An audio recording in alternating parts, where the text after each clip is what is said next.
Seem to be an alertness about the Jamaica under 15 team. You can see them. I know it's early days, but you can see them walking in with the bowler. Everybody seems to be alert. It's that sort of early morning alert situation.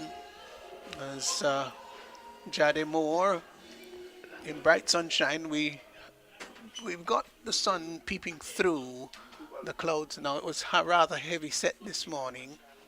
Here he moves in again once more. Is more in bowls. Nice drive up to short extra cover there by Ramjatan. And it's picked up.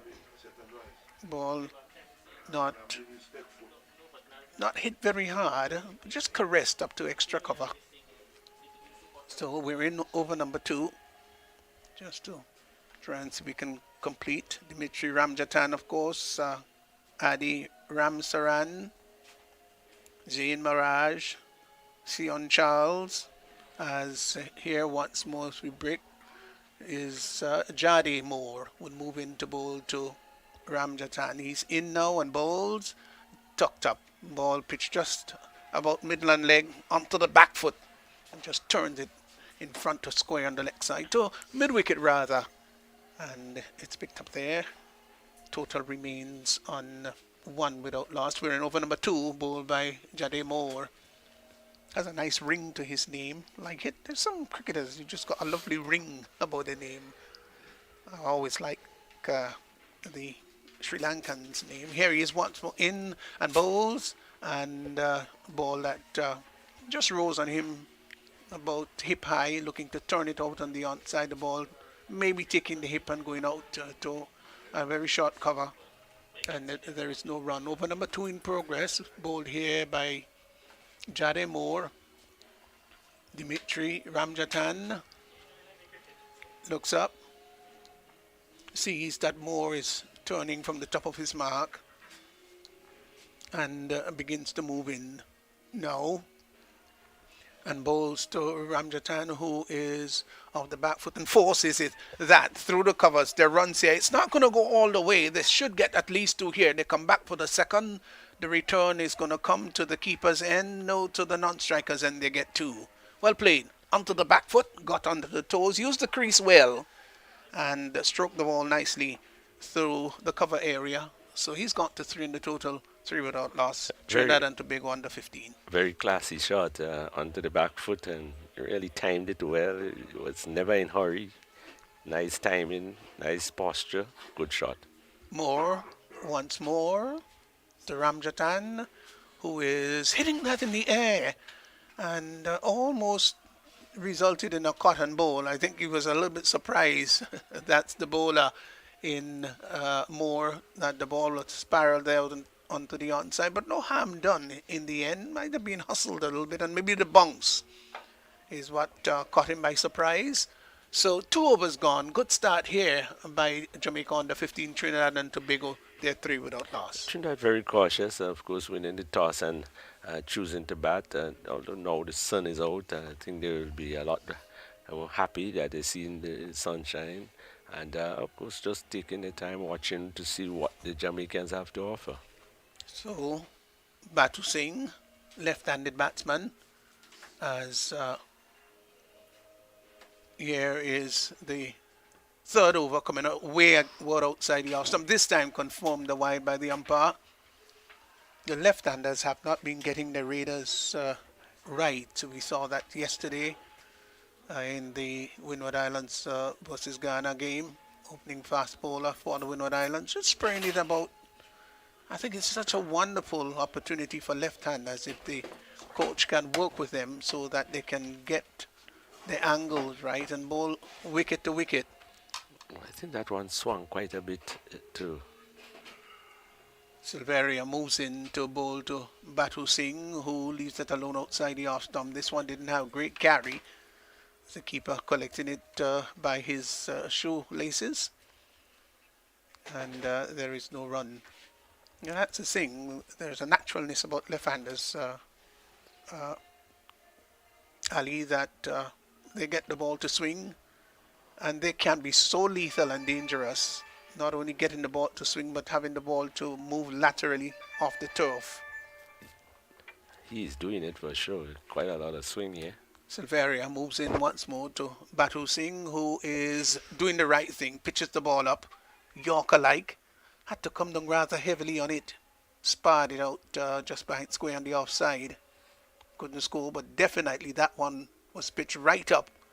And a little bit of movement too, but this time was a little bit of inward movement, and he was able to dab it out to a gully. Backward point coming in very quickly, fielded. Total remains on 4 without loss. As Silveria once more, they'll be looking at him, moves in once more. He's got a lovely approach, passes the umpire now, he's there and bowls outside the off stump. There's an appeal for caught behind. Not out, says the umpire. That looked rather some distance away from the bat, but when when it's early days like this, it'll be rather animated, and anything that looks rather close to the bat, they will go up in appeal, but the umpire's constant, as the Northern Star said, not out. I think the bat that struck the ground. Sometimes it take a clue from the bowler. Who bowler doesn't want a wicket? So when the bowler doesn't appeal, then you get an idea that not much in it. Yeah. So here once more is Silveria with the number 56 jockeying rather merrily on his back, would pass the umpire now and bowls, and outside the off stump opens the face of the bat in a rather skillful manner.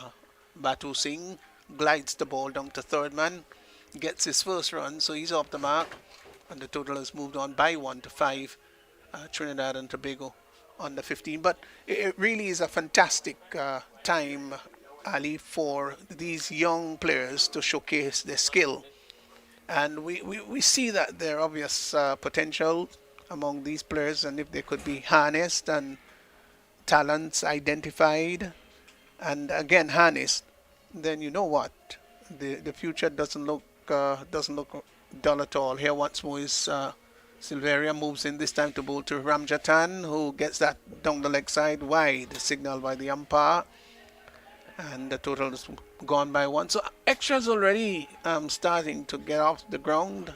Extras 2 is 6 without loss. One of the things I would think, Ali, that the coaches would need to do with these youngsters early in their development is teach them to bowl wicket to wicket. That's important. Yeah, but I think his line to the left hander was outside the off stump, and he didn't really make the adjustment to the right hander. But it's important to note that the right-handed batsman bars all his stumps to be back outside the off stump. Silveria to Ramjatan, swinging in delivery, tucks that down to fine leg. This might go very close to the boundary, picked up nice movement across to the right. The fielder down there at fine leg prevented what would have been 4 runs. I thought he did very well in the end to stop that from going there. It might well be Jada Moore down there. And the batsman went for 1. Total has now moved on to 7 without loss. Brings Batu Singh back into strike. Not very often you see an open batsman tend to be batting outside his off stump. Here's once more Silveria in now and bowls to Batu Singh, who is feeling for that outside the off stump. There is an appeal for caught behind. Not outside the umpire. Good take by the keeper. That one was dying as it got to him. The over comes to an end. 3 overs gone. Trinidad and Tobago on the 15. They're 7 without loss. That was a very good delivery, excellent delivery. Pitch just about where you wanted it to, on the off stump, moving away. The batsman had to played, and was beaten. Good bowling from the Jamaican opening bowlers. Yeah, so we are in fact seeing some support here, though minimal it might be. Trinidad and Tobago under 15. Of course, we do know that there is that connection in Grenada, the relationship between the two countries. Here is the 3rd over by Moore. Moves into bowl to Ramjatan, who gets a short rising delivery, handles it well, gets right on top of the bunks, and in the process opened the face of the bat and got it just in front of square on the offside, and the opportunity for a single taken. So Ramjatan has gone to 5, and the total has moved on to 8 without loss. Brings Darius Batu Singh into strike as the field changes over now to accommodate the left-hander. But of course, our connection with Trinidad and Tobago dates back many years ago during the sugarcane industry in Trinidad back then, and also during the oil Well, industry. So those two industries were what brought many Grenadians into Trinidad and Tobago. Once more is Moore moves into bowl to Batu Singh, who is getting one that is a little bit late on, and the ball kept slightly low too. We're playing on the adjacent pitch, the pitch that was played yesterday more to the central part, and the keeper having a bit of a difficulty in collecting, but he did a pretty good job. Yeah, so back then, Ali, so many of our grandparents and older relatives went to Trinidad and Tobago to make a living back then. Yeah, it's more once more to bowl to Batu Singh, who is rather circumspect, batter close to that ball, opens the face of the bat and glides it down to backward point, and there is no run. So you go to Trinidad and Tobago and you hear how many of them say that they've got relatives back in Grenada. I think that there might hardly be a black Trinidadian who doesn't have somebody related in Grenada. or Grenadians that don't have in Trinidad. Oh, either way around. Kane is more in now and bowls to Batu Singh, who gets one just slightly down the leg side. Ooh, it might have been a little harsh about that one. I thought it was rather close, but he went inside the line. White signal by the umpire. So extras now have gone on to 3, and the total has gone to 9 without loss. Of course, you can think about the late Tubal Urab was Butler, one of the trade unions, most outstanding trade unions, is in Trinidad and Tobago. As Moore is in again, bowls. Batu Singh gets a wide outside the off stump and played a careless, airy-fairy shot at that one. Didn't try to get his body close to it. And of course, his partner calls him down to say, hey, no, you got to be a little bit more careful than that. Total remains on 10 without loss. Then we've got, of course, Francisco Slinger, who was born in Grenada, migrated to Trinidad back in 1937, I think, thereabout. How old were you then, Ali? Just teasing you, please don't answer. There's a delivery once more that is cuts nicely down to third man will get a single. The return comes in, good return there. The keeper just applauding the work and the return there for the fielder down at third man. So one more to the total is now got to 11 without loss. I was trying to pick up the fielder down at third man there. And it's a little bit better today with the numbers on their backs, much more pronounced than both teams yesterday. So it's more to Ramjatan. There he is. And he's feeling for that outside the off stump. Oh, that was close. He nibbled at it. It was a short rising delivery. Didn't do much. There was no real movement off the seam. But he pushed at it. And that must have been very close. I think the non-striker now should remind him what he told him, to leave the wide ball. Yeah, that's right. That's right. So, Pajay Nelson behind the stumps. Bends down. Here is another delivery. Right up into the block. Oh, that was a good delivery. Might have been a little bit of in-swing into that one. And just managed to dig it out. Well bowled there by Jada Mo. So the total is now gone to, or the total is now 11. 4 was gone. And this is a good start by Jamaica, although we must admit that it's still early days. Yeah, and I think the Trinidadians should also feel probably, satisfied that they have not lost a wicket. No real alarming situations just yet, except playing and miss.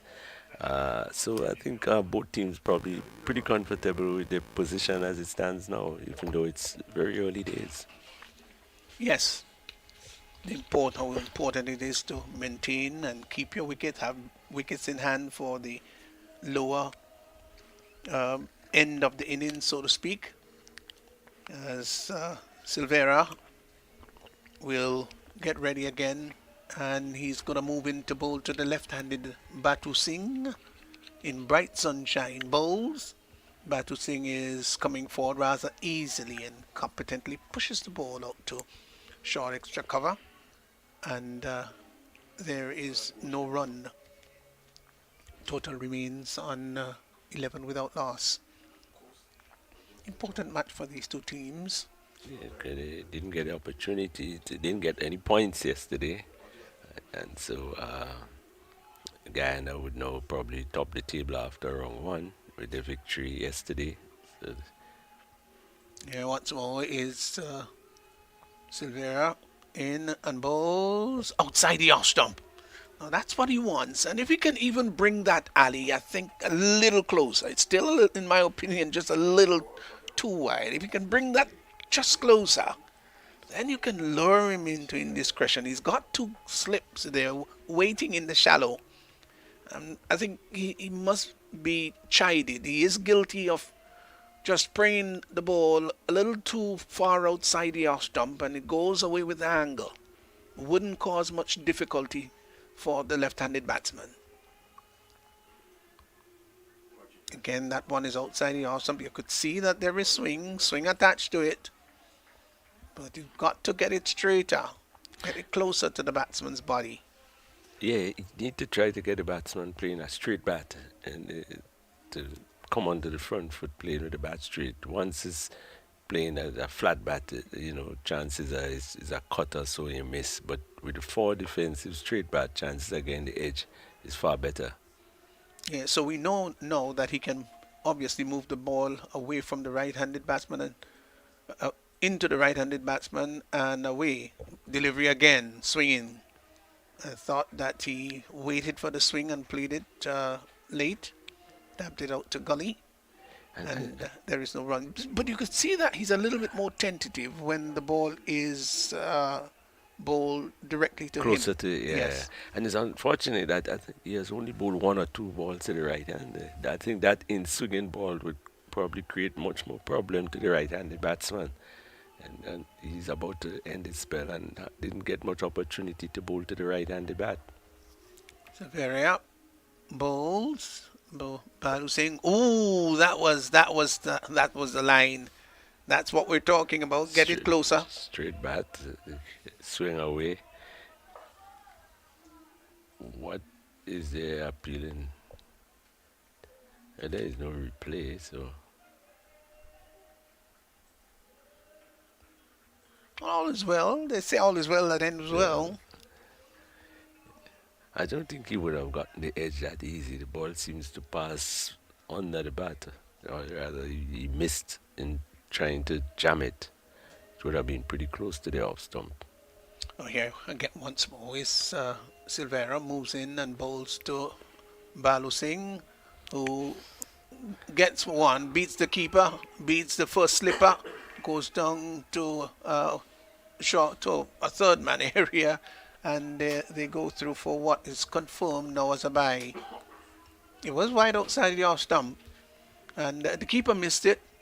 The first slipper also missed it and went down to the third man area. So the over has come to an end. 5 overs gone, and it's 12 without loss. Trinidad and Tobago, they won the toss and batting. I think probably the batters now trying to play some more shots, and so playing some risky shots. I think with the score 5, and you can see, I'm certain is some bit of information that came out there. It's the second time that the guy has brought water for them. I think it's some sort of message they would have received. But it's good bowling, and I think you could play out these two bowlers to see what comes after. So I don't think they're in any serious situation, just that the runs are not coming probably as quickly as they would like it to. Yeah. Ali, how things have changed quite remarkably over the years. Remember the days when we played together and it was a bit of a drinks break, water break, and you try to see if there's the nearest standpipe to get water from. No, you've got bottled water, you've got all sorts of things, Gatorade and other energy-giving drinks. What a change. Here once more is Moore moving into bowl to Batu Singh, who gets one down the leg side. Oh, Just thought that might have been a little bit harsh there. The umpire The, keep, signal a wide. the keeper didn't move. Oh, he didn't He move. moved and the ball came to him. Mm. I'm not too sure he's standing down the leg side. Yeah. Yeah, Yeah. yeah. I think one's got to be careful because there is something called the leg stump. There is something called outside the off stump. So umpires need to be just a bit careful. As doesn't mean that everything that has passed on the leg side is a wide. Right. Here is a delivery that is This one. outside the leg stump, let alone collected behind the stumps. Another wide signal by the umpire. So extras have now moved on to 50% of the total. It's now gone to to 7, and the total has moved on to 14 without loss. Nice day this is. It's a lovely summer morn as Balu Singh taps away merrily at the crease. As Mo moves in, bowls outside the off stump. Another wide signal by the umpire, this time in contrasting direction. Outside the off stump, sprayed, and the keeper had to move across to actually move across to the first lip. That's Nelson, and collected it. He's looked pretty okay so far behind the stumps, Ali. Yeah, yeah. Good glove. Catching the ball. Not many fumbles. And the ball had been playing at too height, not regularly, so he has to make that adjustment. But he's been doing it pretty okay. More to Batu Singh, who comes for drives well, fine shot. Does this have sufficient legs to carry it to the boundary? No. Picked up just inside. The return is going to come to which end? To the keeper's end. Pretty good one too. Just a one bounce, but the target was good. The direction was right. And the batsman crossed for 2. So 2 more runs there to Batu Singh, sorry. He's now moved on to 4. And the total has gone to 17 without loss. More again, maybe just guilty of over pitching in bowls to Batu Singh, who comes forward rather studiously in a rather compact manner, pats the ball out to extra cover, and there is no run. Yeah, but now, of course, many of these cricketers have so much luxury and amenities that they can, in fact, pay great attention to the sport and to the skill. More to Batu Singh, right up in the block. Oh, that was a good delivery. Really lovely delivery. And he had to come down rather heavily on it. I thought he played it late too, which was good. Yeah, he played late, but if you notice one of his hallmark, he seems to have his head right over the ball most of his shots, and so that one was right up and well over it. Here's another delivery that is outside the off stump, confirmed as another wide by the umpire. So it just looks beginning to look a bit jaded here. He's more into his third over, none for 11, none for 12 so far. And extras now at the top of the score. Extras gone to 9, 18 without loss. It's not surprising though, Ali. I'm going to come back to that. Here's a delivery that is fishing for it outside the off stump. Doesn't make contact as Nelson collects behind the stumps. Yeah, these youngsters, you can expect that the wides are going to be a bit on the high side.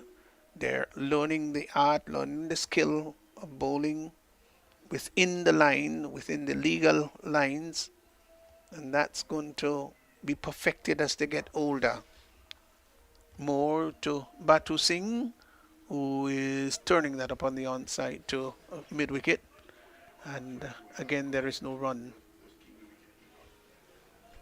But cricket doesn't have age separation, so the same wide for a senior player played many years of cricket. It's the same width you give for a guy who's just beginning to play. You're right. And these senior men still bowl wide, so it's obviously at this age you expect. More to Batu Singh outside the off stump. There's a criticism I do have about Batu Singh though, is that the deliveries that are outside the off stump, Nova's come to an end, and 6 overs gone, 18 without loss. Though the deliveries that are outside the off stump, you'd want to see him getting across, Ali. Uh, He stays put and flashes the slip. bat at it. What he would be advised to do is get across, and if he is not there for the cut shot, allow it to go by. But you can see him practically stretching for those deliveries outside the off stump. Now that's not good sign. That's it's good that when the ball is right on him, he tends to get bat and pad close together right over the ball. But he doesn't look rather competent when he is looking to cut. Yeah, I think he doesn't move the front foot to the ball at all. He stays and flashes at nearly all the wide deliveries, where probably that front foot should be coming across to get in line and drive. So they continue with Silveria in and bowls and driven up to a squarish cover. I think he wanted to hit that a bit straighter. Or might well have, let's give him the benefit of the doubt, might have just opened the face of the bat a bit and I'm, got his squarish cover. I'm interested to see this duel between him because the batsman bats nearly off stump or just outside. So if that ball was to hit that pad at any time, I think he would be getting a pretty loud appeal. Here he is moving in to bowl. And he is looking to turn that out on the onside. The ball takes the pad, I think. We'll have it confirmed by the umpire as to whether it's a leg by. Yes, he's now standing on one leg and tapping. Stood on the right leg and tapped the left leg. Got to have a bit of balance to do that and a little bit of strength into your feet too. So the total has gone by 1 to 19. Extras have gone to 10. As Balu Singh now comes into strike.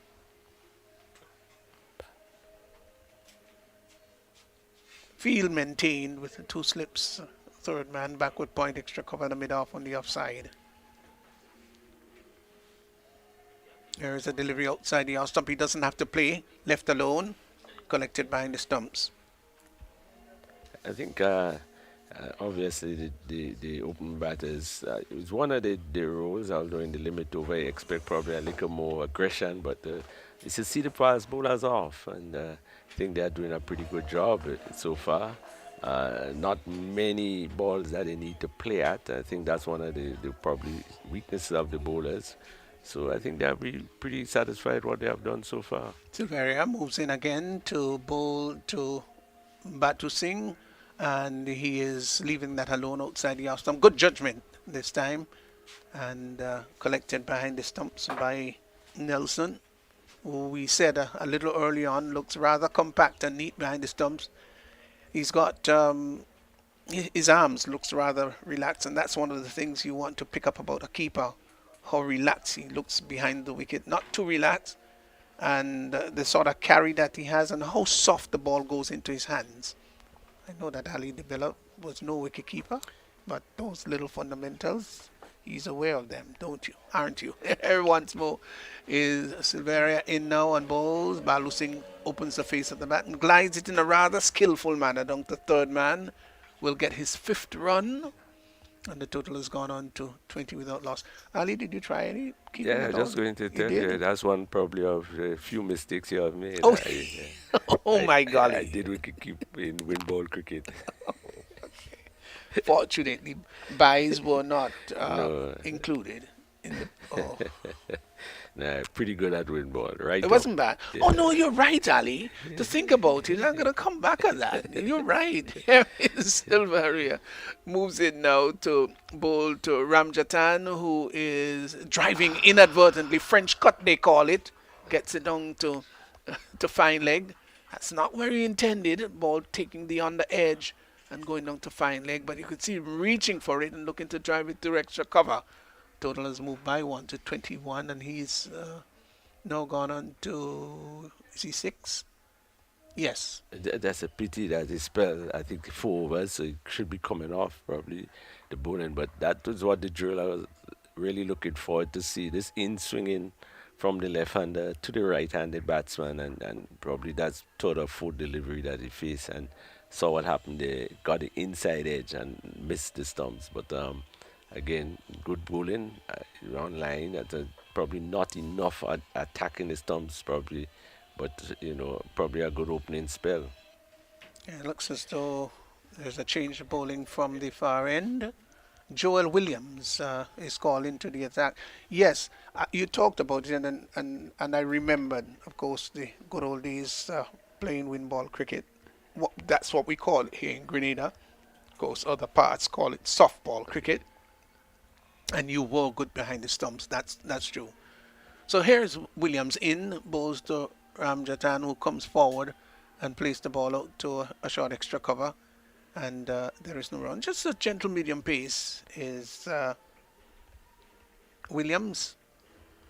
How did that help you though, Ali, as a cricketer playing wind ball, softball cricket? It's sure for catching. You improve your catching ability and the timing of the ball, the bounce. Always have to be careful that how you hit the ball. Williams, the bowl to Ramjatan, flashes outside the off stump. No footwork there at all. It was outside the off stump and he was just flaying the bat at it. Didn't look to get to the pitch of the ball. And the keeper in Nelson collecting behind the stumps. He might have been tempted there that there is no cover, no sweeper on the offside. So probably, once he gets it past the infield, probably in for some runs. Williams wants more from the top of his mark in bright sunshine. Leans forward, easy approach. He's there now and bowls outside the off stump, confirmed as a wide by the umpire. One more to the total, which is now gone on to 11. And the total is pushed on by one now to 22. So 50%. Sort of 50% in so far with extras 11, total 22 without loss. So you can see that. Maybe during the course of the tournament, Ali, the extras may just go down a bit. Williams to Ramjatan, again outside the off stump, wide signal by the umpire, flashing at that. Just too wayward. So you got a couple of wides already in his bowling. Maybe he's still trying to feel himself in this early part of his spell. He's had an interesting delivery action. His head seems to be down, looking down rather than looking forward. Just watch that bowling action.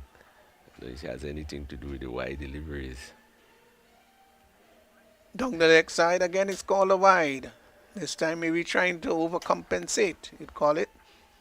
And seeing that he was outside the off stump a couple of times, called a wide. This time he tried to get closer to the batsman, but slanted it down the leg side. And Nelson had to go around and collect the ball. Again, we talk about his good glove work, his good footwork. He's done pretty well so far.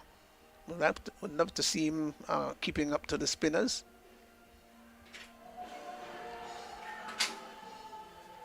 Here is a delivery that brings the right-handed Ramjatan forward. Better line and length this time and pushed out to extra cover. So 24 without loss. So it's not a quick start. The run rate is 3.20. That's okay. A little later on they can think outside the power play, maybe just to push the ball around in the gap, pick up twos and threes, and then later go for the onslaught. And importantly, they have not lost the wicket as yet. That's critical. Williams once more to Ramjatan, who is off the back foot and cuts well. There are runs here for him. I think they'll get two. They've gone for one. We'll come back for the second. The return comes into the bowler's end, and they get two. It stood up, and he was onto the back foot, got right over the top of the bungs, and hit it out to extra cover, getting two. So he's gone, Ramjatan. He's now gone on to 8, and it's 26 without loss. Those, you may hear some singing in the background. It's one of the religious bodies here having their Sunday morning service in an area in the National Stadium. So hope that maybe the singing that is coming through the microphone might be a sense of inspiration to you. 26 without loss.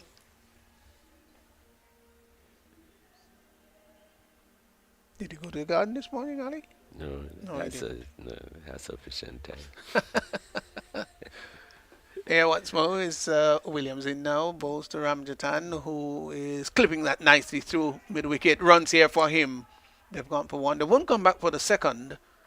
The ball might have been partially stopped there at mid wicket. So nice clip off the toes. On drive, rather. I think the spinners will be coming on pretty soon. I see the keeper calling for his helmet, and as you said, I think that will be an interesting aspect of his keeping because he looked pretty comfortable against the pace, and it'll be interesting to see how he goes with the spin. Yeah, so 27 without loss.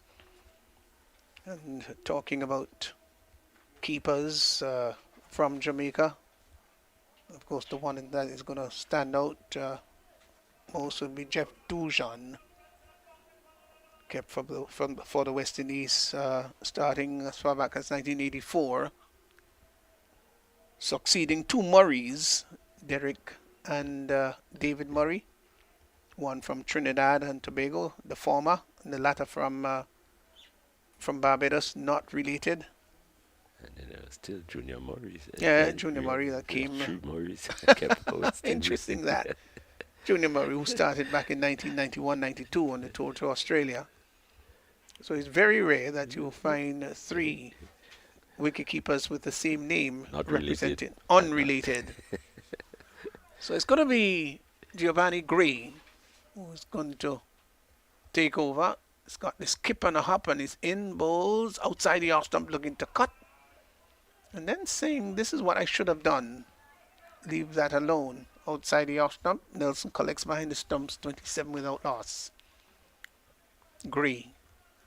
Again to Ramjatan, who is coming forward and driving the ball just on the onside of the pitch, and the bowler making good coverage to his right, moving around rather quickly. Don't think that there would have been a single if it passed him, because he was backed up by the straightish mid-wicket fielder and also the long-on fielder that were coming around to help outside the off stump, let alone, and collected by Nelson behind the stumps. So this is going to be a good test there for Ramjatan. The off spinner is on now. He's there and bowls. A little bit of drift in the air, driven out to extra cover, picked up there by Williams. And the total remains on 27 without loss.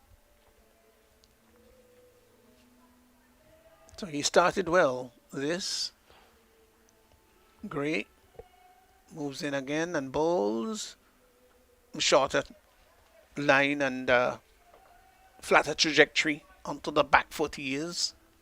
That's Ramjatan. Just poked the ball out on the onside.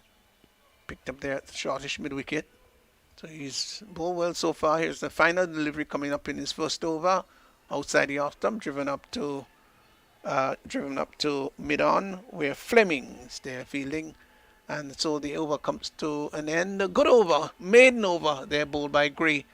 And he's done, of course, the job for his captain. It's 27 without loss. Yeah, good first over, off spinner.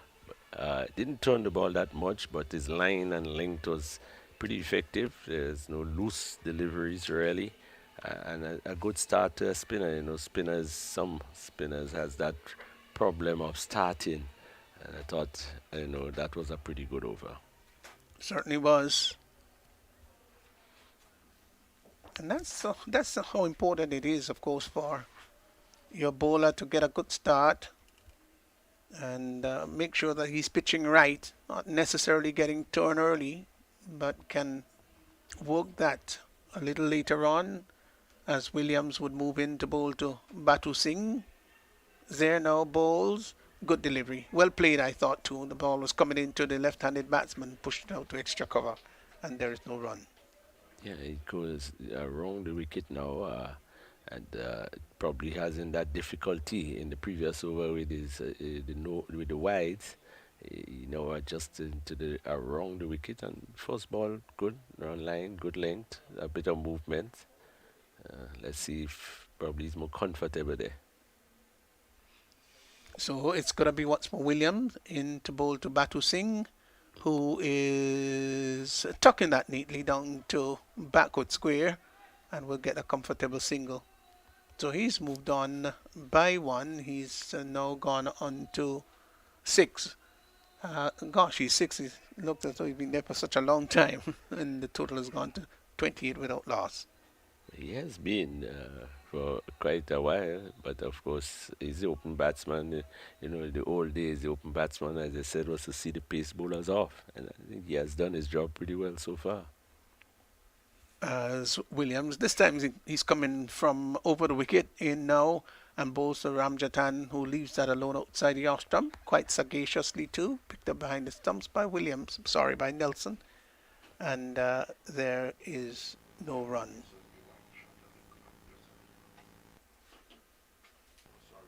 So it's been a lovely day so far. The conditions this time of the year is rather humid.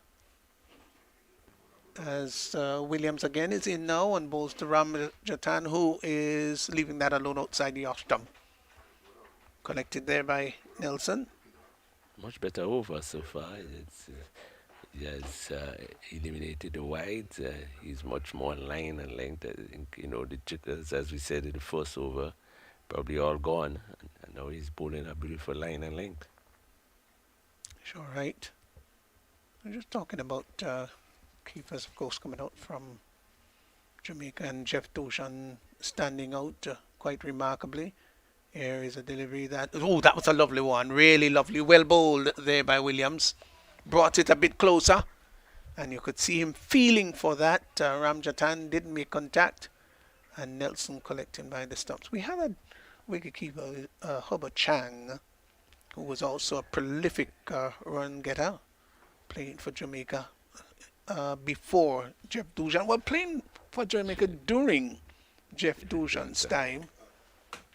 And so he was something like a second string wicketkeeper. Here again is Williams in bowls.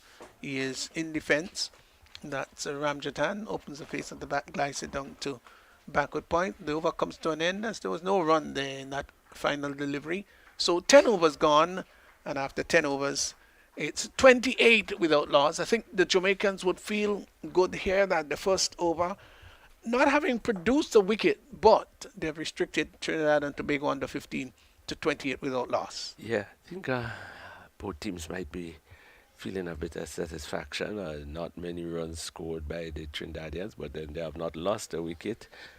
We saw the situation yesterday with Guyana, who the open batsman batted quite a while, and they seemed to be scoring pretty slow. And then when they lost a wicket, there was a flow of wickets. So, I think the Trinidadians will be pretty happy, a bit on the slow side, but as we said, they are still there. Yeah, the run rate now is 2.80, which is rather slow. But again, we emphasize they've got all the wickets intact. And if they do have players lower down in the order that can hit the ball around, then those wickets intact, quite frankly, might turn out to be crucial. Gray is going to continue, and he moves into Batu Singh, who is coming forward. There's an appeal for leg before, not given out. There's no great animation about the appeal. It was more stifled and without great conviction there by the bowler Gray. Umpire said not out.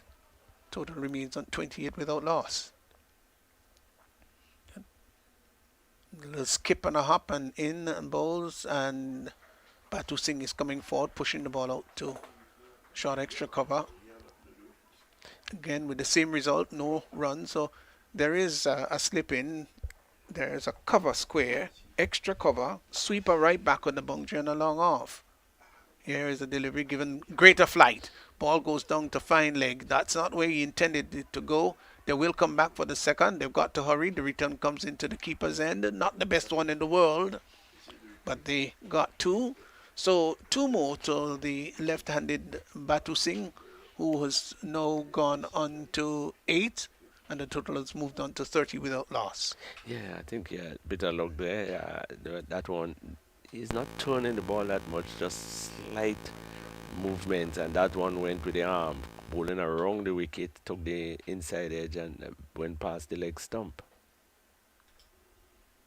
Here he is again, is Gray in and bowls to Batu Singh, comes forward and just pushes the ball out to short mid-wicket, and again there is no run.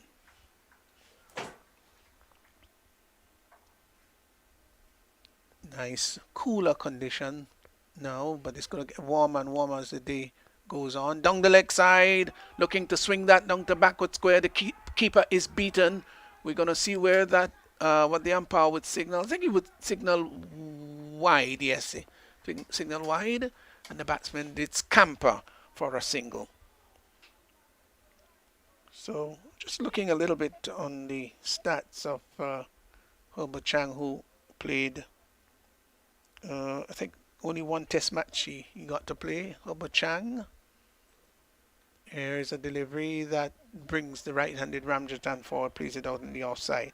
So in first-class cricket, he's had some 58 matches and scored 3,273 runs at an average of 35, which wasn't bad for a left-hander, was it?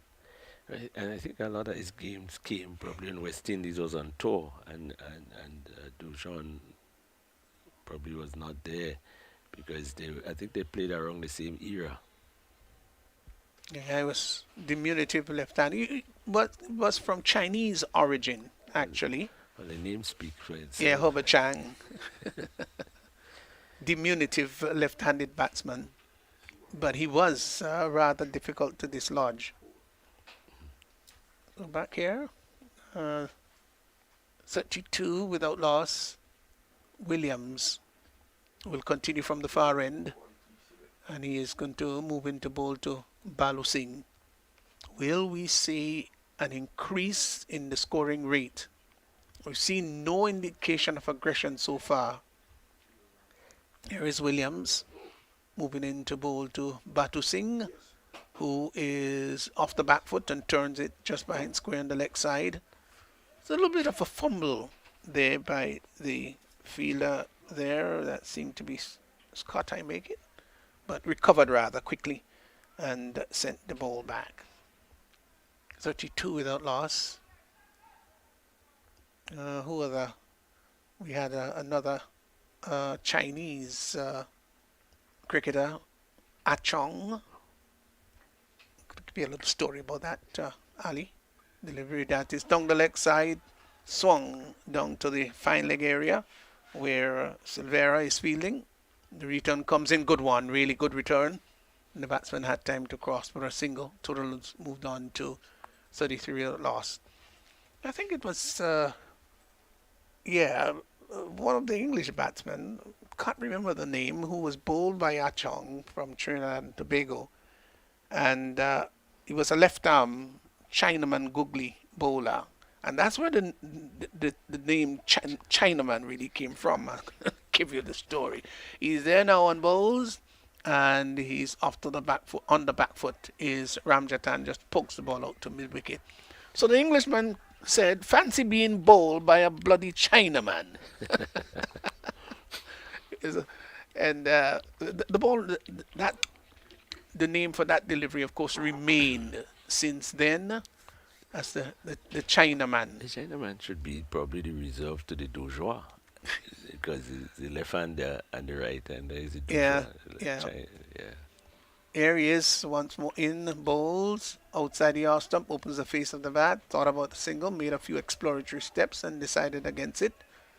Total remains on 33 without loss. Then of course we had Muralitharan, who we're told became the master of the Dusra. Controversial delivery. Still is. Still is, I dare say.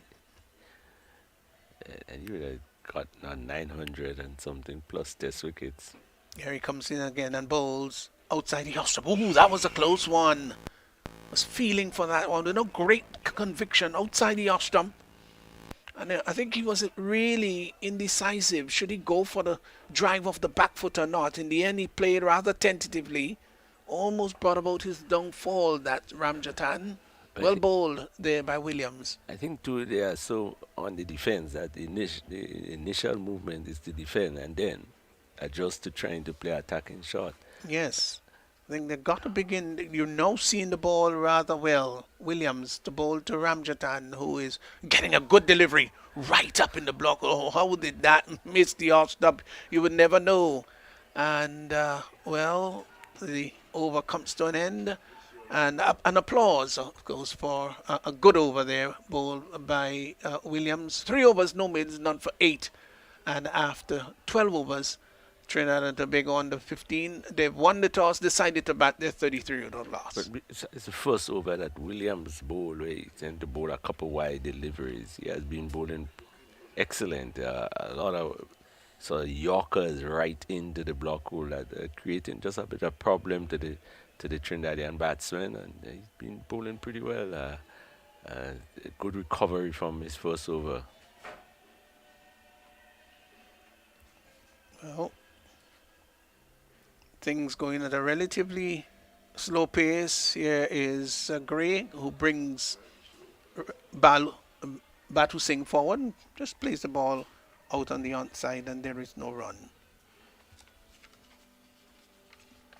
Gray again in bowls. Oh, ball coming. He's coming forward, looking to push the ball just maybe back along the turf. The ball taking the outer inner portion of the bat rather than going behind square on the leg side, but no chance of a single. Still 33 without loss. Gray to Balu Singh, turned up on the onside. The bowler will pick up on his follow through, and there is no run. So the name was Ellis Achong. I couldn't remember his first name, from Trinidad and Tobago. Delivery that is pushed back to the bowler, and there is no run.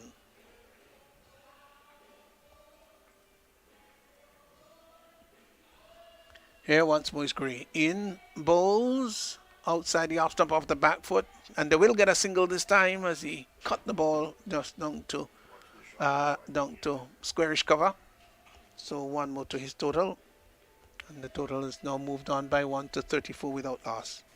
Yeah, good tight bowling from the off spinner, keeping it just right there on line and length, not trying anything spectacular.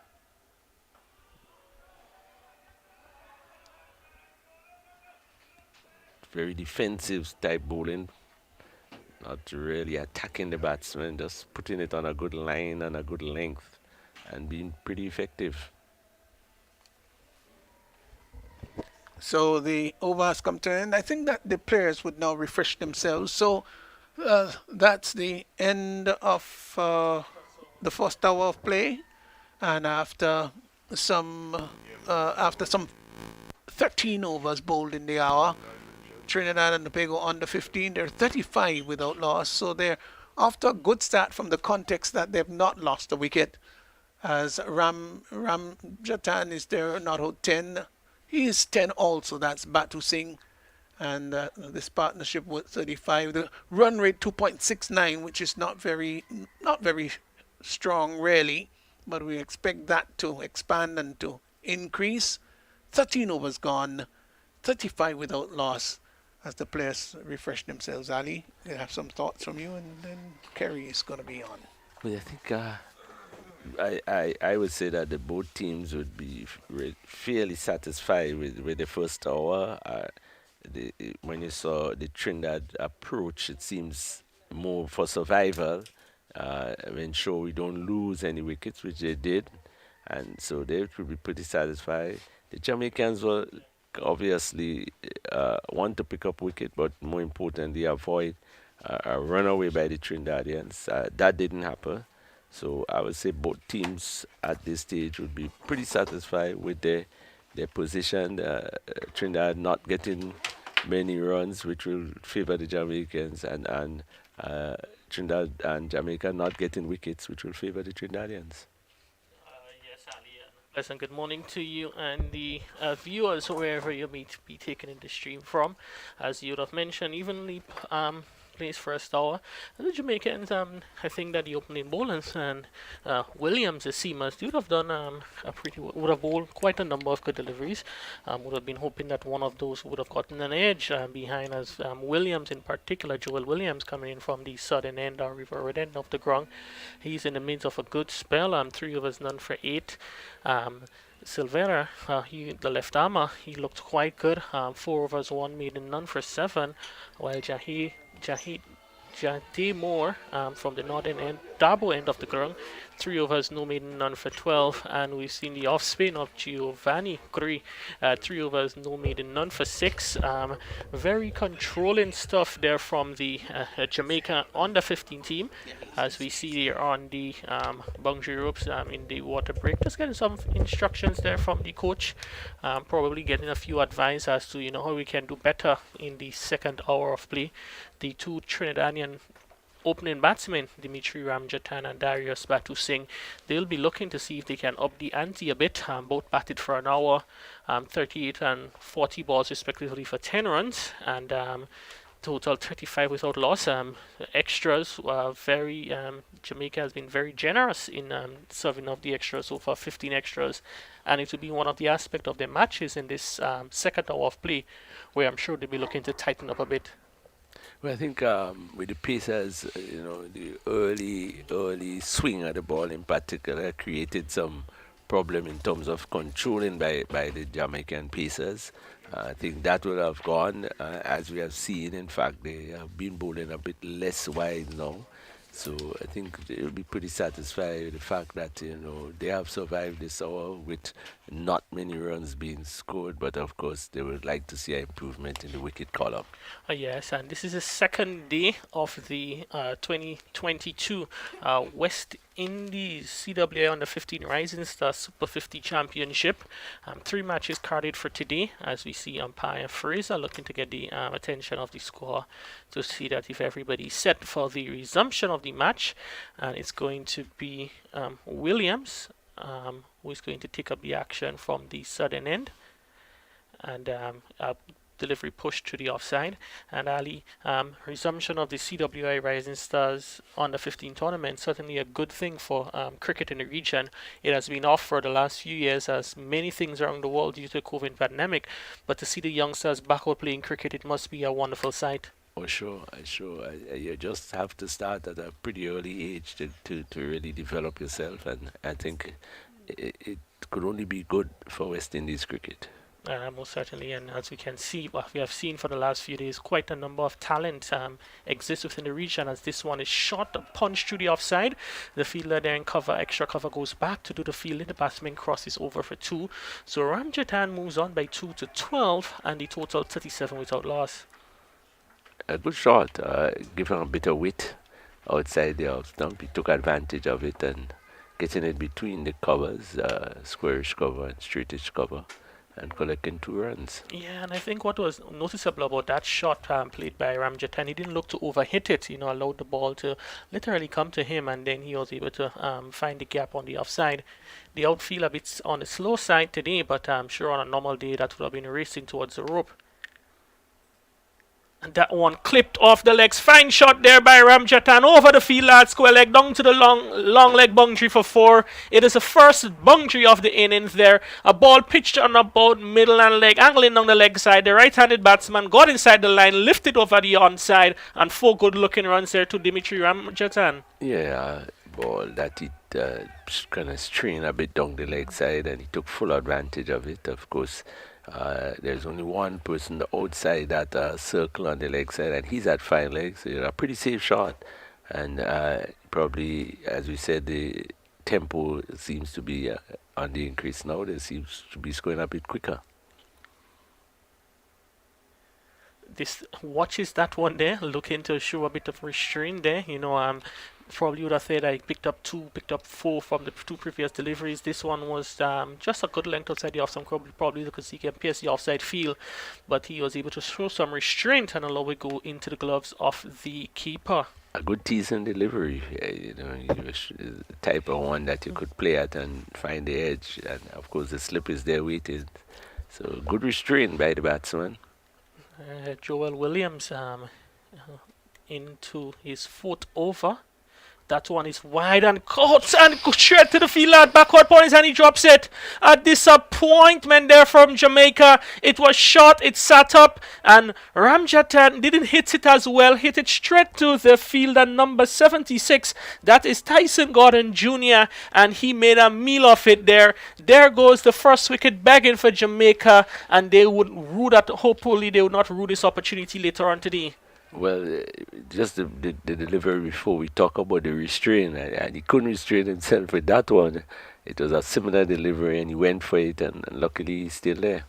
Yes, as Ramjatan survives, and this one he pushes it down the ground where the fielder in mid-off does the fielding. So the end of an eventful over one which conceded 6 runs, and we saw a catch dropped at Trinidad and Tobago. They are 41 without loss after 14 overs. And this is the nature of the game, cricket. In just this one over, you saw the first boundary being hit, and the opportunity of getting the first wicket after some 14 overs.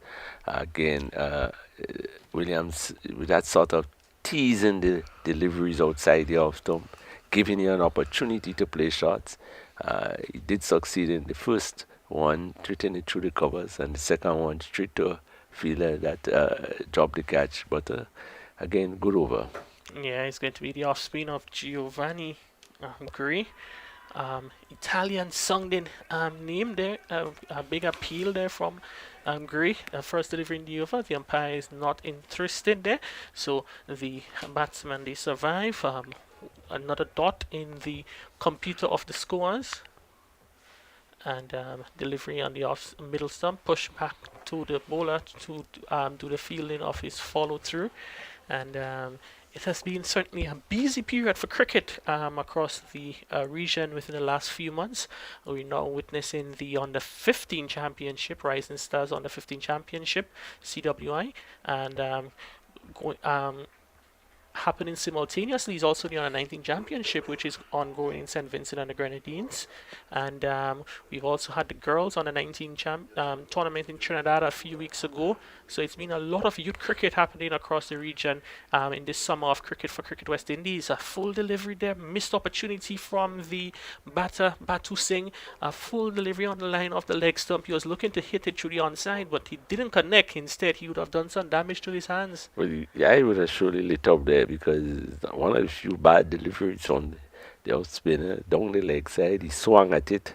I thought he lost his shape and didn't really kept his eye on the ball, and the ball apparently hitting him high on the wrist. So he's calling for the medical team to come to have a look at it. But that one of the few bad deliveries. But I like to see that off spinner bowling over the wicket. In our time, it was very difficult to get a leg before decision bowling around the wicket.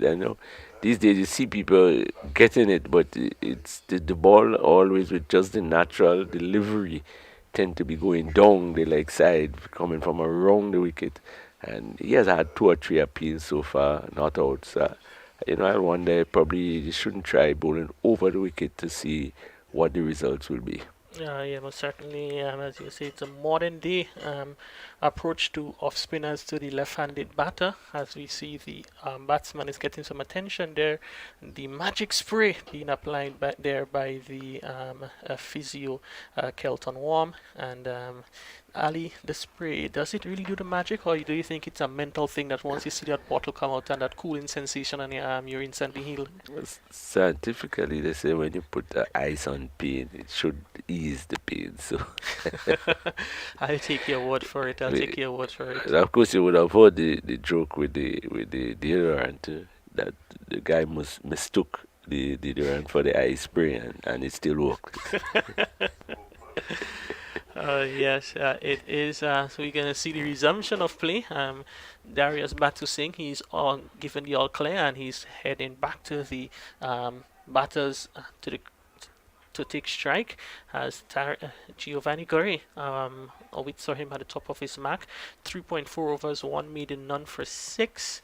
And to this one, he comes forward. Can't beat the fielder in the covers. That is Tyson Gordon Jr., whom I believe would have been responsible for dropping the catch of the previous over. So I'm sure he'll be quite eager to see if he can make amends for his team. And this one pushed firmly this time to Gray. Again, he did a good bit of fielding, Ali. And knowing that he dropped a catch a previous over, I'm sure he would be wanting to see if he can effect some, can have some effect on the match, either by a catch or a run out from that position. But being in that short extra cover position tells you that he is probably a good fielder. It's just probably those things that happen, you know. And he has made 2 beautiful stops since then, so it sort of regain his confidence. You know, a lot of times this thing happen, and anywhere they put you, the ball tends to follow you, and you tend to make mistakes. So I think he has really pulled himself back. It is 2 good stops. Yeah, but Ali, also, if you look at the, sometimes when you're in those positions, you're close to the wicket. If the ball comes fast to you, you hold on to them, right?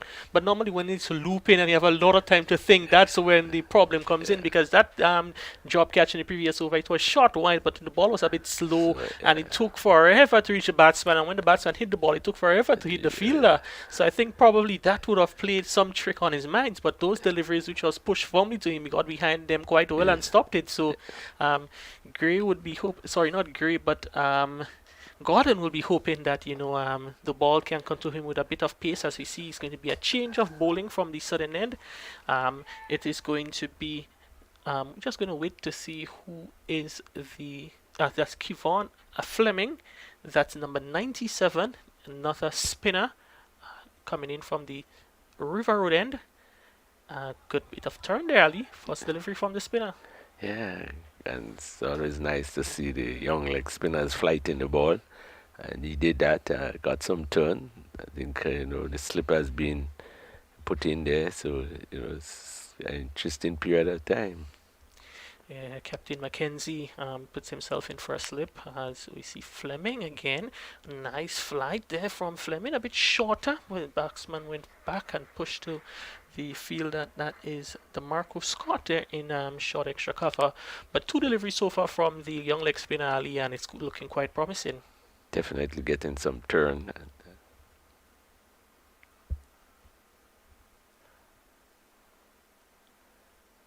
This one is on the line of the leg stump, turn behind, square down to the long leg boundary. The ball goes over the ropes now for 4. A short delivery which allows the right-handed Ramjatan to get inside of it and play it behind square, fine on the onside for 4. So it's a second boundary to Ramjatan, second boundary in the inning to Trinidad and Tobago under 15, and they're 45 without loss. Good shot. The leg spinner a bit short, and he tucked it around. There is a man at backward square, but he was able to beat him and into the boundary for 4. But you see the Trinidad supporter doing some laps around the field. I wonder how many will do for the day.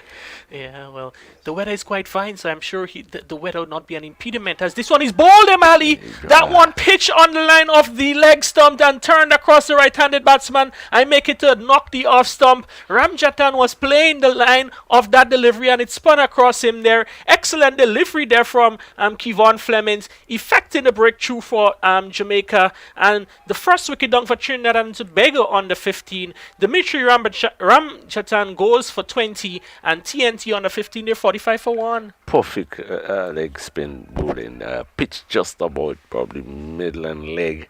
The batsman playing down the line, it probably played to turn it a bit, and the ball turned away from him and knocked the off stump. But what a beautiful sight to see a young leg spinner tossing the ball and getting a good amount of turn and a pretty good surface. Yes, Ali, and the leg spinner is also, as you know, we always say in the National Cricket Stadium, the leg spinner would want to be bowling from the river road end of the ground, bowling with the wind to his assistant, because the wind normally comes over the hills from the river road area. It is coming from left to right of your screen, and he will really get the wind to be to his advantage. And it's going to be the new batter. That is batsman number 3, Brendan Boodoo, with number 15 on his back, comes out there to, as we can see, young Fleming. He's eager to go. Picked up a wicket with a good delivery, and I'm sure he'd want to have the ball in his hand for the next 10 overs. Fleming sets up for the first Voodoo. This one is a bit flighted on the off stump and pushed down to the fielder. Comes off the extra cover boundary for a single. So he's off the mark. He is on 1. And the Trinidad and Tobago on the 15 there, 46 for 1. Yeah, confident start from the new batsman, Voodoo, but it's still very interesting to see the flight and that is given by the young leg spinner. Yeah, now he's bowling to the left-handed Batu Singh. Let's see, he's carrying from over the wicket. We'll be pushing the ball across him and hoping to turn it back into him. Good delivery there. That one was a bit quicker, a bit flatter in trajectory. Came off the back foot and had to be stabbing it at. Oh, they come through for a single there. A bit of lapse feeling there from the Jamaica fielders there. But very good delivery there from Kevon Fleming. I think the good ball upset the fielder a bit. He was so looking at the delivery and not at the ball. The ball actually went past him. But again, a good over from the leg spinner. They did get a boundary in it, but of course, we always say you expect a bad ball or two from the leg spinner. What is more important is when he picks up wickets. Yes, he is now coming down there, Fleming, energetically coming down to the boundary. Strange feeling position. He's now on long on. Deep long on for the compatriot spinner from the double end and driven past the field at short extra cover for a single. So one more to the left-handed Batu Singh, who moves to 12, and Trinidad and Tobago on the 15. They inches closer to the 50. They're 48 for 1. As we see Ali, our friend with the Trinidad flag, continues to make his sojourn along the ground, but we can see this lap of the second lap is a bit more slower than the first one. Was quite a bit energetic for the first one, but we can see he's just striding around the southern end of the southern pavilion of the National Stadium. I think he will get slower as the time goes. The question of that son that but historically in all the islands that I've played cricket, you see these characters, except probably here in Grenada, Lucia, Dominica, Barbie. You always see this type of person, Antigua with Gravely, who have made probably world fame with his antics. Yeah. But here people comes and we sit down and we watch the game. But it's probably not unusual to see that in Trinidad. Yes, Trinidad, quite a number of parents and family. I've seen them this morning getting into the venue. Quite energetic. They're supporting the young ones, and it's really good, Ali, as we see a leg by added to the total, which brings it on to 49 for 1. And as a youngster, you're there in the middle doing battle for your country, and you can have the support of your family and friends. It's really, really an additional boost to you. So kudos to the family members from Trinidad who made the journey up to support the young ones in the CWI under 15 tournament. Turned on the leg side there, an opportunity for catch there, and drop shot of the fielder coming in from the backward square position there. And Ali, the two spinners are on, and you can see action now from the both ends. Yeah, definitely, and that was a pretty close one. I think probably a more alert fielder might have a better attempt. Yeah, another delivery from Gray, hit straight to Gordon there in short extra cover. So the end of the over, a good over, one just conceding only 2 runs, and Trinidad and Tobago, the run rate is being dragged back slightly, 49 for 1. Brendan Boudou, the new batsman, he's on 1, and Darius Batu Singh, he's on 12 of 50 deliveries. Just was going to double check on the amount of deliveries, because he had been batting from the start of the inning. But of course, long ago you tell the opening batsmen are there to see how the pace bowling and the bat as long as possible. I mean, we don't see many like the Jurity and them, but that's what it was once. But in this game, you expect a little more tempo to the opening batsman. But of course, he's still there, and any number can play. Yeah, you can only score runs from the middle, and I think the coaches would want him to remain outside there. I certainly would be looking to hope it to turn up the ante a bit later on. But it is important for his team, for himself and his team, that he remains out there, because we know 1 or 2 wickets can create even further damages. So Trinidad and Tobago would be looking to Batu Singh. Now he's in. and we'll be wanting him to go all the way, as we see some injury there for the fielder at backward point. He would have gotten himself in a tangle. I believe that's Silvera, the opening bowler, the left arm bowler, and looks to be in a bit of discomfort there. Getting the attention of all his teammates. Not too sure if he'd have twisted an ankle or he's holding the groin area, but as Physio Warm is making his way out onto the ground once more, and we have another interruption in play. So as we can see, another of the physio getting out there. One of the nurses here in the Grenada Health System is also making her way out to the middle to assist in the giving some attention to the young fast bowler from Jamaica, Adrian Silvera, who would have opened bowl from the northern end, 4 overs, 1 meeting, none for 7. Left arm seamer, and he's back now down. Could be maybe at least some cramps, you think, as the attention they're giving him? What they're giving him seems to be cramp, but that position you have to be a specialist, because especially from the leg spinner, whenever you cut the ball tend to travel and then start to move away from you. And I think that caught him going in one direction. Yes. Tried to turn to the other direction and found himself in difficulty. So again, it's youth, they're young. It's a learning process, but you know, these positions is those that you have. But the treatment seems to be for cramp. Yes, let us hope that it is cramps and nothing else. Yeah. Cramps, a few more, a few overs rest, and he should be good to go, as he's getting some attention there from the 2 medical professionals. And as we're speaking about that, Ali, we got up this morning to some very sad news coming out from St. Vincent and the Grenadines.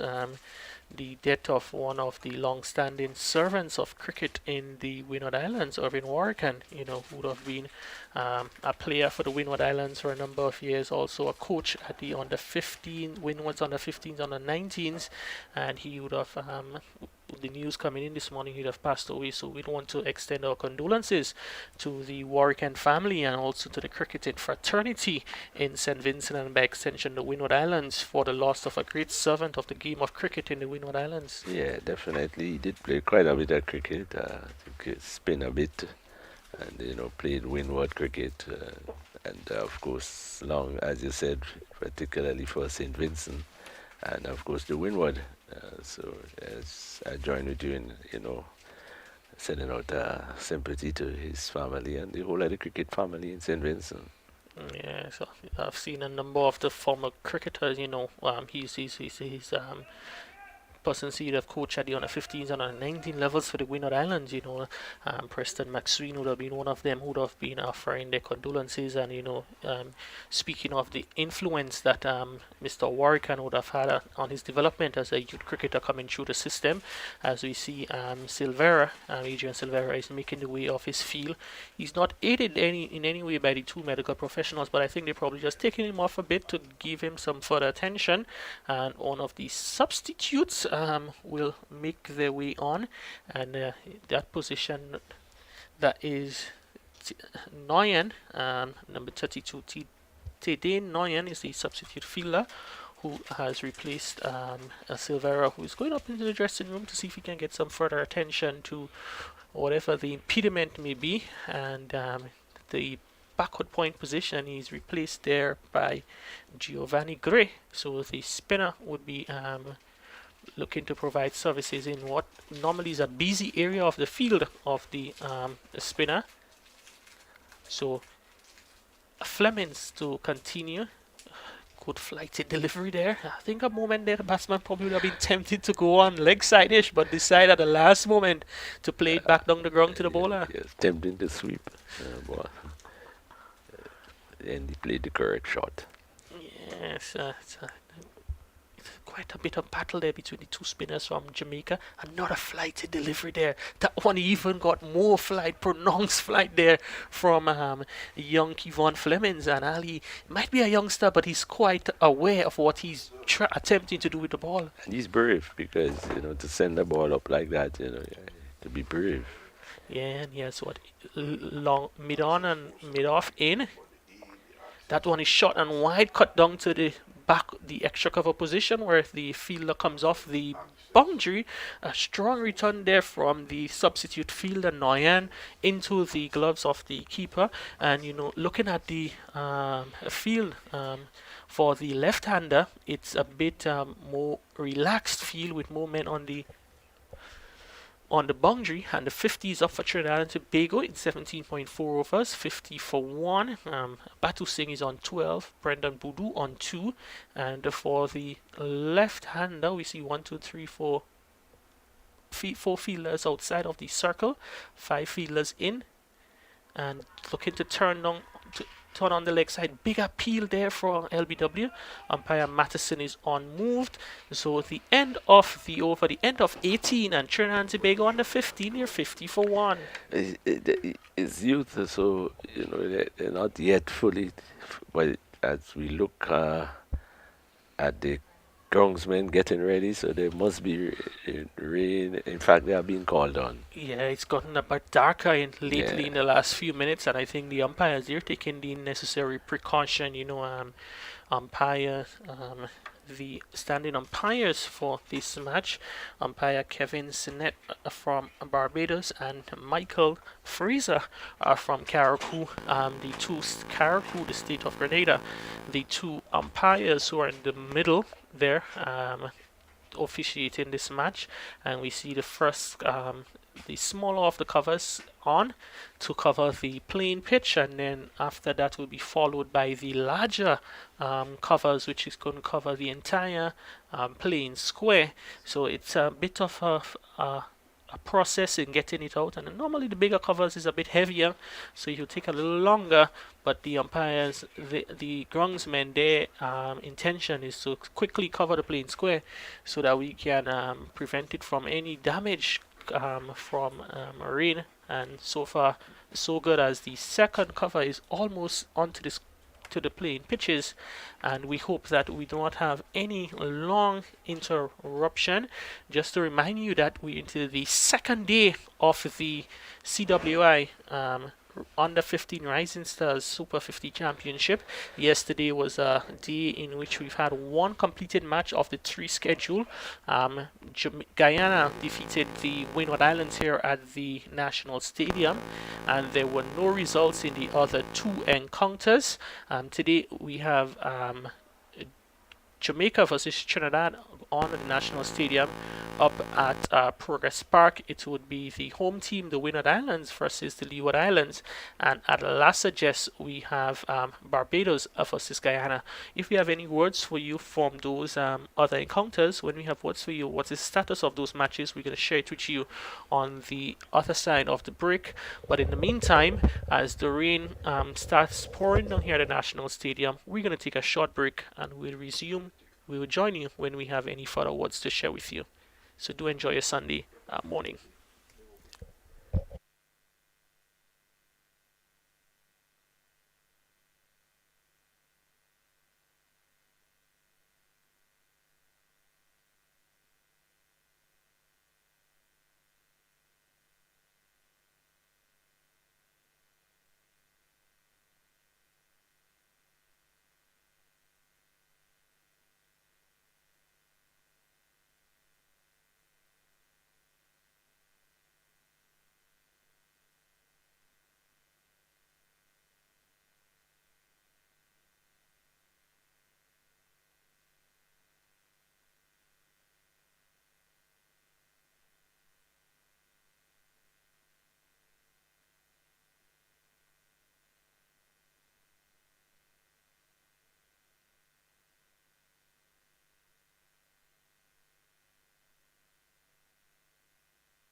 And welcome back to the National Cricket Stadium in St. George's, Grenada for the resumption of the match in the CWI Under 15 Rising Stars Super 50 Championship between Trinidad and Tobago and Jamaica.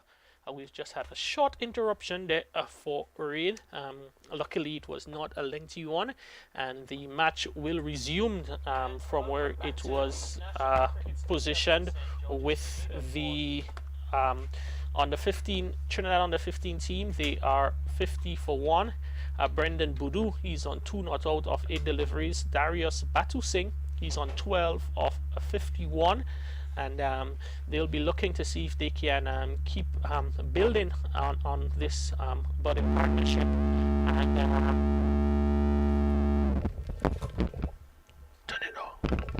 where they can build on this budding partnership and see if they can help Trinidad and Tobago set a total in which they can defend later on. As we see the batsmen, they're taking their fresh guard. It is going to be the off spinner Giovanni Gray will be taking up the action from the northern.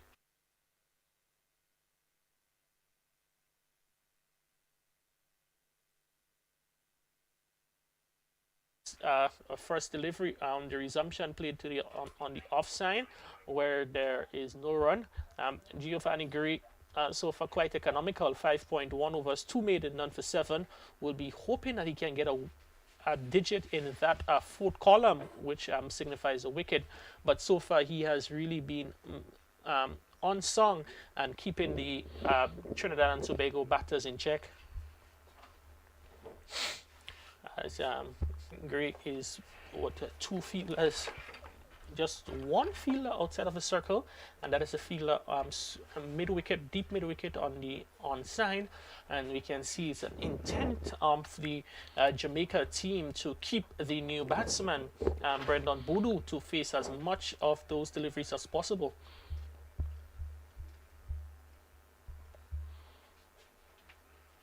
This one played there. We got flighted delivery there from the spinner, played with soft hands, so they feel that short extra cover. And so far,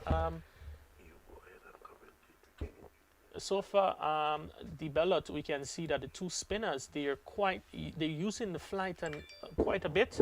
As we see, it's going to be another delivery pushed firmly to the fielder who is stationed in the extra cover position there. I make it to be Nicole McKenzie, the captain, who would have done quite well with that firmly played delivery there to him. Oh, ball him! They came forward looking to play the same shot of the previous delivery to the offside, but that one came back in with the disturbed the bails there, and good justice reward there from the bowler Giovanni Gray, who has been bowling quite well, and now he has a wicket to his name. Brendan Boodoo, the pressure was on, looking to see if he can get a single. Instead, he lost his wicket, and the second wicket down for Trinidad and Tobago. They're 50 for 2. But a perfect delivery from the off spinner pitch, just about just outside the off stump. The batsman going into the drive and the ball curling back between bat and pad and hitting the off stump. A really good delivery, but he has been bowling well. He's right on target. He has kept the run rate down. He has put the batsman onto the defense, and of course Boodoo trying to probably speed it up a bit. Was bowl, as I said, a beautiful delivery from our off spinner, and the both spinners are bowling pretty well.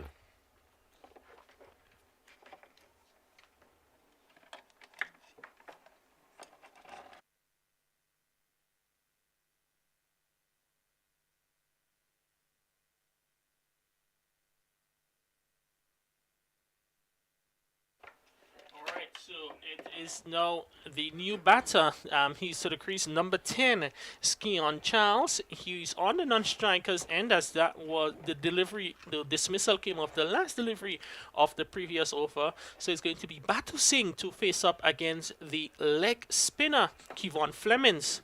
And another flighted delivery there. Looking to play it onto the offside. Doesn't succeed in beating the the fielder there in the extra cover region. So my apologies, there is a change. I told you it would have been Charles is the new batter. Instead, the new batsman, as we see that delivery turning across the left-handed. Oh, no, actually the ball would have hit him and stuck in his pad behind his knee and the pad there. So the Jamaican bowlers, they have the Trinidad batsmen in a setup discomfort now, picked up 2 quick wickets.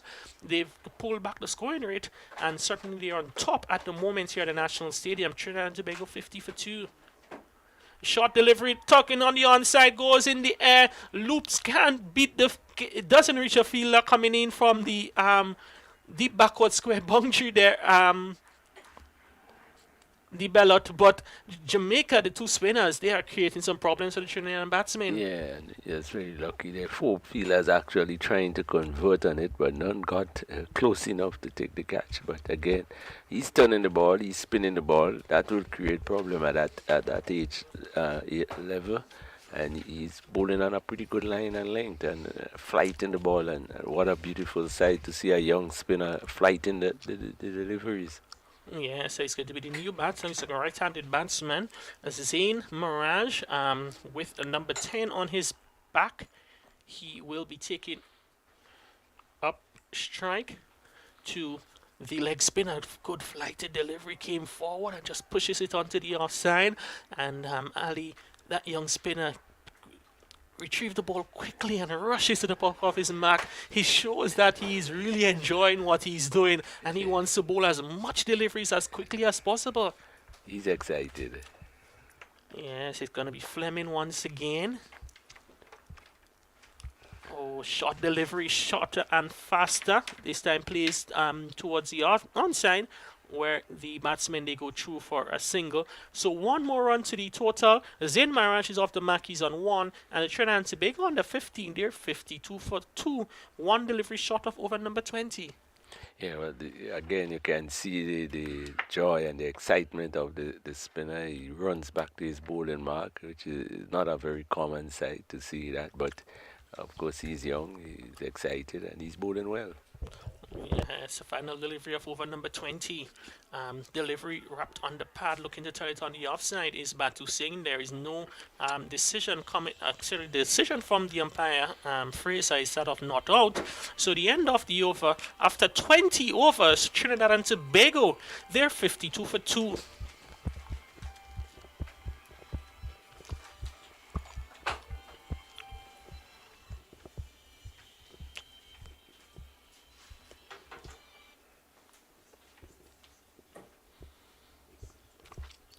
It's the second day of the CWI Rising Stars Super 50 Championship on the 50.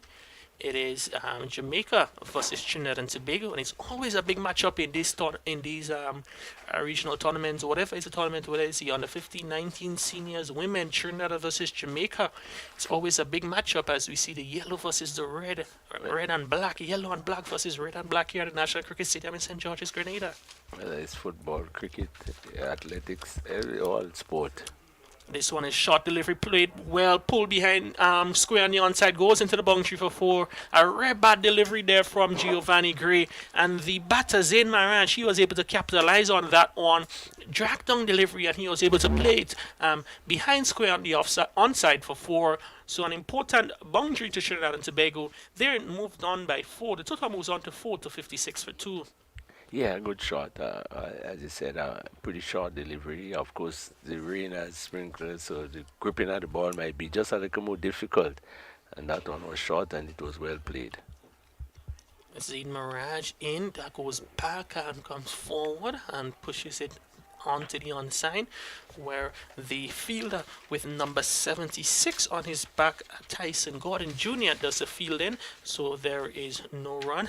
And quite an interesting stance there, batting stance there from Mirage. We see he crouches first, then he gets big and goes back, look to cut, and the umpire appeal for caught behind. Umpire signals wide, so 1 more to the total.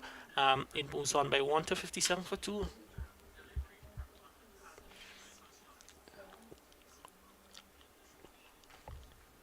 And it's going to be Giovanni Gray to continue.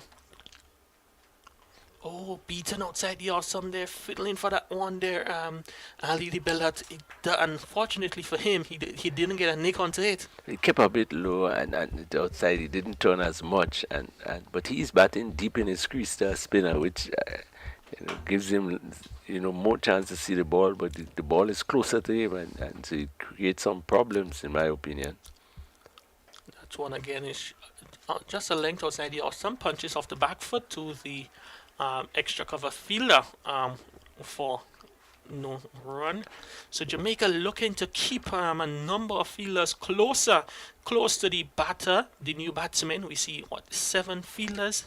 8 fielders inside the circle, reminding you that they can have as much as 5 fielders outside the circle at this stage of the innings, but you can see the intent there is to keep the new batters facing as much deliveries as possible, and they would have gotten rewarded 2 overs ago when Boodoo would have been bowled after facing a number of dot deliveries in succession. So it's the end of the over which conceded just considered 5 runs, and Trinidad and Tobago 21 overs bowled 57 for 2. Jamaica seems to be now in the ascendancy. They have picked up 2 wickets and bowling pretty well. The spinners are on, bowling very well, turning the ball. Both spinners, the off spinner and the leg spinner. And at that age, it's a pleasant sight to see this flight and the amount of turn they're getting on a pretty good batting strip. Yes, Ali, and it's really encouraging, I think, for cricket across the region, where you can see young spinners looking to use the condition well, lose to flight the ball, as it's going to be the leg spinner from the southern end. This one turning back into the left-hander, can beat the fielder in cover close in on the offside, so there is no run. And normally, in limited overs cricket, spinners, they tend to go faster and flatter, but to see 2 youngsters looking to flight the ball and use a number of different variations is quite good telling for the future of the art form in the region. This one played down to the long off area where the batsmen, they come through for 2. Powerful throw. The keeper is not able to collect, but fortunately for him, he had some backup there in the person of Nicole Mackenzie, the captain, who would have been done well for his team there.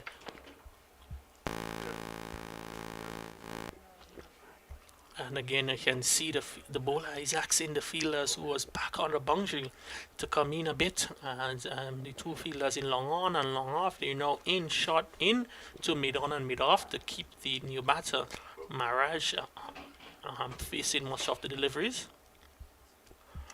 Maraj looking to get inside of the line of that one to hit it on the outside. He's already crouched, Ali, and the way he's even going much shorter, when the ball comes in, he's probably playing it below the level of the stumps. Yeah, he's crouching pretty low and batting deep in his crease. He should be keeping in the back of his mind that the bowler might just fly in a faster one day and might get him in trouble.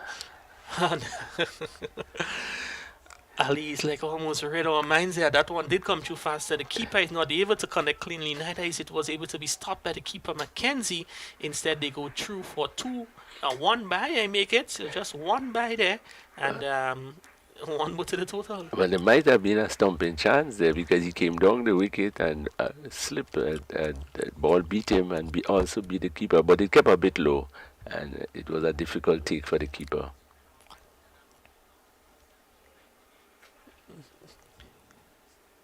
Kevon Fleming once more goes back. Is Ramsaram, the good fielding there from the fielder in and instead it's a wild throw which allows the batsman to come back for 2. So what turned out to be a good bit of fielding saved a couple runs. Instead he gave out 1 more via the wayward throw via overthrows. And the keeper is a pretty small person, so your throw has to be pretty accurate because he doesn't have much reach, and that one was too wide for him. Fleming's in once again, and delivery flighted outside the awesome, plays behind Square, goes down to the fielder, short third man who does a field and can't stop the batsman from crossing over for 1. So Batu Singh moves on by 1. He is now 17, and the total after 20 22 overs, Trinidad and Tobago under 15s here, 62 for 2. Well, it's definitely the Trinidadians are picking up a bit more singles, and so now they are not ultra defensive. They are trying to play a few more shots, and of course they need to probably up the run rate, which is pretty low, but of course they have the advantage of having wickets in hand still. I think the spinners still bowling well, but of course a wet outfield, the grip of the ball, they are bowling a few more loose deliveries, and as a result the Trinidadians are getting that opportunity to score a bit more runs. Yeah, it's going to be a change of bowling from the northern end. We're going to see the introduction of another spinner, very short, a youngster, the Marco Gray, a bit bigger than the average Jamaican out there, and he'll be taking up the action, bowling to the left-handed Darius Batu Singh. So Gray Scott is in, and first up he got into the action, but getting an edge, beat the keeper, beat the Mackenzie in slip. They go through for 2 runs there, but immediately you can have seen some action created there from the introduction of the Marco Scott. I think probably the ball surprised the fielders behind the bat, because he beat the keeper and the first slip between them, and so that a good delivery, turn a bit too. Scott, this time Batu Singh looking to just plays it back down the ground to back down the pitch where the bowler does the bowling off his own fielding, and Ali De Bellot with number 66 on his back. Scott is in once more. Very short player, so the ball comes from a very much flatter trajectory as compared to the other 2 spinners, who was looping it quite a bit there, and provides another different type of proposition to the Trinidad batsmen. Played off the back foot. The fielder comes off the boundary to do the fielding, and the batsman they settle for 1. And he looks to me that he has a sort of slingy action. Very low arm, bowls it a very low arm. And not turning the ball much, so the ball seems to be coming in off the arm, right? The same direction. Going over the wicket, so probably now we'll see if he's really off spin, because he seems to be bowling mostly a sort of arm delivery. But again, as you said, very low action, so the ball seems to be keeping a bit low too. And then he's not a pretty tall fella, in fact very short. This time comes back in a bit.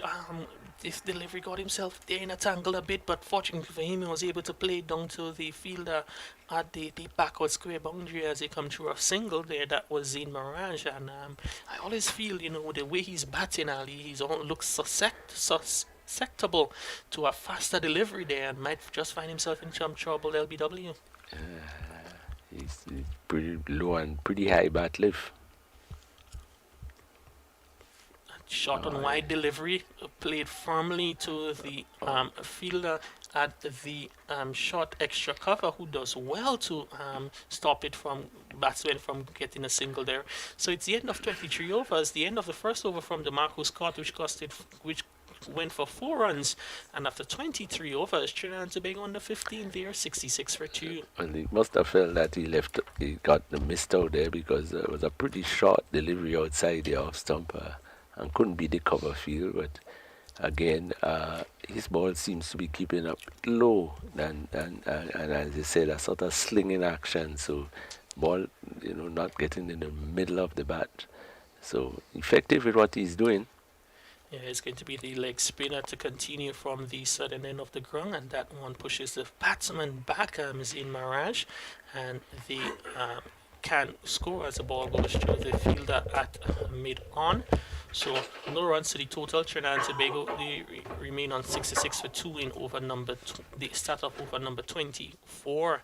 It's the second day of the CWI under 15 Rising Stars tournament, and action now going on between Trinidad and Tobago and Jamaica.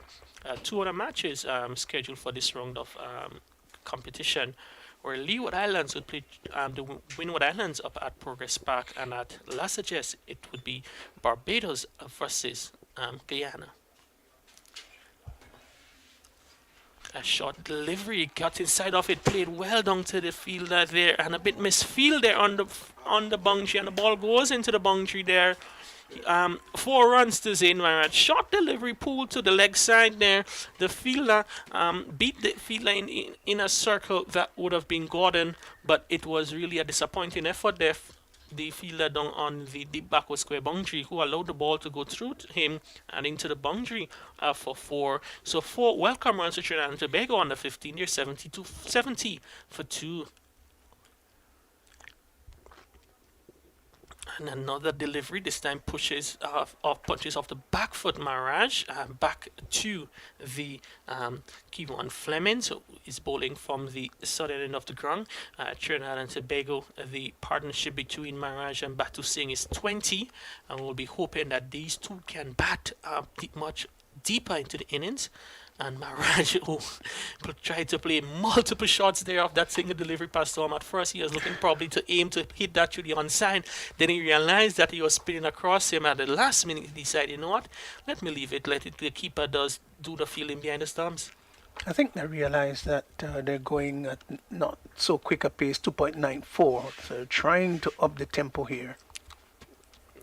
Flemings once again, beautiful flighted delivery there from the leg spinner. All Maraj can do is come forward and pushes it back to the bowler.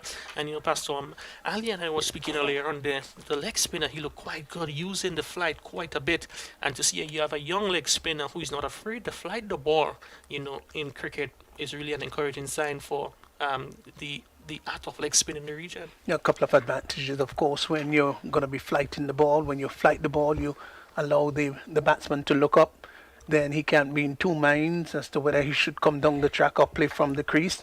In addition to that, if you're going to get purchased, then you've got to throw the ball up, and that's when the ball, you get a little bit more revolution onto the ball, and it can have purchase on the wicket. Yeah, so it's going to be DeMarco Scott, the off spinner, coming in from the northern end of the ground. DeMarco Scott, number 66 on his back, third spinner we'd have seen from Jamaica for today. Many is a 50 overs encounter. They just entering the halfway stage of the inning. So it's still 26. This one is pulled behind square. The fielder down backward of square does well to restrict the batters to just 1.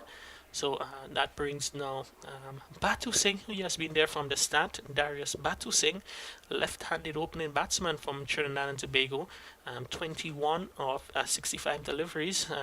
Pastor may be going slow as from what maybe have been expected, but I think the important thing is that he's out there, and you can only score runs in the middle, and would be hoping that he would up the ante to help his team to command a total later on today. Yes, well, he's there for 98 minutes. That's a long time. His eyes are in. He should be set. This is where he has to take control. Yeah, this one Maraj punches off the back foot for a single. Fielder comes off the boundary, rifles in a return in there, and powerful throw. Might be still disappointed thinking of the misfield he had at the previous over, but he'll be looking to put that beyond his mind quickly and get himself focused back into the match.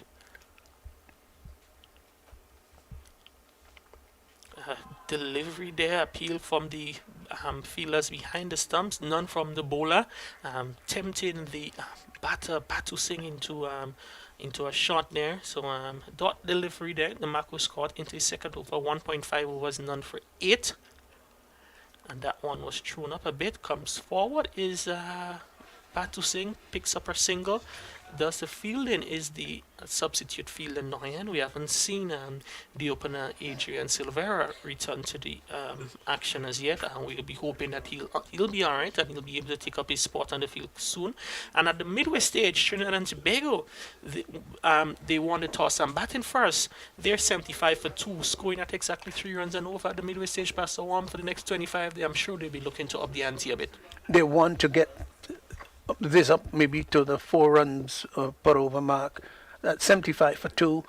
They can't be thinking about getting less than a total of 175. That must be the minimal total that they're thinking about. 175. They got wickets in hands. Now that's good. And again, I'm saying, Kerry, this is where Batu Singh would have to say, I have been here from the start and I need to take a little bit more control here. He's gotten up to 100 minutes of batting and some 68 deliveries he's faced for his Labour 23. And he's got to say, I have to accelerate at this point. Yeah, we're going to see a change of bowling from the River Road end of the ground. It's going to be the captain, Nicole Mackenzie, will be taking up the action. And it's going to be the fourth spinner of spinner. This one is tucked behind square there by Batu Singh, and no runs. The fielder, Demario Hall, does the fielding. So, fourth spinning option there for Jamaica. And we'd have seen Giovanni Gray, Kevon Flemings, Marco Scott, and now Nicole Mackenzie. So that one played on the offside there. Pastor Balion, we were telling the listeners of the sad news that came out of St. Vincent this morning with the death of the former Windies Islands cricketer and coach. As we see this short delivery, looking to hit it put behind on the onside, doesn't make connect on the leg side. Ball goes through the keeper for a wide. That would have been off in Warwick, and it would be certainly a big loss for cricket in the Windward Islands and St. Vincent in particular. I didn't hear of it. I really didn't. Yeah, dot delivery there. I think the news coming in that he had a short illness, and he would have died sometime this morning, and he would have known of his exploits both for the Windward Islands and his post-playing career as a coach of the Windwards on the 15s, on the 19s. As we see another delivery punch down the ground there by Batu Singh for a single. And just one more to the total. It's now 77 for 2. And Pastor Wam, he was certainly one of the good soldiers of cricket in the sub-region, and he'll be deeply missed by all of those who is affiliated with the sports.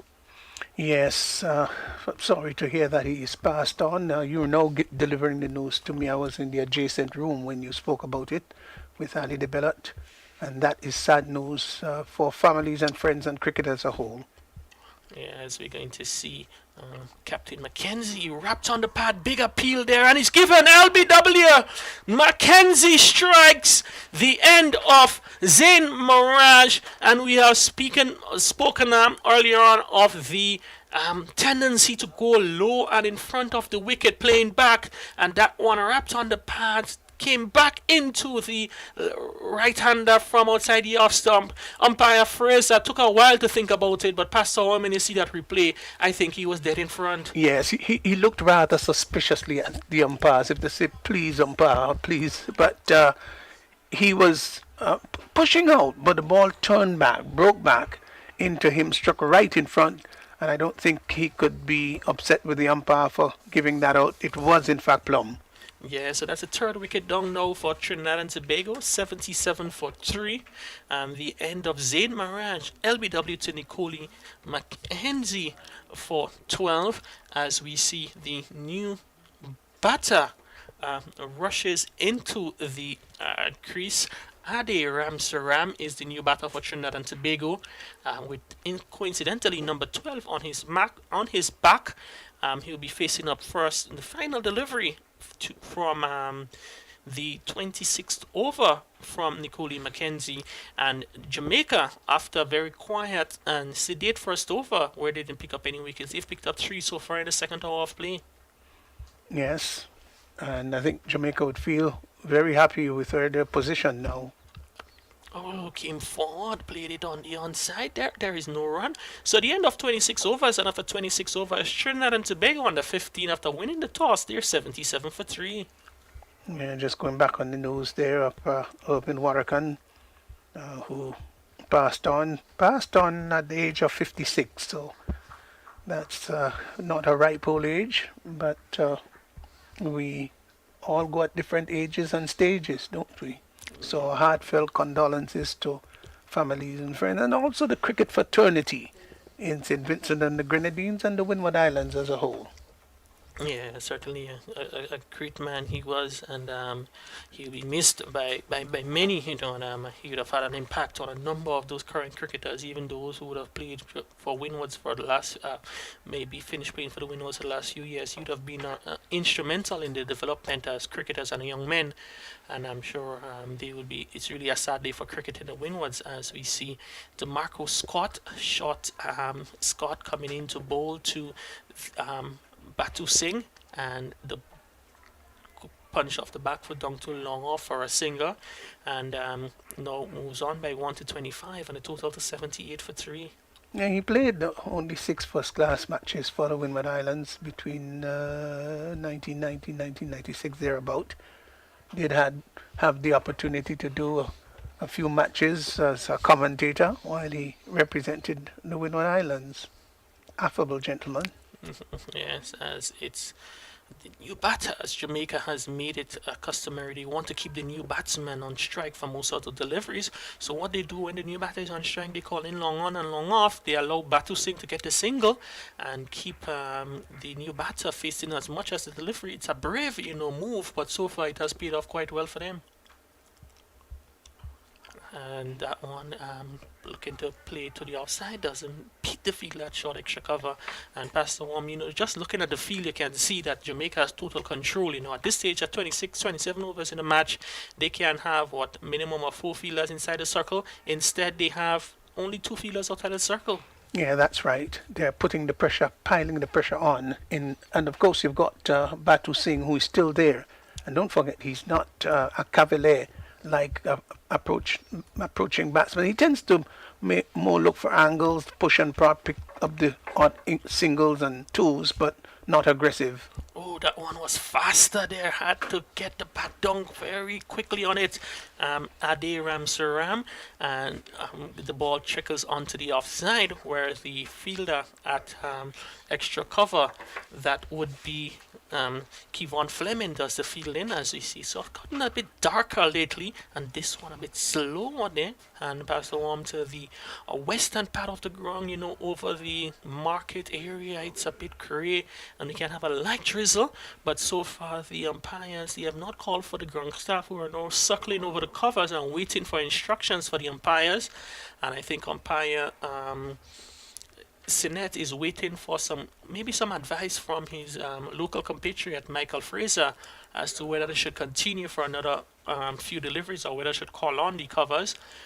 Instead, they opted to allow play to continue for the moment, as Nicole McKenzie, the captain of Jamaica, Nicole Kimani Antonio McKenzie, will be continuing the action from the southern end of the ground.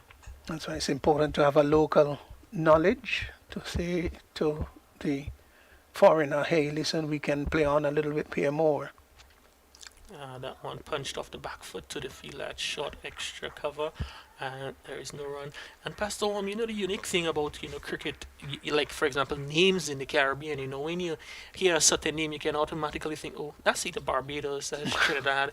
When you hear the names of the Nicole and Odin, first off, I think Jamaica will come to your mind quickly. And now the umpires, they're going off. Umpire Fraser pulls off the stumps and the covers. The first cover to cover the playing pitch comes on, which will be followed by the larger cover, which is going to cover the entire playing square. So I think now they're going the cautious route, looking to cover the pitch as quickly as possible and then cover the cricket in the playing square so that not much damage can be done. So it's another interruption. It's that kind of day, that kind of morning here in St. George's, Grenada, where it's a bit overcast for the entire morning, and the interruptions by rain. We hope it's not going to be a long interruption, as the players, they make their way back into the pavilion. But it has been so far very good session for Trinidad and Tobago. For Jamaica, where they've picked up 3 wickets and they've been able to bowl at a very miserly rate of just 2.87. Trinidad and Tobago 78 for 3. Yeah, well, Batu Singh, as we said a little earlier on, a little on the slow pace. He's 25 and 25 of some 74 deliveries, batting for just over 100 minutes. So that's a long marathon-like innings. Trinidad and Tobago 78 for 3. Well, I don't know if they're necessarily very happy where they are from the context that the run rate is only 2.87. At this stage of the innings, you want your run rate to be about 3.5, and if not 3.5, let's say 3.25. But I think that 2.87 carry, that's a little on the slower side. Yes, and Trinidad, they'll be hoping for a bit more. It's still a lot of overs left in the innings, 22.5 overs. They're hoping that they can get up to maybe 180, 200. They'll have that in the back of their mind. And with the constant interruption by rain, you're not too sure what factor that would play in the match later on. Because, historically here in the National Stadium, Pastor Warm, as the day gets older, the pitch gets used, it tends to get better for batting in the second half of the match. So they'll be hoping that they can set a total that their bowlers can defend later on. The Jamaican spinners, they would have done quite well, picking up shiny wickets among them. Giovanni Gray, the off spinner, 7 overs, 3 maiden, 1 for 12. Kevon Flemings, the leg spinner, 5 overs, no maiden, 1 for 17. The Marco Scott, another off spinner, 3 overs, no maiden, none for 10. And Nicole Mackenzie, the captain, who is into his second overs, picked up 1 for 2. So the spinners among them, they have bowled 16.1 overs, picked up 3 wickets for 41 runs. So very good contribution there from the spin bowlers from the Jamaican outfit. Sure, right, and it's something I think we're going to see very much in the course of the tournament, where the spinners are going to be picking up salient wickets in the tournament. But I think it'll also be good, Kerry, if we can have the fast bowlers, coming into their own. You can see potential, but we're not seeing fast bowlers who are in fact keeping that line and length.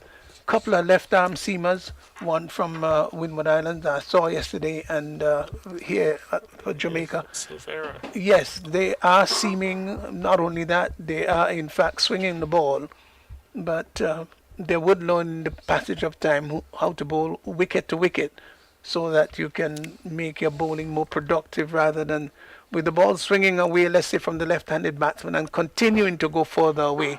The batsman doesn't have to play, and we saw a lot of that, a lot of wides coming into play. And those are some things that I think that the coaches will just have to point out to the youngsters. Yeah, most certainly. I think the talent is evidently there. It's just how do we harness those talents and get them to be playing cricket and making the best use of the conditions available to them. As you said, young Silvera, he looked quite impressive there. As you might have heard a bit of chuckle there coming through the microphone, but that was from observations on the playing area, where the ground staff, they're looking to do the easy option. Well, you just talked about best use, so certainly making the best use of the available conditions to them there. So those youngsters, Pastor, we also have to keep in the back of our mind that they have not played any cricket at this level for the last 3 years. That's correct. And it's the first Rising Stars under 15 championship we've had since 2018, 2019, and those youngsters now, it's their first time probably representing their country at this level, and I'm sure that they would be looking to use it as a learning opportunity to understand what it takes to compete and to succeed at this level. And it's really an encouraging it's really good to see that the under 15 championship is back. Earlier on this year we've had the under 19 championships also for the first time. Actually, no, the under 19 championship is going on simultaneously in St. Vincent at the moment. It's a 3-day championship. The young ladies, they had the under 19 championship in Trinidad a few weeks ago. They had a tour of the US where they played the US in a few matches in Florida. So it's certainly been a busy summer of cricket for the cricket fraternity in the Caribbean. And we hope that with the re-emergence of cricket post-pandemic, that our youngsters can really strive in this new environment. And it's really an encouraging sign that we can get cricket playing back at the youth level, because it's all good and well to have it at the senior level, but if we do not have the developmental levels, the under 15s and the under 17s and the under 19s, then we may not necessarily be unearthing and be developing the next generation of cricketers to represent us at the senior level. Well, what we're seeing taking place at the senior level, there's no question about it. We've got to go back to these youngsters, go back to grassroots, And these under 15 cricketers that you're seeing, and some of them are going to turn out to be outstanding in the tournament. What do you do with them? We should ensure that they do not get lost in the rubble. You need to work with them, see their giftings and potentials, as the case may be, and help them now to translate into under 17s and under 19s cricketers, and then catapult into the senior West Indies and first class sort of arrangement that we've got here.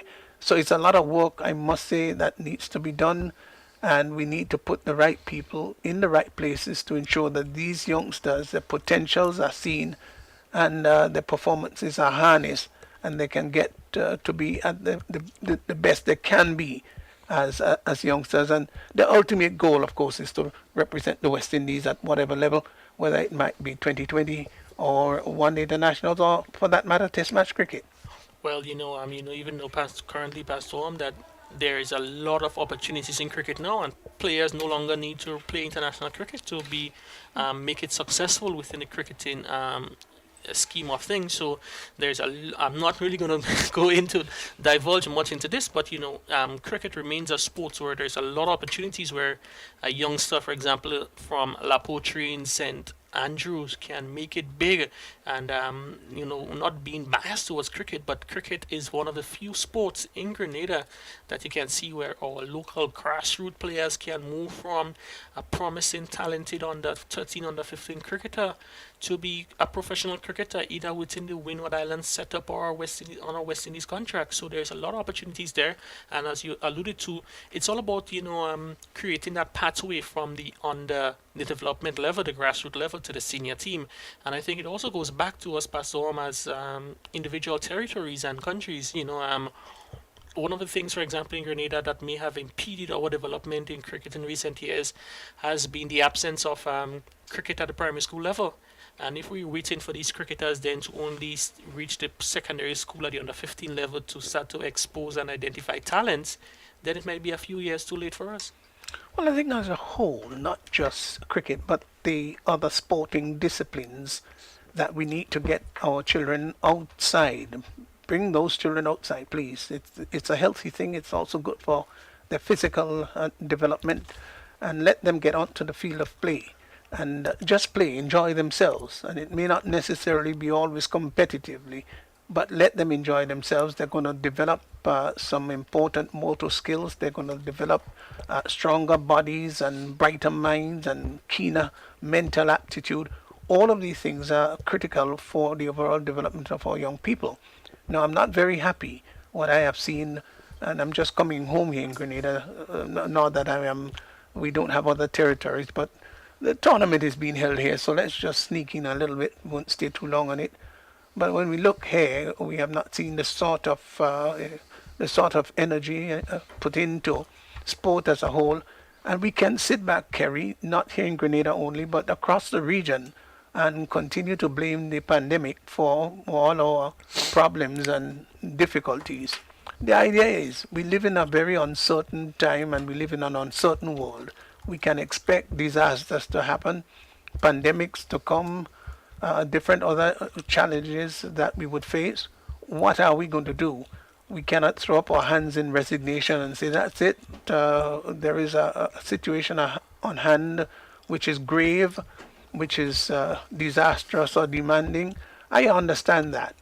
But that's where we're going to prove how strong we are, whether we've got acumen and gumption, and whether we're going to rise out from the dust and be ready to rebuild when we fall into in the proverbial volcanic ashes, and come out and fight again and get through what we need to get through with.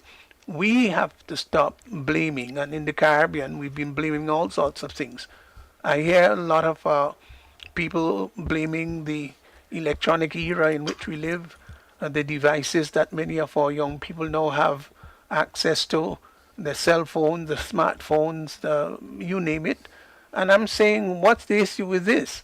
Do you want to tell me that we're exposed more to that than the Englishmen or the Indians? All across the world, our young people are now exposed to technology. But that does not suggest that because they're exposed to that, that they cannot develop in very important facets of their lives. So stop blaming technology, please. Stop doing that. We blamed it long enough. It's been around for quite some time, and trust me, every year it's going to become more and more intense. Let's combine technology with the natural raw resources that we have in terms of people, and let's get the best out of them using the same technology that we're blaming for their device. Yeah, very well said. And I think going back to earlier point there, it's all about how do we create the pathways towards developing our players, because we, for example, in Grenada, we have a lot of venues, we have a lot of personnel associated with it, but how can we organize and get them to make best use of the we can organize and make best use of the resources that we have. It's evident, when you go to certain parts of it, the interest is still there for the sports. But how then can we get the youngsters so from just playing casually to seeing that, hey, this can be an opportunity that you can take advantage of? Because most people, they would work for 20, 40 years within the private sector, the public sector, and that is a career. But if you go into sports, and it doesn't have to be cricket, and if you take it seriously, this is something that you can make a living of, transform you, your family, even your community. And there's a lot of opportunities outside there. And as you said, it's about us taking personal responsibilities. And oftentimes, as you say, we always want to blame all of the factors, but sometimes we not want to look within and look at the person in the mirror and say that I need to take responsibility and I am the one to make it right. And it calls on, I think this new approach calls for all hands on deck, and it is needed for us to really fulfill and to develop the potentials we see within the sports here. And it's evident we have the talents, and as compared to the other islands, other territories around the world, cricket territories, because when you look at the under 15s and the under 19s in recent years past, there is no big difference to say that, when you look at the World Cups and so forth, that the youngsters from Australia or India or Pakistan, they're head and shoulders above our players. Even some of our players are even better. But how then can we translate that into the next level? And I think that is where sometimes we fall short. Yeah, we've got a lot of young players who compete alongside and against so many of our other international youngsters, and we hear them coming through and doing very well. And we see many of our young people just falling by the wayside, and never being able to get up again and really maximize the potential that they have. And again, it's about the system. It's about having the right people to identify talents and to work with them, and work with them consistently, and to help them to develop the right frame of mind, and help them to develop the right culture, so to speak, the right work ethic, so that they can be disciplined enough to get to where they are. Now, this is athletics, but I'm talking about Karani James. And recently I did have a discussion with Rav James, who sat on the Grenada Olympic Committee for so many years. And one of the things he pointed out to me was the fact that Karani James has been and still is such a disciplined individual. And then having caught up with grave disease having caught up with him rather, for somebody who Kerry doesn't have the tenacity, would read up about the disease and say, hey, this is a disease that can interfere with your career and can, smother your energy in life. And he could have given up. But he took some time off, obeyed the doctor's command, continued being a disciplined young man. And we probably wouldn't see him run a 43.71. But the issue, he's still competing and he is still medaling.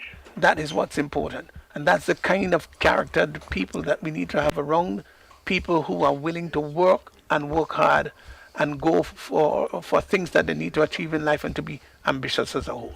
Very well said, and I cannot keep mentioning the kudos of the Kirani James, quite an exemplary figure, and he's someone who's story and his message can transcend, all sports.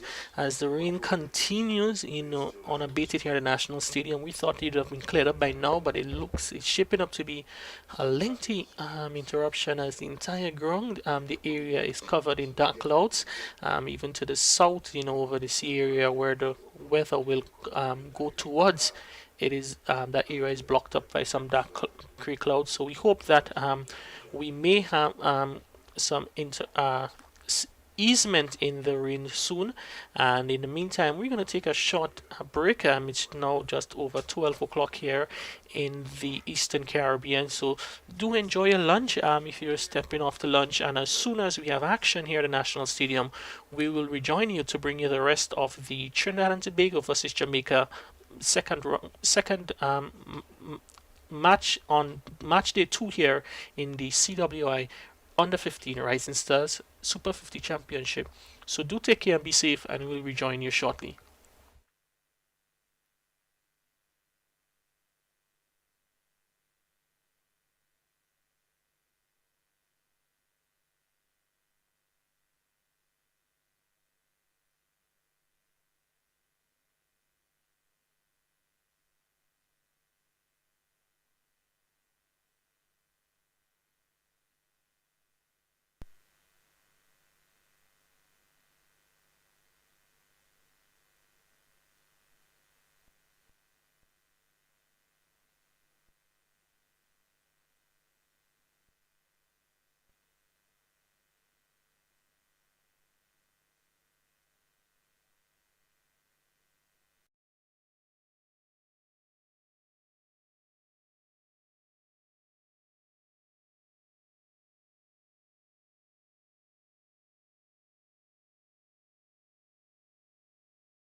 And welcome back here at the National Cricket Stadium in Grenada, where Trinidad and Tobago under 15, they're locked in battle with Jamaica under 15.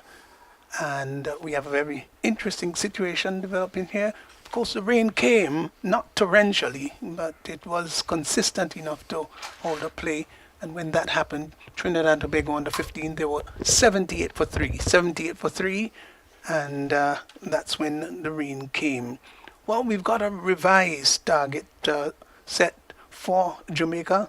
It's 125 to be made of exactly 27 overs. And fortunately, I was able to do a little bit of math before coming on air, so it's 4.62. I hope that Kerry Frank could confirm to say that my math is good. Is it?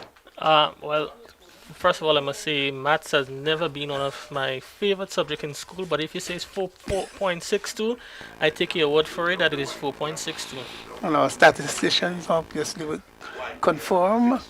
And so 4.62, it may look as though it's not a high asking rate. I think if you get up to 5, you will say it's high. But looking at how things have gone in the couple of matches played here, I think it's going to be a pretty challenging order, won't it be, Kerry? Yeah, it's based on the current situation with overhead conditions. The field might be a bit on the heavy side, so 4.62. I believe the Jamaican batsmen, they will have to bat well if they are to overhaul that total. As we see now, the two opening batters for Jamaica, number 76 and number 13, are making their way to the middle. That's Tyson Gordon Jr. and Hall. Mario Hall would be hoping that they can lay a solid foundation in overhauling target of 125 for victory. Yeah, like that. Nice little pun on words there. Hall overhauling. So we've had this sort of weather throughout well, I don't know if it has struck down in Carriacou, but having spoken to several friends across the main island in Grenada, we've had this sort of rainy conditions for the entire day so far. Yes, it has been one of those days, for the last, we are having a discussion of a few moments ago, and we were saying that how hot it was in the on island over the last week, and all of a sudden we said cricket here at the National Stadium on the weekend, and it's rain. I think a result of that rain is some conditions that we're experiencing in the southern part of the Caribbean. I believe Trinidad should have been receiving a lot of rain also. So Grenada and maybe some of its dependencies are also experiencing these conditions. And we hope that it can improve and it can just hold a bit, that we can have the completion of this match. So here's the first ball by Redhead, in outside the off stump, left alone by Gordon, and is collected behind the stumps. Yes, young, tall, fast bowler there from Trinidad and Tobago, opening the attack there from the Dabo end of the ground. Very tall built bowler. Sort of, a stutter in his run-up as he gets close to the wicket, and sort of unique action there is. Redhead bowls outside the off stump, big booming attempted drive. Didn't really get across, didn't stretch that left pad down and across. I think the fact that the target being 125, they would want to go maybe hard early, but they've got to be careful here. Yes, most certainly, and the conditions might be conducive for the ball moving about, the new white ball to move about in the early overs, as we see. Redhead is in and bowls. He's off the back foot, looking to force that through the offside, doesn't make contact, the ball keeping slightly low, not collected cleanly by the keeper. But didn't pass. I think he used his pads well to get in the way of the ball. So Tyson Gordon, beg your pardon, is yet to score. He's taking strike. And the Mario Hall. Here is a delivery outside the off stump, first run on the board. A wide. Jamaica under 15. They're off the mark. They're with one extras, which has been a healthy contributing factor in the tournament so far. Yes, I think, I'm not too sure how much cricket a lot of these teams would have played coming in, so it's sort of reflective of the extra total. And you'd have seen as the innings progressed, the white count sort of decreased a bit. Read it to Gordon, who's onto the back foot, stabs it out on the offside. We had five fielders converging. The keeper got there first, which means that they're really alert and trying to stop any chance of scoring. So he turns once more from the top of his mark. Is Redhead in gloomy, dull grey conditions and moves in now to bowl to Gordon. Gordon is getting a delivery that keeps rather low, pushes it out in front of him on the offside, and again the ball goes not beyond the square, picked up at a short extra cover. Total remains on one without loss. We're in over number one. Don't forget the target is 125 of 27. Here is the final delivery coming up in the first over. Bowled by Redhead to Gordon. And to this delivery is turn it up on the onside. The ball goes out to mid-wicket. Good economical first over there by Redhead. And gets an appreciative round of applause from his teammate for having done well. It's Jamaica on the 15th. They're one without loss. Yeah, and I think very good over there from Dominic Redhead to open the attack. And I think you could have seen there was an effort from Redhead to keep the ball, on the stumps or just outside the off stump. He did spray it on one occasion, which he was called wide, but I think that's a very good containing stat there from the young fast bowler from Trinidad. Just considering one of his opening over as he makes his way down to the long leg position. Actually, that looks like the left-handed batsman, so that should be third man position, where he'll be stationed in number 49 on his back there. That is Dominic Redhead, as we're going to see. Is it going to be a spin or is it going to be seam from the northern end? It looks like it's going to be seam. That's Sion Charles will take up the action from the River Road end of the ground. So Charles will be bowling to Hall. I think this is going to turn out to be a rather interesting encounter here. As here is Demario Hall facing up to. Didn't come through at all. Yes, and I think I was just, whispered there, a comment came about, I was asking if it was a spinner, but I was just corrected that, in the tournament, one of the conditions is that the spinners the fast bowlers must bowl the first 8 overs. And that's good. He's in now and bowls, and looking to turn that out on the onside. Will get a single as the return goes to the bowler's end. Let's see what the umpire would signal. He does signal leg by, so it must have just touched the pad on its way through to the keeper. Did in fact go behind the keeper. So one more to the total. Extras, of course. Total has now gone on to 2. 2 without loss. Brings Gordon back into strike as Charles. He will be supported by a lone slip. Third man is going to be back on the boundary. There's a backward point. Cover square. Extra cover mid-off, mid-on, mid-wicket. As here once more is Charles in. Bowls to Gordon. Well, he doesn't bowl. Will go back and just mark. He's not comfortable at all in his approach. And that's not a good sight at all. It's not a good feel for any fast bowler who is trying to make his entry, especially in the early part of his bowling, and just doesn't seem to get his run up right. But he seems set now with Charles and begins to move in to bowl to Gordon. Here he is now, bowls, and Gordon is off the back foot, opens the face of the bat, glides it just behind square on the outside, verging on backward point. Thought about a single, made a few exploratory steps, but was not supported by Hall, sent him back, quite rightly too. Total remains on 2 without loss. Yes, it's into the chase of the Jamaican innings. I thought it was, we were robbed of some cricket earlier on because the match was nicely poised at 78 for 3, where the Jamaican spinners are really in control of proceedings. Charles to Gordon outside the off stump, just fishing at it as a naughty schoolboy. Well, he's a schoolboy, isn't he? He's certainly, whether he's 14 or 15, he's certainly being school in Jamaica, and I think you're quite correct to see as a naughty schoolboy indeed. Yeah. Well, These youngsters are inexperienced. You can think that Trinidad and Tobago, they probably have this little advantage here. Here he is once more in bowls. He's coming forward. That is Gordon pushes the ball up on the outside of the wicket. They're not trying to do too much. The fast bowlers just trying to keep line and length, wicket to wicket, not spraying it. Although we already had two extras on the board. Yeah, and I think, when you look at the batsman, you can see the intent there from Tyson Gordon Jr. He wants to get after the bowling, looking to see if he can get some width, but none is being soft up by the bowlers from Trinidad and Tobago. Charles to Gordon turns it up on the onside, can't beat mid wicket.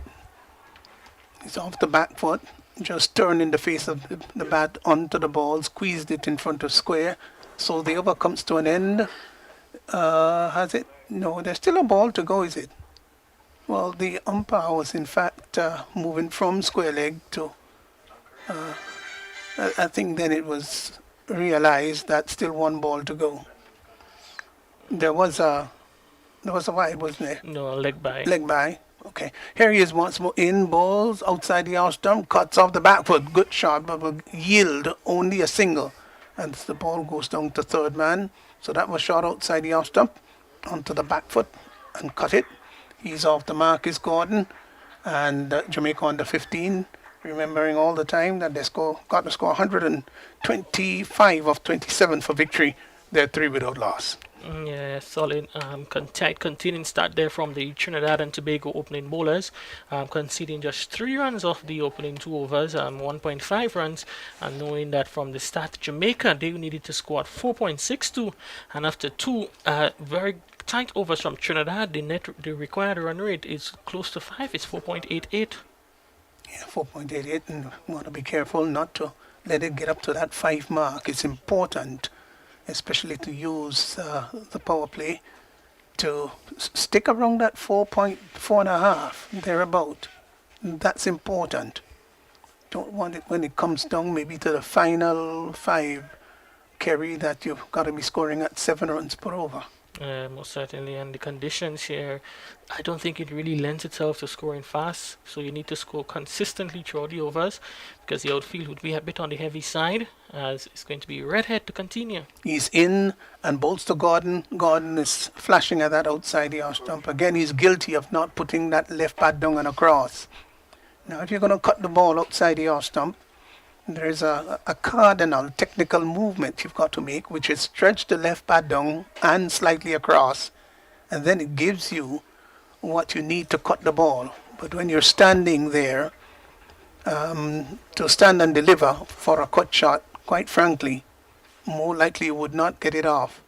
Here's a delivery once more outside the off stump. He's flashing, diving effort there at backward point. The ball peels off the outer portion of the bat and goes down to third man. They get one more to Gordon, who's now gone on to 2. And the total that's moved on to 4 without loss brings Hall now into strike. Yeah, most of the deliveries in this innings was faced by the right-handed Tyson Gordon Jr., who would have faced 13 of the 14 deliveries bowled. So here's an opportunity now for Demario Hall to face his second delivery. Left-handed batter, looks like he's taking a middle stump guard, and the bowler Redhead is going to persist with his over-the-wicket angle, looking to move the ball across the left-handed batsman rather than going around the wicket and push the ball into him. Redhead to bowl to Hall, who is flashing outside the off stump. Oh, he's taken the outside edge, I think, and dropped by the keeper. He was flashing at that one. The ball took a thick outside edge, flew to the keeper, and he didn't take it, didn't grasp it. Well, he floored it. Yeah, as we look at the replay now, certainly there was an edge there. The catch there, regulation catch, you should say, to the keeper, goes a begging, and Trinidad and Tobago misses an opportunity to pick up their first scalp. Yeah, here once more is a delivery that brings him forward. There's a people like before. Not out, says the umpire. Oh, all the fielders, they closed in thunderous appeal. The umpire said, no, that's not out. It'll be interesting. Let's see. Did it pitch outside the leg stump? Pitch Or maybe outside just leg. outside. Yeah, Just a wee bit though. Yeah, pitched outside leg there. Good decision there from the umpire.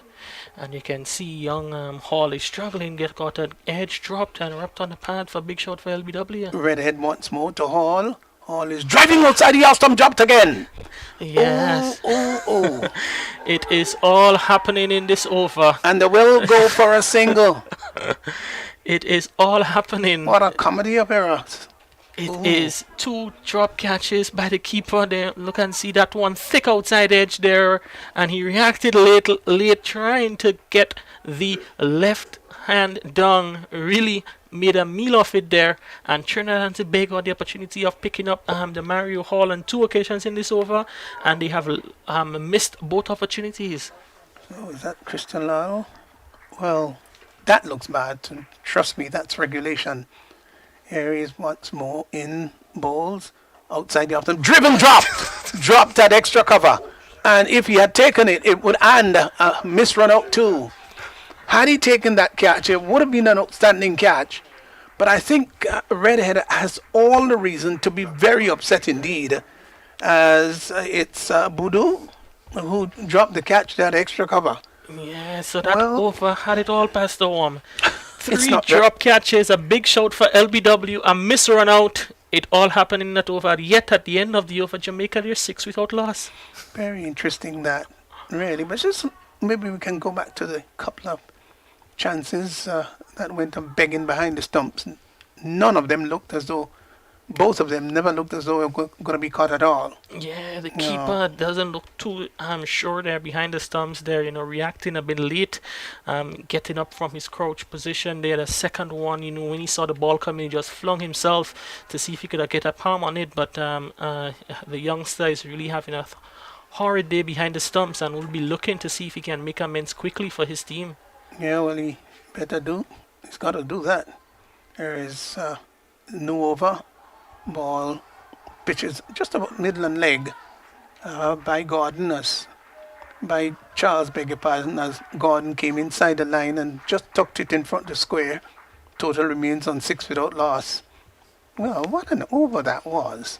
Can't remember doing commentary with an over like that for quite a long time. I'll have to dig deep into my memory to remember that. Charles again is in and bowls to Gordon, who is leaving alone that delivery outside the off stump. Tantalizing, teasing delivery outside the off stump. And maybe on another day he might have gone after it, but let it go by rather wisely too. 6 without loss. We're in over number 3. The asking rate now is 5.03. Now that's when I said why I said a little earlier on, they got to be very careful about that. Don't let it rise above 5. Charles again in to bowl to Gordon, and Gordon is getting away with delivery outside the off-stump, verging on a wide, was very close to it, but maybe just inside. And the umpire saying no, needed another inch and a half to be called a wide. Let it go by. Yeah, I think that one just passed within the guide mark outside the off-stump there. That is used, the blue markers that is used by the umpires to call wide, as the runs are really hard to get now for Jamaica. Gordon outside the off-stump flashes. They will get a single. Bad miss by the fielder there at backward point. Really should have cut that off. And they had the opportunity to cross for 1. So 1 more to Gordon, who's gone to 4. Hall now comes into strike. Left-handed Hall. We're in over number 4. Good start here by Trinidad and Tobago. Defending 125. Well, they didn't get up to 125, which should let you know. But the Duckworth-Lewis system came into play. Here's a delivery outside the off-stump ball by Charles. Hall just shouldering arms. Now to go into the grasp of the keeper. And the total remains on 7 without loss. Yeah, it's Duckworth-Lewis revised total 125. I know a lot of persons might be questioning why is 125 and not a lower score. All to Charles, driven ball taking the outer portion of the bat and going out to Out to backward point, but can't pierce the offside field. Over comes to an end at the end of it. So what? Some 4 overs gone. Gordon will be taking strike. He's on 4. Hall is 1. And Jamaica on the 15 chasing 125 of 27 for victory. They're 7 without loss. The run rate 1.75. Yeah, very tight, containing stuff from the Trinidad and Tobago opening bowlers, and you can see that they have not allowed much bad deliveries. Have considered just 2 extras in the 4 overs, 1 wide and 1 leg by, which is an indication as to the sort of control they've had with the new ball. As we can see, the redhead who's going to take up the action is wiping that ball ferociously into one of the towels carried by the one of his compatriots in the field, looking to see he can keep it as dry as possible. Redhead bowls, driven up to cover. Did get a bit of swing attached to that ball. It was pitched up, so it gave the ball sufficient time to move in the air. But on this occasion, Gordon was reaching out to it and drove it out to cover. Total remains on 7 without loss. Over number 5 in progress, bowled by Dominic Redhead, who sneaks past the umpire now. He's there and bowls to Gordon. Gordon is coming forward and driving up to extra cover, but still can't pass that offside field. Yeah, very tight ring on the offside. One fielder short in extra cover. That make it to be Brendan Boodoo, and in extra cover we have another fielder there, number 47, Yasir Dean. So they're looking to keep the pressure on the Jamaican batsmen there with some good fielding, closing on the offside. Here's a delivery that is driven out to, it passes the extra cover and also passes the mid-off, wideish mid-off fielder will come back for the second. That's all there be. So they got 2. Trinidad and Tobago's got to be careful here. They are looking rather untidy in the field. Yeah, thought about saying scrappy, but I want to mitigate it a bit. Yeah, I think they have some work to do in the field. So far from the evidence we've seen from the 4.5 overs bowled, they'd have dropped 3 catches, had a couple of overthrows, misfielding. So it's something that they need to work on. We know it's not the ideal condition in terms of the wet and outfield that they're playing on, but hope that they can get it better for the next matches in the tournament. Redhead to Gordon, who pushes it up to extra cover. Notice that he has a rather uncharacteristic style where he gets close to the wicket, and for some people it looks as though he delivers off the wrong foot, like former South African Mike Proctor. Yeah, he almost has a stutter before he delivers the ball, Yes. Almost comes to a complete stop as we watches him once more.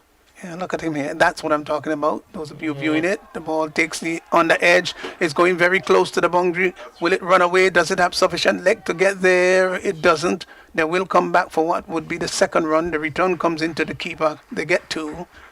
So, what was it confirmed by the umpire? That it was 2 runs. So yeah, it was got an inside edge, it seems, yes. Chinese cut, like I would think. Yes, Pastor. But looking at the young fast bowler there, certainly a lot to be excited about. His build as a youngster, and he's obviously going to get much taller and bigger and stronger. And probably if he can get the run up a bit more fluid, it might even help him in terms of the pace he can generate. From his bowling, because obviously that little stutter sort of kills the rhythm a bit, and if he can get the necessary folks to work with him, he can be a fine prospect for Trinidad and West Indies in the future. And another drop catch, Pastor One? Yes, Cotton Bowl just managed to dive back home, attempting a single. Oh, it looks a bit erratic out there. It came back at him rather quickly, dropped it, and the fielder backing up there at wideish mid-off. Yes, should have been taken. So that's 4 drop catches in 5 overs. 4 drop catches in 5, 11 runs on the board. Whoa, what statistics? 11 without loss, 5 overs gone, the run rate 2.20. Yeah, I think Jamaica will be feeling very they'll be feeling very appreciative of the feeling the Trinidad and Tobago fielders have the effort they've put out in the field. 4 drop catches there, and now you had the bowler dropping one off his own bowl. In the previous over, he had 3 catches dropped off his bowling by 2 by the keeper, 1 by Boodoo shot in extra cover. No, he had the opportunity to feel, to get the experience of dropping a catch also. Mind you, though, I think that came back quite firmly, and it would have had to stuck for him to complete the catch. Here is an over by Charles coming forward and opens the face of the bat.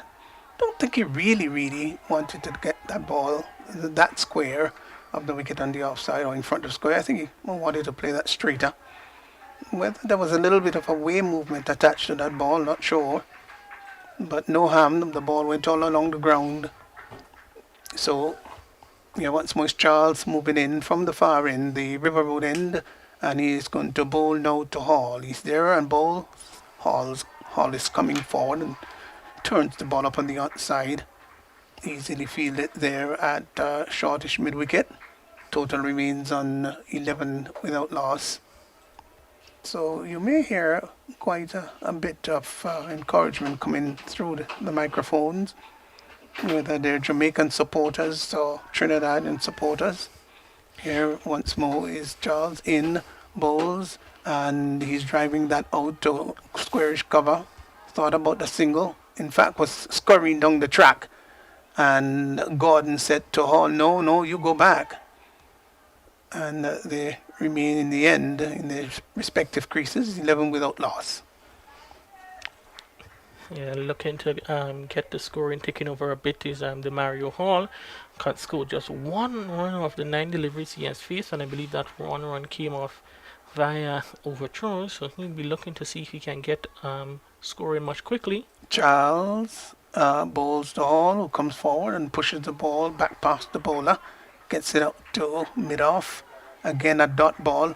This can become very frustrating for the opening Jamaican pair, and maybe also frustrating for the coaching staff and rest of the players, because they would have liked to be 25 without loss here now, but they're just 11 without loss. As here is Charles again in and bowls to Hall. Hall is looking to smack that through the offside. Doesn't make the kind of contact that he wanted. Ball goes bouncing merrily out to extra cover. Total remains on 11 without loss.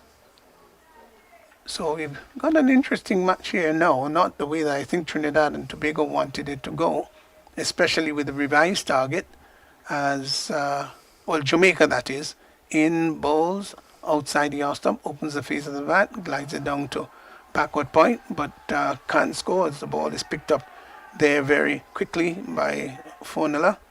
And that completes the over. At the end of the over, 6 overs gone, 11 without loss. And don't forget, the magic total is 127 of 27. 125, of 27. Yeah, as we can see, one of the substitute fielders from Jamaica making their way to the middle.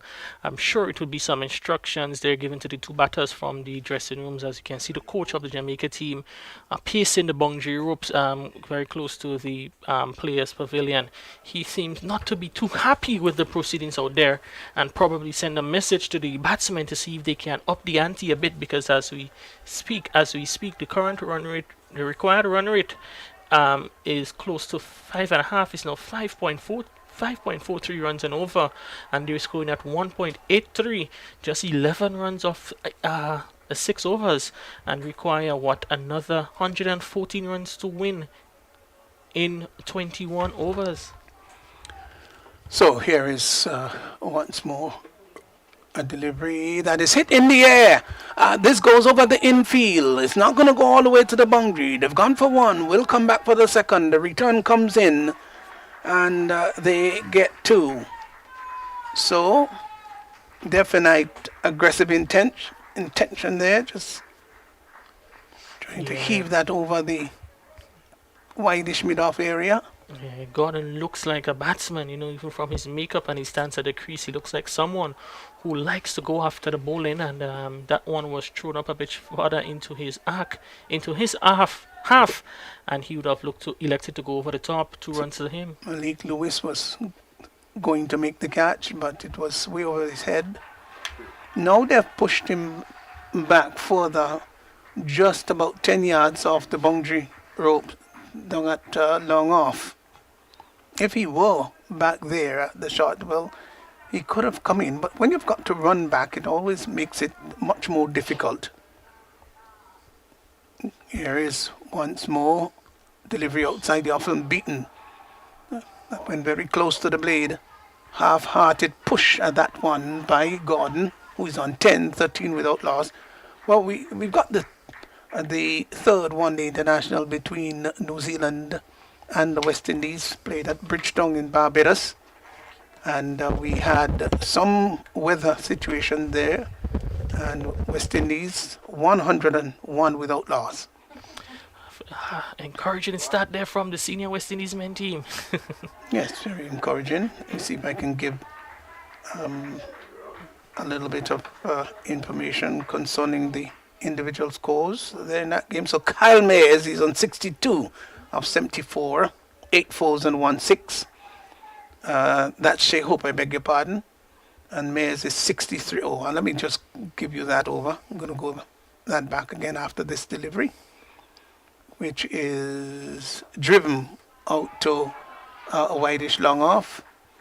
And coming off the boundary rather quickly there is Lewis, prevents the batsman from crossing for a second run. So, Shea Hope is 27 of 63, and Kyle Mayers, not surprising, 63 of 75. I say not surprising because he is the more aggressive of the two.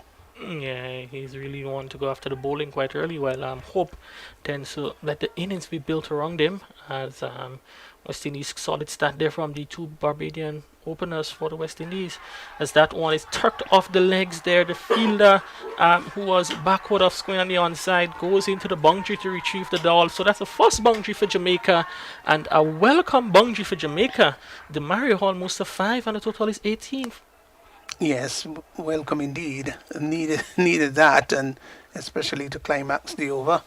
So Jamaica under 15, they're now 18 without loss. Yes, and I just made an observation there, Pastor, on that the fielder who went to the boundary to retrieve the ball is with number 121 on his back.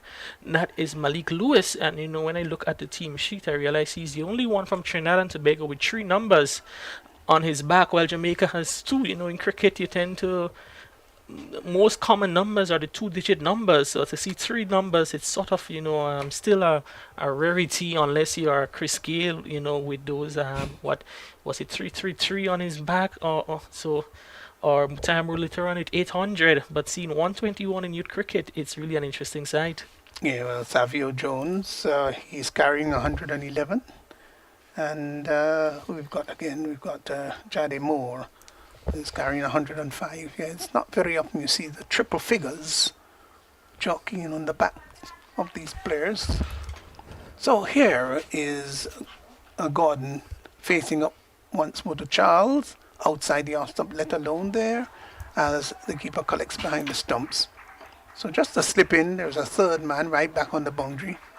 Backward point, verging almost on an extended wide gully. Then there is a squarish cover, short extra cover, long off, mid-on slightly extended, mid-wicket, square leg. That's the field. As here once more is Charles moving in and driven up on the offside to a short extra cover by Gordon. Can't score. Another dot ball. He remains on 11, and the total remains on 18. 18 without loss. It's not very often West Indies senior team gets up to the 100 mark without losing a wicket. It's a final match decider in the series with New Zealand, and with qualifications to the World Cup at stake, I'm sure they'd want to pick up 10 important points. Charles to Gordon outside the off stump, left alone, collected behind the stumps. The thing about West Indies team is its inconsistency. Having won back-to-back matches against New Zealand, then lost so badly, and just sneaking, hoping to fight back and sneak in a victory here. One of the trends we've been seeing over the years, though, is that when when Shea Hope going to come back to that. Oh, he missed his run up. When Shehab does particularly well, normally the West Indies would do really well too. Yeah, he's normally the anchor for the innings in the one day 50 overs matches, and normally once he bats throughout the innings, he would get he would put police West Indies in a good position, and his record shows that he has been one of the finer openers for West Indies cricket in one day internationals. Charles to Gordon. Oh, just over the slipper's He's head. bowled him. Oh, it's bowled him. That's right. Yeah, it's bowled him. Yeah. Well, I missed it really. I thought it would have taken the outside edge and flew over the keeper's head. That's what happened in the end. Kiss the bails. But he did kiss the bail. Oh, you got it really. And so let's look at it. Oh, yes, that's what happened. Hit the bails.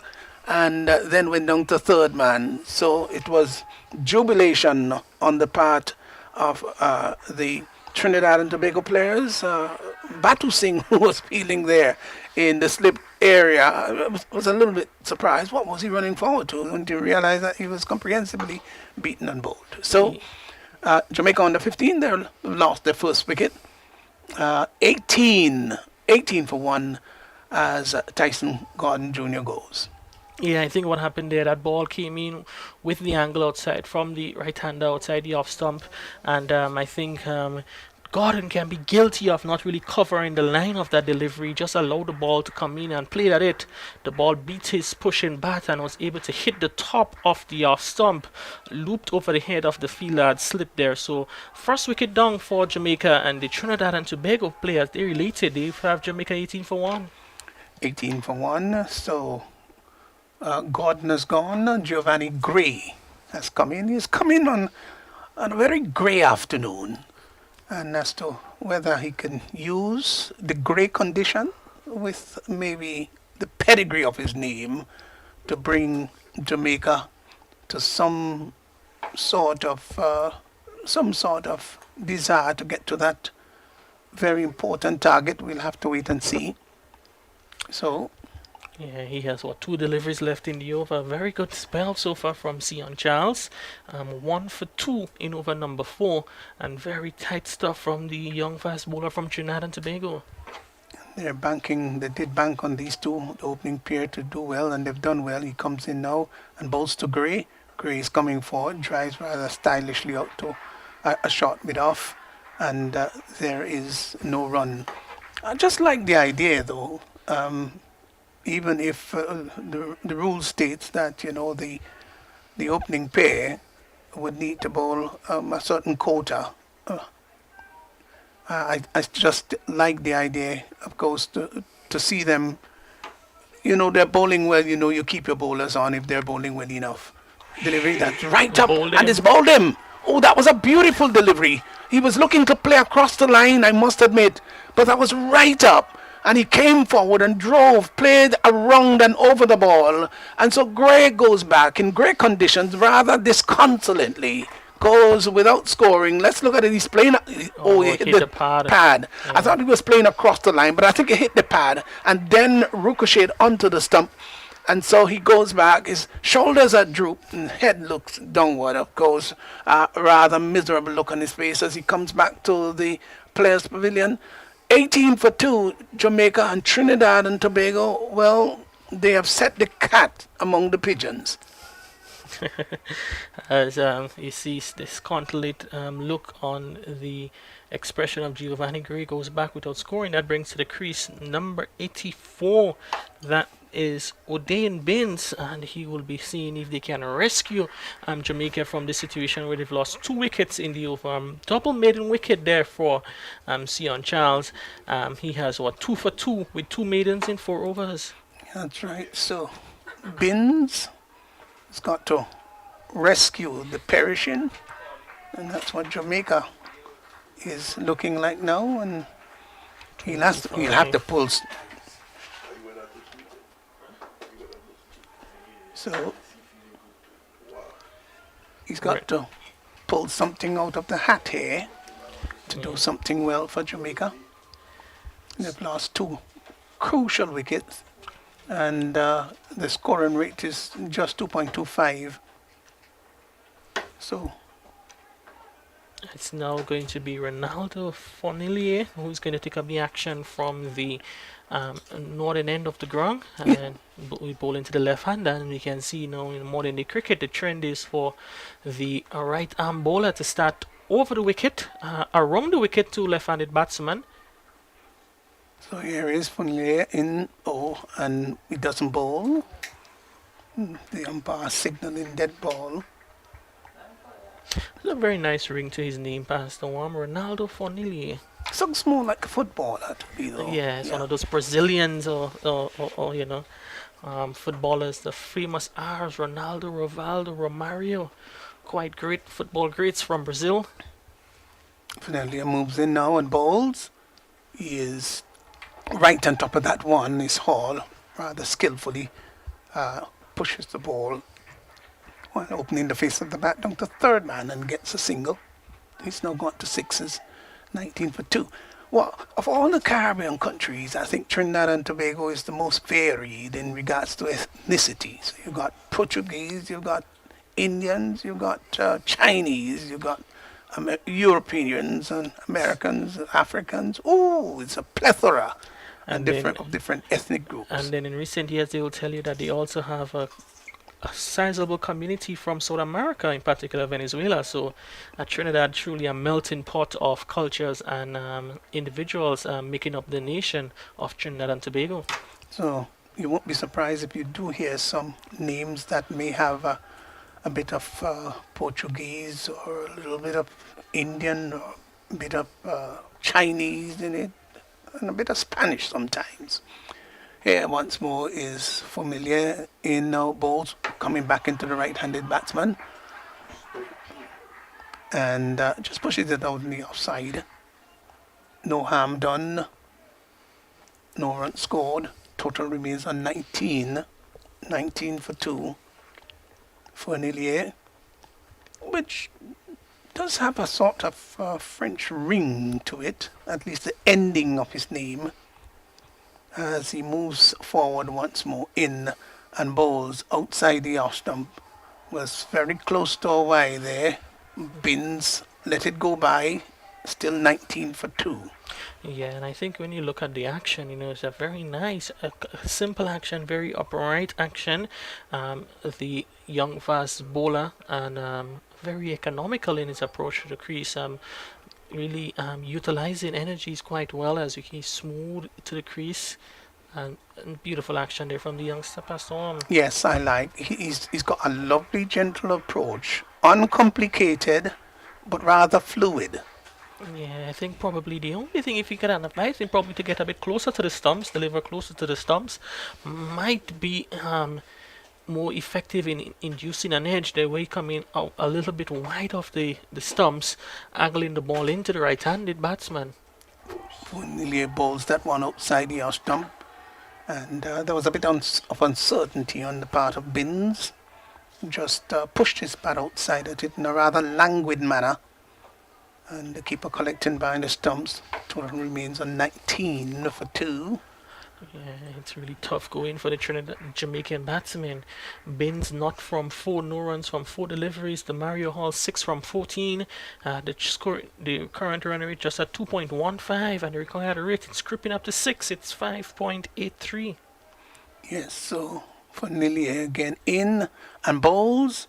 And Bins comes forward, opens the face of the bat in a rather skillful manner, but that's all, not effective enough to pierce the offside field. The over comes to an end. Good over there, in fact, just a 1 run coming off the over.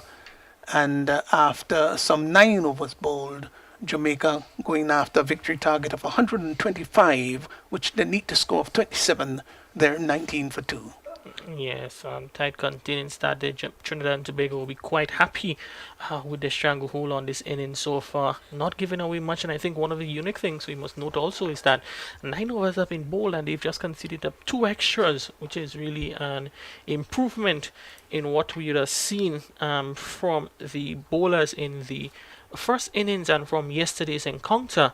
And one thing they would obviously want to keep in the back of their mind, the improvement in their ground fielding. But I think having Jamaica 19 for 2, they'll be, after 9 overs, they'll be quite happy with the return so far. So Charles's spell is just coming to an end. 4 overs, 2 maidens, and has picked up 2 for 2.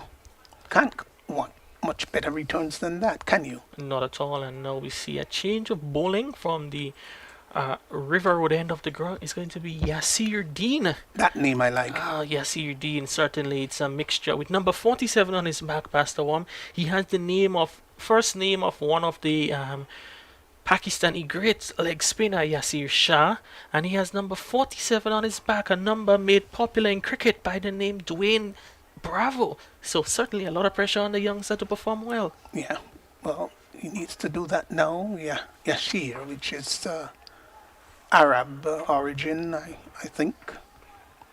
Arabic, 19 for 2. Jamaica on the 15, as here is Yashir Dean. Moving in now to bowl to Hall. He's there. Hall gets one that is bouncing. And I was surprised that he got so much bounce there, really. Did it hit something and kick off? But it really got good bounce. I don't think we should, the youngster will be saying that was totally skilled, and not wanting to take away from his exploits, but very good start there from Yasir Dean. He brings him forward, plays it out on the onside, thought about a single, then was sent back quite wisely there by Binns. So Hall remains on 6, 19 for 2. Interesting match we've got here, but I would say that Trinidad and Tobago on the 15, they're in the ascendancy. Dean is in and bowls, turned up on the onside, almost action replay to the previous delivery, still can't score. Still 19 for 2.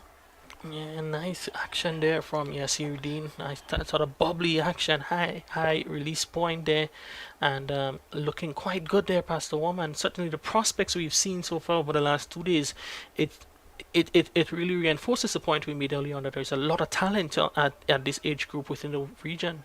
Dean to Hall. Hall is coming forward. There's an appeal for caught behind. Yes, gone. Got him. Coming forward, you could see that there was a bit of tentativeness in his prodding forward. And so he goes, caught at the wicket, and they've lost the third wicket. It's now 19 for 3 as Hall goes for 6. And Jamaica, they're in real trouble. Now let's look at the replay here. He's coming forward. Oh, and he got bounce. Yes, and he was yelling at the umpire. Umpire, how is that? And the umpire said, well, you know what? As sure as you are, I am too. And they've lost the third wicket. Yes, now it's to the crease is the captain, number 50 on his back, Nicole Mackenzie. And if ever there was a moment where the captain needs to step up to lead his team from the pits of defeat onto victory, it is now, and it's all laid. The pressure is now on the captain's shoulders, and I'm sure the whole of Jamaica will be hoping that young Nicole Mackenzie can play a captain knock to rescue his team from this situation. Yeah, that's an old-fashioned cricket expression, captain knock, which tells you that someone, the leader, comes up with a very important innings, especially if his team is in some measure of trouble. So here is Yasir Dean, brings the left-handed Mackenzie forward, pushes it out there to mid-wicket, but he can't score. This is a lovely over here, bowled by Dean. This is the last delivery coming up. Here he is. He is bowling round the wicket. He's off the back foot and just pats the ball out to short extra cover. There, Mackenzie. The over comes to an end. Very important, interesting over there by Yasir Dean, picking up a very important wicket. So Jamaica on the 15, they're in serious trouble. The required run rate now 6.24. It's 19 for 3. Yeah, totally in control of proceedings here is the Trinidad and Tobago on the 19. First 10 overs picked up 3 wickets. With 19 runs on the board, reminding you that the target Jamaica needs to get to secure victory in this match is 125, but they've lost 3 early wickets in the first 10 overs, and with 2 not-out batsmen, Odin Beans are not and Nicole Mackenzie are not, they'll be hoping for a big partnership from these two to rescue their innings. Yeah, just to update you, in that West Indies versus New Zealand third one-day international, all the West Indians are going at a very they're in a very good position here at 122 without loss. How many overs has been bowled in the innings, Pastor One? All right, so far 26 overs gone. Here is Funilea in bowls outside the off stump. But I noticed that your keeper has become a little better as the innings has gone by. Confidence. Yeah, if team has picked up a few wickets, he's probably getting the drop catches out of his mind and focusing on what is ahead instead of what is back behind him. And he's looking a bit more bubbly and chirpy and everything there behind the stumps. And he will be saying that, the drop catches, they really didn't count for much as the Jamaicans here 19 for 3. Maybe he's going to sleep. He's going to sleep better tonight. Here is the delivery outside the off stump, coming into the right-handed batsman. They go through a very good single. They've got to hurry. The return coming to the keeper's end, maybe not the right end. And they get one. Well, it did miss the stumps. So it was a close call, I must say. Yeah, one more to the total is 20 for 3. Yeah, I think the call was made by the captain, Mackenzie, who probably wanted to get on strike, and you could have seen that he was rushing to get in. But Binns, he was having some trouble getting into the non-striker end. But fortunately for him, the return went to the striker's end and not the non-striker. Yeah, one of the things I've noticed though, Kerry, is that not many of the batsmen have really put the fielders under pressure. That's one of the little criticism that I've had so far. Yeah, they're youngsters, but just put those fielders a bit under pressure. Here is Familiar in now and bowls coming forward. They will go through for a single. The ball goes down to short third man. So Funile Funila, I hope we got that right. Funila, is that sort of pronunciation you get right, Kerry? Yes. Yeah, I think you're better at pronouncing names than I am. Well, I think the trick I learned, Pastor Om, is that you say it with confidence to make it seem that you know what you're about. I like that. If we are to his family who may be listening or viewing, if we are pronouncing it wrong, we do apologize, and we hope to get it better for the next match. But in the meantime, we're going to continue calling him Fornilie until we correct it. If we're saying it wrong. But again, we do apologize if we give in your son or your relative So please, bad pronunciation. please end with Nilla. Nilla. All right. That's right. Thank you. So, Jamaica, 22, 21 for 3. Mm-hmm. As it's Binns who is on one. Both batsmen are in fact on one. Here's a delivery that is tucked out on the onside. Very good running. Very good running indeed. The frame of mind, alertness to see that the mid-wicket fielder was a little bit on the deeper side.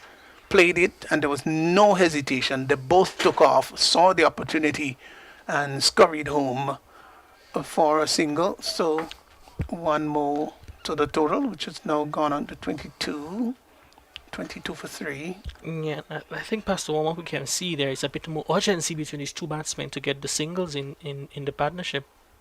Here is a delivery that takes the outside portion of Mackenzie's bat, goes down to third man, gets a welcome single. So the over comes to an end. 11 overs gone. 23 for 3 has been is 2, and Mackenzie will be taking strike. He's on 2. Yeah, Jamaica, they're 11 overs bowled. That means there's 16 overs left and 96 deliveries to be bowled, and they need 102. So they need to score at more than a run a ball to get the victory. They need to score at 6.38, and we have to have in the back of our minds that they've already lost 3 wickets. So I believe that it's imperative that the captain, Mackenzie and Binns, keep the scoreboard ticking over at a fair clip to see if they can keep themselves in the hunt for victory in this encounter. So Yashir Dean will continue. He's had a wicket maiden in his first over. West Indies 131 without loss. He is there now and bowls on about the Midland leg stump, looking to turn that, I would think, on the onside. I think the ball inadvertently went just behind square on the offside. No harm done though. Total remains on 23 for 3. Dean again is in, given generous flight. opens the face of the bat, and again, this time just a little straighter, but with the same result. That's no run. 23 for 3. Like to see the fact that he's given it some air. Is Dean. He's there now. This one is a little flatter. Flatter trajectory coming forward. Is Nicole McKenzie pushes the ball back along the track for the bowler to pick up on his follow through. So Dean again. Boston McKenzie, who is off the back foot, hits the ball down to long off. Will get a single. Comfortable 1-2. He's now moved his total on to 3 and brings Binns into strike, who is on 2, 24 for 3. But they've got to do something. They cannot meander like this. They've got to. They're meandering like a ravine that is in dry season. No. And it is certainly the middle of our rainy season now, so we know there is a lot of volumes in the rivers and ravines around Grenada, so they need to increase the velocity in which they score their runs. Yes, they've got to be cascading now. So here is once more Yashir Dean, who will move into bowl to Binns. Binns is coming forward and opening the face of the bat in the process. Glides the ball down to a shortish third man, or preferably backward point, and there is no run. So it's an uphill task for Jamaica, as here is Dean again bowls, and he is coming forward, driving the ball out to cover is Binns, with no great conviction though, as the over comes to an end.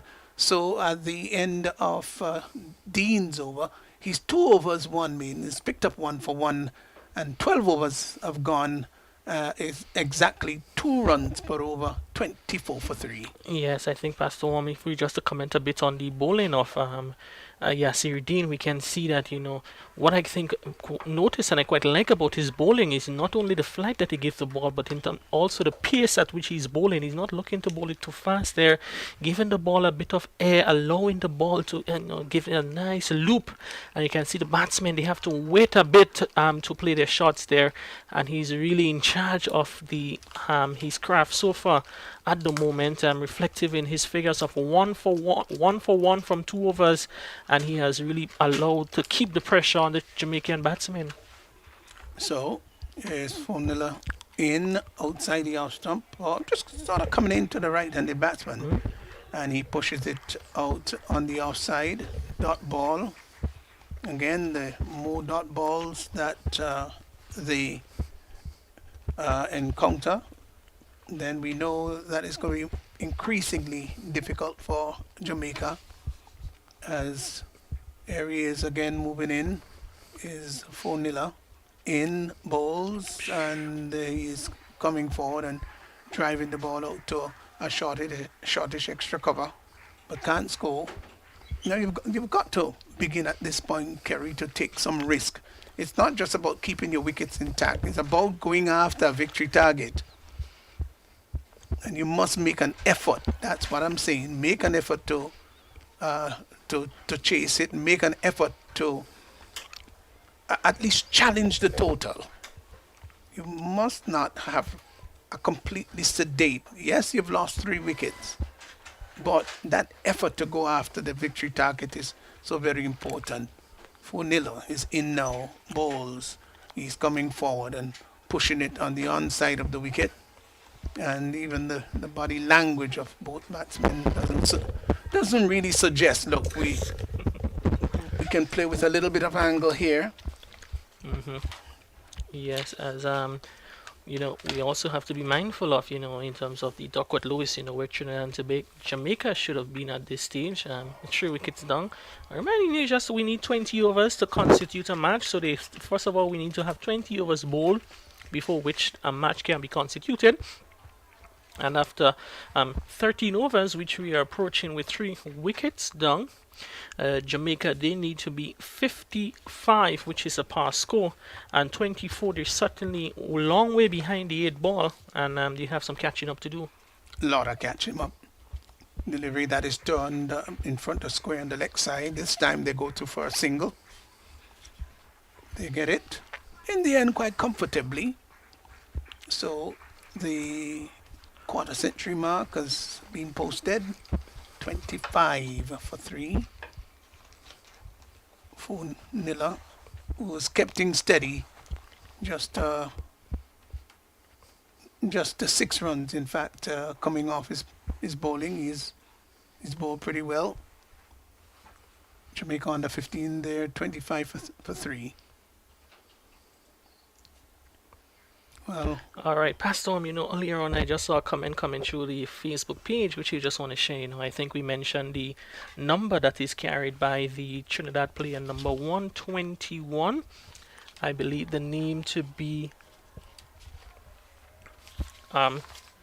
Lewis, and someone just commented that Lewis treated it as 121 because that's his score, which is the highest in TTCB under 15 tournament. So congratulations to the youngster for scoring 121, and I think he wears the number with a badge of honor, reflecting the highest score he would have scored in the TTCB under 15 tournament. And youngster scoring such big scores is really a good effort, and I believe that he should be commended for that, and we hope that he can continue to pile on the runs for his country and for his various clubs. so 13 overs gone. So we've got 14 overs remaining. The required run rate is 7.214. Yasir Dean again brings Mackenzie forward with no aggressive intention, rather easily pushes it out on the offside. Here's Dean again, bowls. Mackenzie is driving well, beats the infield. They've gone for one, but they won't come back for the second. The outfield is not fast, and that's because we've had quite a bit of rain. So they get only one, sort of uncharacteristic of the National Stadium, which is generally quick. Lightning fast. Yeah, but with the rainy season in, it's quite understandable that the ball would not travel across the turf as quickly as, let's say, in the dry season. Yasir Dean once more in to bowl to Binns this time. And he is getting a flat delivery outside the off stump that he opens the face of the bat to and glides down to a short third man. But can't score. Total remains on 26 for 3. Interesting battle this, that is proven to be one-sided so far. Here's a delivery that he's coming forward to. Again, maybe a delivery like that, Kerry, that is given generous flight. Come down the pitch, and drive the ball. There's no threat really of being stumped out with that generous flight. Well, we do know that that's one of the areas that we need to work on at all levels of our batsmanship in the region. Batsmen using their feet and getting to the slow bowlers. But once you remain planted there to the slow bowlers, it really takes out one threat from your arsenal and makes it a more even contest between bat and ball. Well, I'm having a little giggle myself here, Kerry. Going to share the thoughts with you, and some of the older followers of the game, they say that they're not surprised at all that a lot of our West Indian players do not use their feet and can't use their feet. In the old time days when they went to a party or other things like that, they were so nimble on their feet and everything. They glided across the ballroom. Now they've got a mode of dancing that where it doesn't suggest really anything, rather smooth on the feet. Stand and deliver. Stand and deliver, they call it. So I don't know if it has anything. Ali de Bellot is going to be joining us. So I don't know whether that has anything to do with it. Ali's an old veteran, of course, so he'll be able to tell us much more. Yeah, but how things have changed, Yesteryear, people were nimble on their feet. West Indian players know to use their feet, and now things have changed. So there is, in fact, a drinks break. The players are going to be refreshing themselves, but we should let you know that it's not very humid outside there. It's rather cool outside there, as Trinidad and Tobago seem to be gripping this match with the current run rate being 1.86 and the required run rate being 7.62. Jamaica under 15 is they're 26 for 3, having to chase 125 off 27. Good afternoon to Ali de Bellat. Oh, Ali's just making sure that he gets his headphones all right. I think it's all right. No, Ali. Yeah, I got turned was then. And of course, heard you giving a sort of lecture on dancing. Not too sure whether it's from experience or not. I can tell you it's not so much from experience, though. But I did use my feet playing against the spinners. I think I like to do that.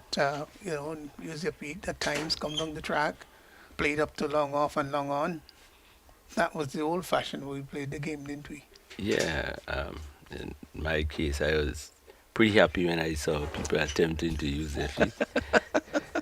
I know that, right? We had some interesting contests back there, Ali. I was a younger player, of course, and I can remember you spinning the ball, big leg spinners.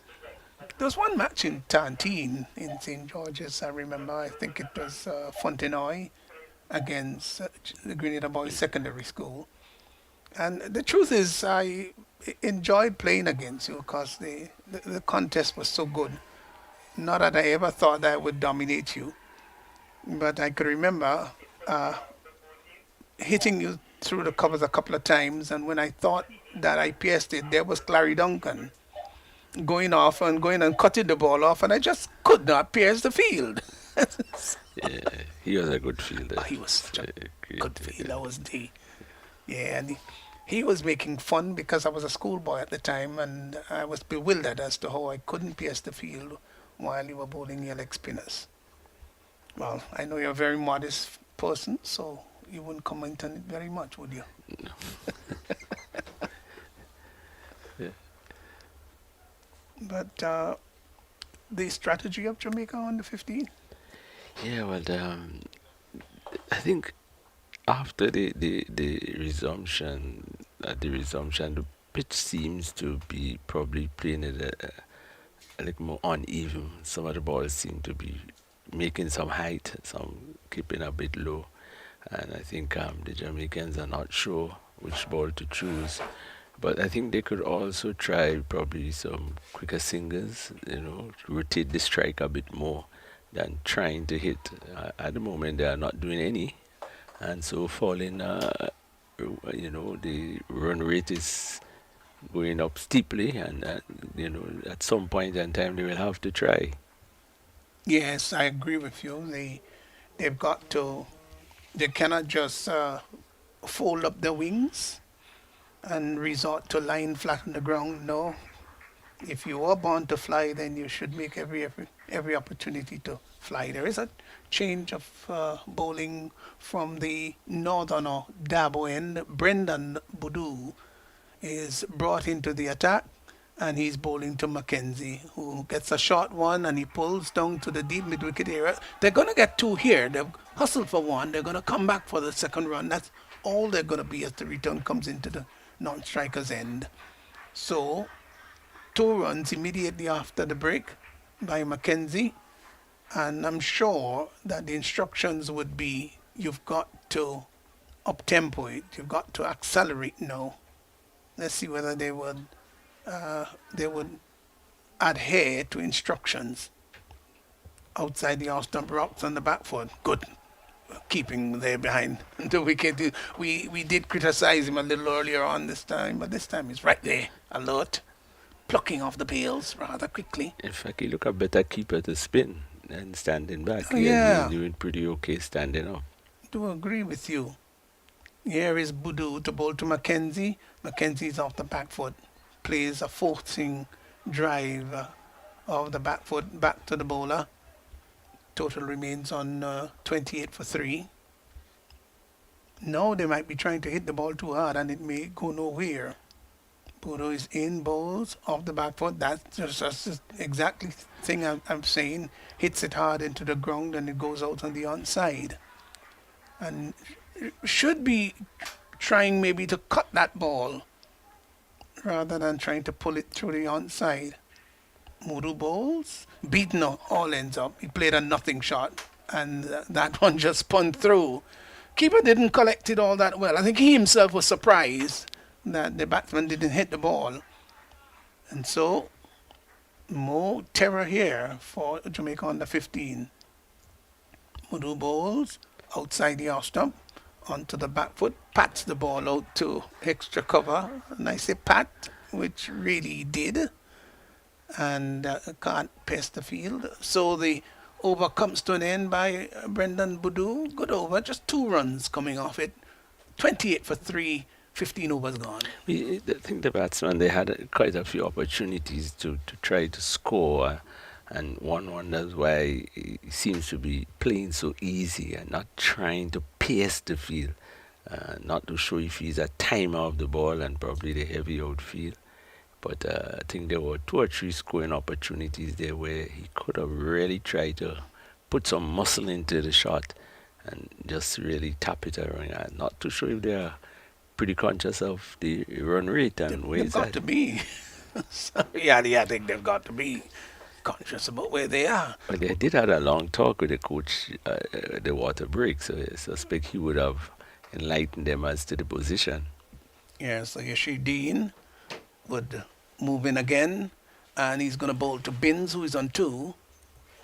He is there now and bowls, and Binns coming forward, taps the ball back. Binns, in fact, has spaced 17 deliveries for his 2 runs. No, that's not good. I'm sorry, that's not good at all. Dean is in and bowls to Binns. Binns is coming forward, plays the ball out to the offside again. No aggression here. Now, this is not good cricket, I must admit. I know they're under 15s. Don't get me wrong, viewers and listeners. But they've got to be able to begin to read their game. Here is Dean bringing the batsman forward, doesn't cue it all that well. And you could see that the frustration is, in fact, creeping in. Binns is 2 of 19 deliveries. Here is Dean in bowls, and he's coming forward, plays the ball out to short extra cover. Again, there is no run, still 28 for 3. The score just seems to be stuck on 28 here now. Yashir Dean in and bowls to Binns. Binns comes forward again. No use of the feet really, just pushes the left pad down and across and plays the ball, taps it out to short extra cover. Dean to Binns. Again, this time opens the face of the bat, glides it down to third man. They've gone for 1, but they won't come back for the second as the return is sent in there by Ramjatan, and the batsman had time to cross for 1. So 1 more to the total as the over comes to an end. 11 overs remaining, 16 overs gone, 29 for 3. I think you'll have to give the bowler credit there. He's an off spinner, he's flighting, he's not really pushing it through the batsman. I think he's playing to the batsman, flight it, put it up, let him push forward, and he has been doing that. He's not attempting to probably even hit over the top or to play the ball into the gap. He's just calmly playing forward, and so I think he's doing just what the Trinidadians want him to do.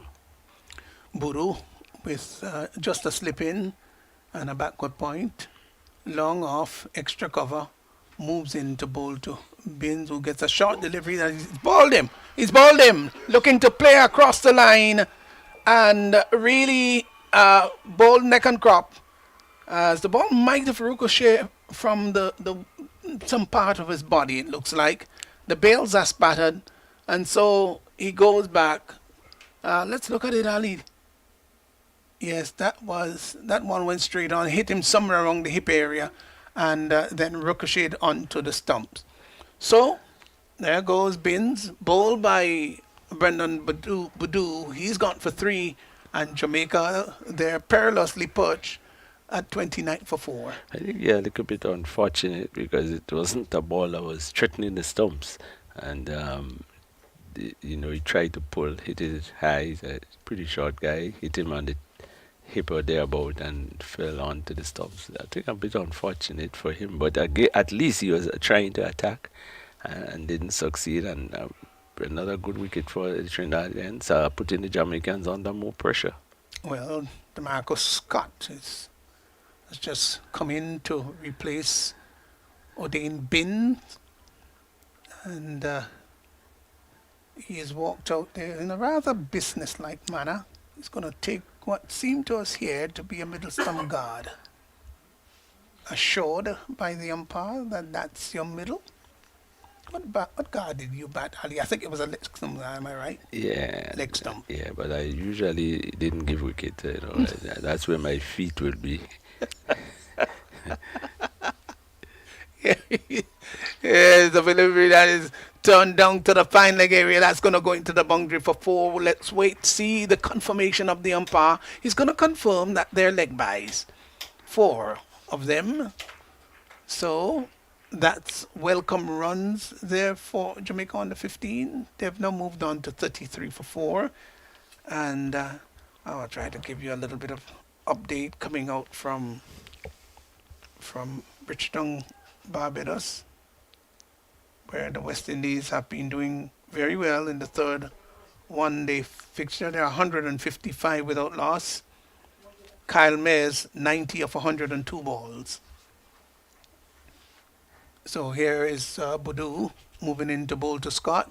Scott is coming forward and whips that nicely through forward square. They've hustled for 1. They're going to come back for the second. No, they decide against it. The return comes in to the non-striker's end. Quite rightly too. Well, Scott wanted a second. Mackenzie said no, go back. I think in the end it was the right move, right decision.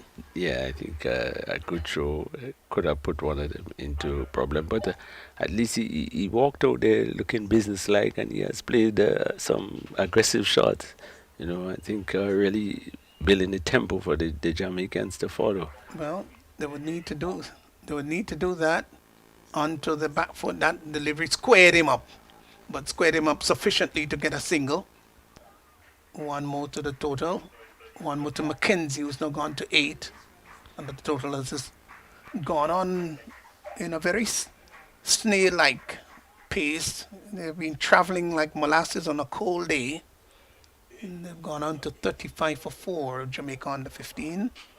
Here is a delivery that, Scott is very upset with himself because he was looking for the big booming drive. He's a big man. When I say big man, from the context that he's got, he's rather heavy set. Look at his shoulders, Ali.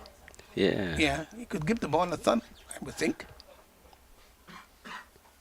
Scott is coming forward. Again, the ball takes the pad. They go through for a quick single, and they get it. Confirmed by the umpire that it was a leg bye. So extras have now moved on to 6. Rather economical in this innings, and the total has gone to, so extras have gone to 7, I beg your pardon, and the total has gone to 36 for 4. But, the 7, these extras is still, reasonably good in terms of what has transpired in the past 2 days.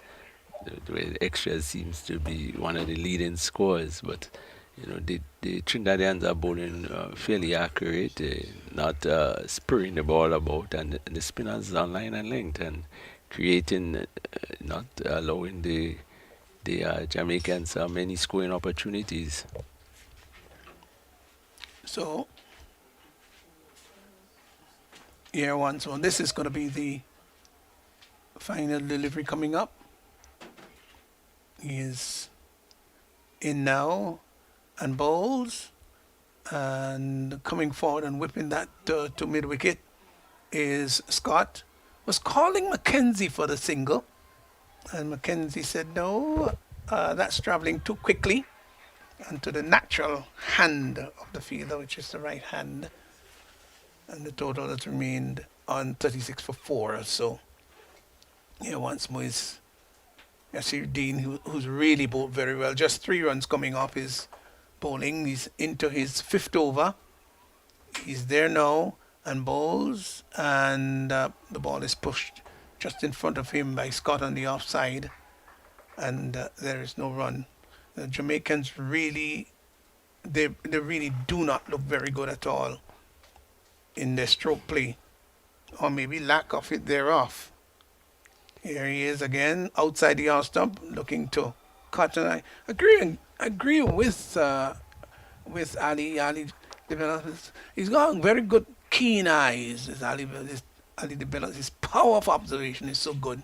Better keeper, seemingly, at the slower stuff. Scott is coming forward, pushes the ball out on the offside. So just a one delivery remaining in this over by Yashir Dean, who has bowled very well indeed. He is there now and bowls to Scott. Scott is coming forward, drives the ball up to long on, will get a comfortable single. So, did I say one more? I think there is no one more remaining. Just went ahead of the scorers. 37 for 4 brings the left-handed Mackenzie into strike. And Dean is going to bowl from wrong the wicket. There he is now. And bowls. And Mackenzie is wrapped on the pad, maybe outside the leg stump. Stifled appeal there by the close infielders. So the over has come to an end. And at the end of some 18 overs, 9 remaining, Jamaica under 15 going after a victory target of 125 of 37. They're 37 for 4. The run rate just 2.08. They now need to score at 9.76. I think this is a very hard, if not difficult, task to achieve in the manner they are playing. They are not really playing shots and not even turning over the strike quickly. They are not going for the sharp singers. They just seem to be prodding and maybe just playing out the over. Not too sure what the tactics are, but it's a bit confusing. Boudou will bowl to Scott. Maybe the change will come about with Scott. But there is a long off and a long on for him. He's got to be careful. Boudou to Scott. Scott is coming forward, driving back past the bowler. The bowler did, in fact, get a hand to it and couldn't prevent the batsman from crossing for a single. Scott has now gone on to 3. And the total has moved on now to 38 for 4. Brings Mackenzie, who is 8 of 23 balls, into strike.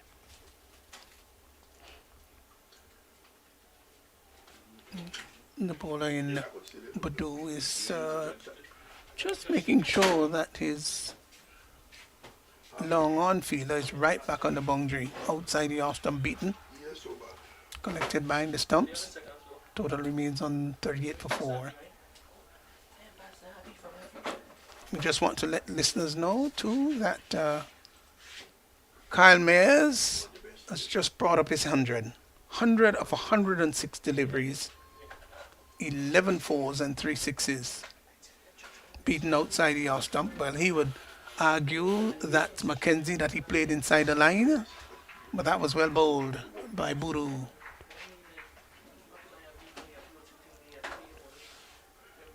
Here he is again and bowls. Comes forward and drives up to mid-wicket and prevents the batsman from crossing for the single. Well, Jamaica, they would have to go back to the hotel if they do not do anything special from here on, and they will have to really say to themselves, look, our approach to this was not good at all.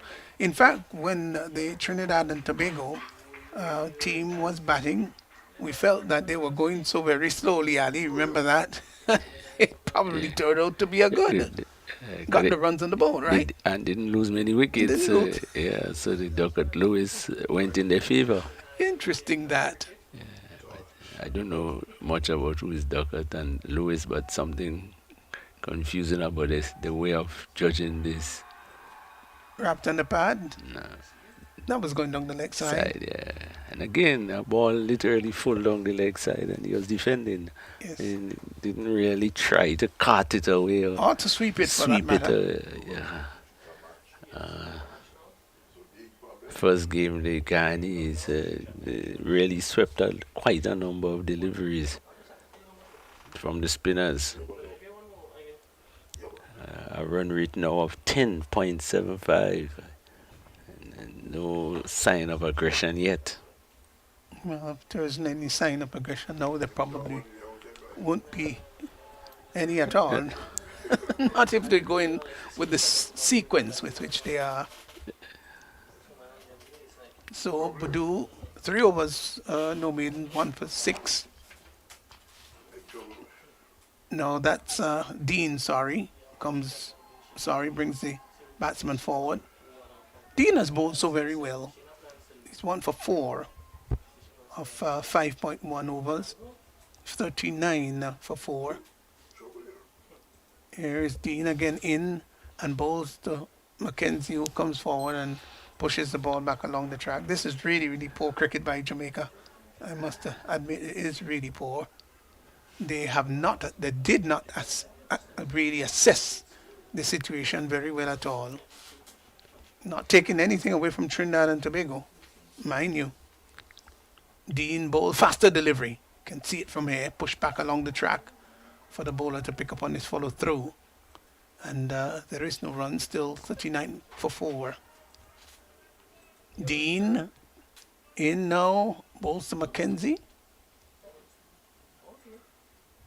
And Mackenzie is wrapped on the pad. There is a peel for leg before the ball goes down to a short third man. He spun around very quickly and made an inquiry of the umpire. How's that, sir? The umpire said not out. I think he would have been beaten leg stump. Quicker delivery. The Trinidad maintained the 4 men on the boundary. But no attempt is being made. Maybe some captain might have just pulled them into the circle to see, but the way they are playing, I don't think the field side has anything to try. Yeah, just go along what is happening. So here is Dean again in bowls, and he's hitting that in the air down to long on. Will get a comfortable single is Scott. But that's all he's going to get. He might have been advised to hit that straighter, Ali. Yeah, there's always a lot of space behind the bowler's back, the mid-off and the mid-on, pretty wide. Here again is Mackenzie facing up to Dean, who brings him forward, plays it up on the offside. So the over coming to an end. And at the end is 41 for 4, Jamaica under 15. So West Indies, after a very good start against New Zealand in the third one-day international, played at Bridgetown, Barbados. So Kyle Mayers has gotten 100, and West Indies now 173 for 1. So they've just lost a wicket. Nicholas Pooran has come in to replace Shea Hope.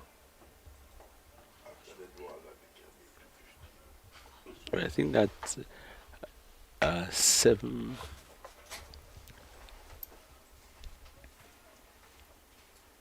The run rate now at 12. Yes, 12. Exactly 12. 12. It's keep climbing. Oh, that's the required run rate. Yeah, it's keep climbing. And again, as we say, no attempt is being made by the batsmen to accelerate. They seems quite content with just pushing along and taking the singles when they arrive.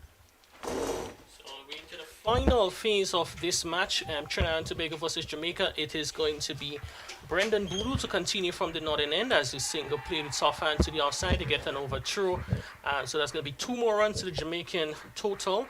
As you'd have heard earlier on, they need to score 12 runs and over from here on out to be the victors of this match. It's going to be a tall task, but as we've learned many times in cricket, never say never, and the Jamaicans will be holding out hope still off a victory as the Trinidad and Tobago fielders are looking to tighten the screws in the field to see if they can register the first victory in the 2022 edition of the Cricket West Indies CWI Under 15 Rising Stars Tournament. Boudou again into his 4th over, 3.2 overs, no maiden, 1 for 8, and good delivery there from the youngster from Trinidad and Tobago. Another dot delivery, and it's really gotten much darker and grayer here. And we can tell you though that with 20 overs being bowled in the innings, the match is constituted. So whatever happens from here on out in terms of interruptions, we will have a result, and it will be decided based on the Duckworth Lewis total as the batsman crossed over for another single. So Ali, I think it was a great effort by all those involved to ensure that we are at this stage of this match where we can see we have a result in the match, one way or the other. Yeah, well, again, this is one of the really good grounds in terms of drainage, and once the rain over, literally the game could be played. Yes, National Stadium, top class drainage facility here at the National Stadium, as this one bounces and turns across the left-handed Nicole Mackenzie, who is on, I believe, 9, and the total 44 for 4, one delivery shot of over number 21. So that one wide outside the off-stump into the gloves of the keeper, not signal wide, brings an end to the 21st over of the innings. Jamaica, they're struggling badly, they're 44 for 4, and they, with 125 for victory, they are behind Duckworth Lewis by 46 runs. So if we have any interruptions in this match, we can safely say that Trinidad and Tobago, they will emerge victors from this match. However, they'll be looking to see if they can bowl the remaining 6 overs before the impending weather makes a return. Yeah, it's getting dark. It's looking, ominous that rain will fall at some time. But I don't think it will be of any interest to the Trinidadians at this stage. They are well in control. Run rate now of 13.50. The Duckworth Lewis par is 124. They are 44 for 4. So I think all in favor of Trinidad, and I think it's just a matter of time, because it's a very difficult task for these youth now to come and accelerate and score at 12 runs over. Yeah, it's getting very darkly late on here in the Sunday afternoon here at the National Stadium. It's 11 minutes past 5 in the afternoon here in St. George's, Grenada, and with 6 overs to go, may take you another half an hour. So we still have a little while here at the venue, and I can tell you that by the time 6 o'clock, it's going to be very dark with all this rain about. It's going to be Zain Mirage who will be taking up the action from the southern end of the ground. First time he's bowling for the day, and he will be in to bowl to DeMarco Scott, who pushes that down the ground for a single. So he moves on by 1 to 8, and the total 45 for 4. Yeah, well, at least he stroked it again. Not seems to want to overhit. He's very cautious in trying to hit the ball on the ground. No big flare and will up at the bat. I think probably just need somebody like a pinch hitter coming in to see if they could upset the card. But these two batsmen are very, probably playing for the selection on the team, not wanting to out. In local parlance, we might be saying they're looking to bat until tomorrow, to come back tomorrow from a fresh. But this is a limited overs match, as the Mirage gets its big appeal there. A lot of questions is being asked. He came in there. Is he bowled? We wait to see. It seems that way. Yes. The ball was short in length. Captain Mackenzie went back to pull, but it kept a bit low, and the ball would have passed below his bat onto the stumps, hitting the stumps and off bail dislodge. We're going to see it here. Short delivery stayed down and probably got an inside edge back onto the stumps there. Very unfortunate way for the captain to be dismissed, but that's 5 wickets down now for Jamaica. They're 45 for 5, and with just 5 overs remaining after this, I think it's really just ceremonial from here on out. I think Trinidad and Tobago has truly wrapped up victory here in this encounter. Yeah, that ball was quick, faster delivery, but it kept pretty low, and he was going to make that aggressive shot, try to at least hit hard, but the ball kept a bit low, took the bottom edge, and went on to the stumps. Unfortunate, but you still have to give the bowler credit. He has picked up a wicket, and the total now on 45 for 5, as we said, it's just a matter of time. The Trinidadians, I think they have played well, particularly the batting was a little bit suspicious. We thought they were going too slow, but they maintained and didn't lose wickets and got themselves in a good position based on the Duckett Lewis method. Yes, and Trinidad and Tobago, good cricket. This one inside edge there from the new batter, Pajay Nelson. They come back for a second. It throw comes into the keeper, appeal there, and I think, the keeper, I think he dropped the ball before he dislodged the bail there. So whether or not the batsman was out or not, I think, based on the inability to collect cleanly, ensures that the batsmen, they cross over for 2. So 2 more runs to the total, moves on now to 47 for 5. Just looking to see if there was a replay. But a good throw. The throw was pretty good and just over the stumps. But the keeper didn't grasp properly. But at least they saw some intensity there in taking the 2 runs.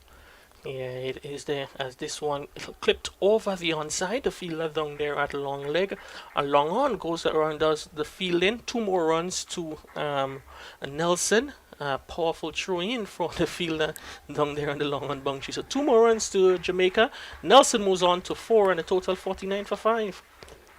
Yeah, at least again chipping down and hitting over the top, maybe a bit late, but efforts are being shown. Yeah, you can see the intent there from Pajay Nelson to get the scoreboard ticking over. He'd have picked up a couple of runs in the on 2 occasions, and we'll be looking to see, if he can enjoy the remaining 5.2 overs left in the innings. It's going to be a mirage to continue from the southern end to Nelson, who is waiting on him patiently. Advances, clips that one over the onside. The fielder station down there at the deep backward square boundary comes off the boundary to do the fielding. So that was a good effort there from Dominic Redhead on the deep backward square, restricting the batsman to just 1. And Nelson would have thought that he should have gotten more runs from that shot he played. Yeah, he played a good shot, but of course you need to find the gap. He didn't, and the ball was well fielded. This time clips over the onside. That one is going to race into the boundary for 4. That one went over mid-wicket, and the fielders, so there are 2 fielders back on the onside long on, and the fielder deep backward square dissected them into the boundary for 4. So important boundary for Jamaica. Their 50 is up. They actually 54 for 5. 50 came off of the previous delivery. 54 for 5 after 22 overs. The Marco Scott on 12, and Pajay Nelson is 5. Yeah, good shot. It was a full toss, but of course you still have to make contact, and he did effectively, playing it between the 2 fielders at deep middle wicket and long on, and he was able to pierce them and get 4 welcome runs by the Jamaicans. Yeah, as we've seen umpire Sinet, Kevin Sinet has signaled to the scorers indicating that is the final power play. So the final power play, which is going to be the final 5 overs of the innings. And are we in for a grandstand finish? 30 balls to go, 71 runs needed for victory. Ali de Bellet, what say you? Batting or the bowling team in charge?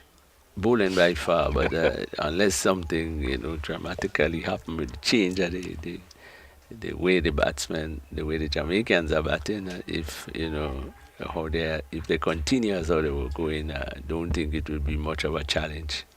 Yeah, it's going to be a change of bowling from the northern end. It's going to be Ronaldo Fornillier with number 25 on his back, sets his field, and to look to get it right, calling the fielder from deep mid wicket into the circle. So the Trinidad and Tobago, they have 5 fielders inside the circle, a slip, backward point, extra cover, mid wicket and backward square inside the circle. As for Nilier's in, short rising delivery, awkwardly attempted to be played there by the batsman into the gloves of the keeper. And I think so far you'd have seen the wicket, Ali, even though we've had a lot of moisture in the air and overnight rain and so forth. But I think that the bowlers, both spinners and seamers, they were able to extract quite a good deal of bounce from the wicket. Yeah, definitely. It is. I think the wicket is pretty hard too. The rain didn't affect it. It was well covered and rolled, so the rain itself didn't affect it. And as a result, I think that's why they're getting good bonks of the surface. Yeah, quite encouraging there from the bowlers in both innings. That one looking to go over the onside, gets a leading edge, balloons over the fielder backward point. They go through for a couple, I make it to be. So, oh, just one. Was it a couple? Yes, two more runs to Page Nelson. He moves on to 7, and Jamaica near 56 for 5, and Ali. The partnership so far 11, but they're scoring rather quickly. They should have wanted that urgency much earlier in the inning. Yeah, they're definitely attempting now. They are playing more shots. That one goes over the top, down to the fielder at long on. Misfield there. Come through for 1. They go through for a single. The fielder on the boundary, that is Adair Ramsaran, missed it, and they come through for a. Oh, he's out! Oh my goodness, coming back for it. Was that a third run there?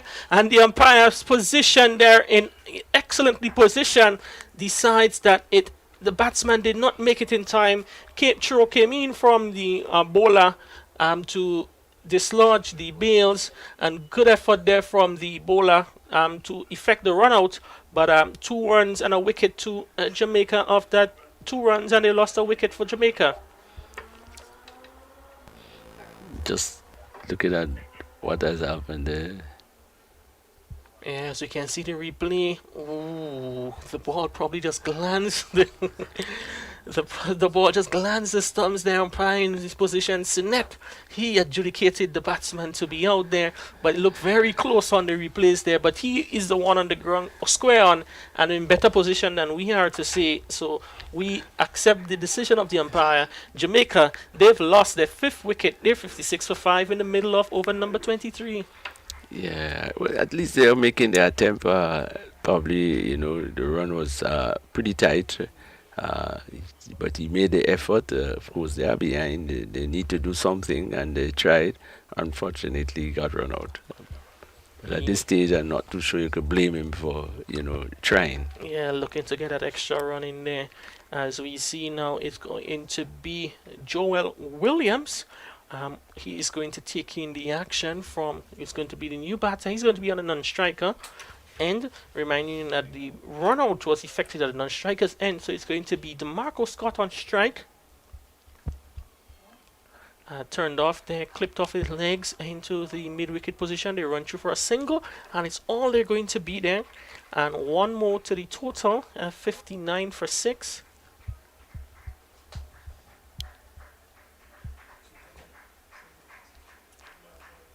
It is day 2 of the Windward Islands, the West Indies, Cricket West Indies, Rising Stars Super 50 Under 15 tournament. We have had 2 days plagued by bad weather, and we're hoping that when the tournament resumes on Tuesday, we would have improved weather conditions. We've known that for the last 2 days, the only matches that had results was those matches here at the National Stadium, and we'll be really hoping that on Tuesday, when Guyana takes on Leeward Islands, that match will be a wide there from bowled by Fonilier to push the score up to 60. The fixtures are Tuesday, the 23rd of August, round 3 of the tournament. Guyana would play Leewards right here at the National Stadium, so we will be bringing you that match on Tuesday, streaming it for you on the YouTube platforms on Tuesday from 9:30 a.m. Then Jamaica will take on Barbados, and that match will be played up at La Sagesse, or that match is scheduled for La Sagesse, and the Windward Islands will battle Trinidad and Tobago up at Progress Park. So that's a fixture for the third round of matches. Guyana versus Leewards here at the National Cricket Stadium, Jamaica versus Barbados at Las Ages, and the Windward Islands versus Trinidad and Tobago up at Progress Park. And the match that will be streamed will be Guyana versus the Leeward Islands here at the National Stadium from 9:30 on Tuesday. And Halidi Balot, as we see the end of another over, this means that there's just 4 overs left in the innings. With teams being affected, the first 2 rounds being heavily affected by the weather, it is important that, if we get some good weather for the next day or 2, that the next round of matches is very critical in teams jostling themselves in position where they can be close to the top of the table. Yeah, and the teams that have played here look like, well, Guyana for sure, and then it seems as Trinidad heading here for victory would obviously be in the lead in the competition, so you'll be catch up by the other teams. But again, quite a few matches still left to be played, so it's early days, but I think, the teams taking the lead, just Christian Noah holding on to where you are. Yes, and come from Tuesday, the next round of matches will be on Thursday, the 25th of August. Windward Islands will play Barbados here at the National Stadium. Leeward Islands versus Trinidad, that match is scheduled for Las Ages, while in Progress Park will be Jamaica take on Guyana. So it's a full week of cricket, If you're in Grenada listening to the broadcast or viewing the broadcast, we ask you to go on out to support the youngsters in competition this week. It's the future of West Indies cricket right before our eyes, and you can tell yourself that in the next few years, when some of them would have graduated the next levels of cricket within the West Indies, you can remember you'd have seen them at the under-15 Rising Stars tournament as another dot delivery bowled there by Sion Charles, who is 2 for 2 in over number 5. And Ali, it's always good when you can follow these youngsters' development path from quite a young age, so you can appreciate them, when they make a West Indies A team, or even a senior Trinidad and Tobago, Barbados, Guyana, Jamaica, Windwards or Leeward's team. Yeah, it's always good to track these guys. Of course, you always link them to what you have seen. And that one played there, a full toss there, not connected cleanly there by Joel Williams, looking to go over the top. It's actually signaled no ball there by Sion Charles. So whether or not the fielder rushing in was able to take the catch, it would have been of no consequence as a no ball signal, and now the free hit is being signaled. So an opportunity for the Marco Scott to clear his front leg and put some muscle through the next delivery coming up. Scoring opportunity, free hit. The name tells you that you have an opportunity, you can't get out. It's something that has been debated about the amount of punishment for one bad ball. Yeah, just do not bowl and no ball. And this one, DeMarco looks to drill that one, gets it off the inner portion. Is there a run-out opportunity? Yes, there is. And the thing about this in a free hit, there is only one way you can get out of a free hit, and that is via a run out. And Joel Williams finds himself a casualty of that mode of dismissal, being run out of a free hit. And Jamaica, they're sinking into further trouble. They're 63 for 6. Direct hit there from the fielder coming in underarm throw, in the manner in which it was approved. Once you're close to the wicket, you're always asked to throw the ball underarm, and good effort there from the fielder with number 15 on his back. That is Brendan Voodoo, and excellent stuff there from the youngster to elicit another run out and another wicket for his team, Trinidad and Tobago. But it's almost done and dusted, but at least they're still making an attempt, probably a bit late, because again, in a free hit, you're expecting probably more that you'll get runs off the bat in a more hard hitting manner. Unfortunately, he didn't time it well. I think they were always prepared to run, and because he didn't time it well, it gives the fielding chance the opportunity. So a bit unfortunate that you run out to a free hit, as you said there, in all the ways you could out. The only way you could get out with a free hit is run out, and it was unfortunate that happened. But of course, they are way behind, and they need to get the runs. Yeah, Trinidad, Jamaica 63 for 7. in middle of over number 24.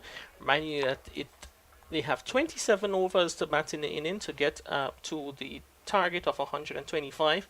Earlier on Trinidad and Tobago, they were batting on 78 for 3 when the rains came in there for the second time with the total on in the 27th over. The target revised, that one outside the off stump, full toss, got some thick outside edge flies over the slips down to third man for a single. And after being 78 for 3, the innings were abandoned as we see a bit of sloppy fielding there from Trinidad and Tobago, allow the batsman to cross over for a second run via overthrow. So 2 more runs to Jamaica, and they're now 65 for 7. So as I was telling you earlier on, that the target was revised upwards to 124 from which set Jamaica target to get which set Jamaica 125 for victory, and they have not responded very well to that chase. Finds themselves 65 for 4, 2 delivery short of 24 overs. When you hear the revised score, I think even people who know cricket will find it confusing, far less those who don't understand cricket. Or you can make one score and need a bigger total to win a match. Yeah, well, I think the thing about Duckworth Lewis is that the system, it's based on resources utilized. Trinidad and Tobago, when they went into bat, would have had 50 overs to bat.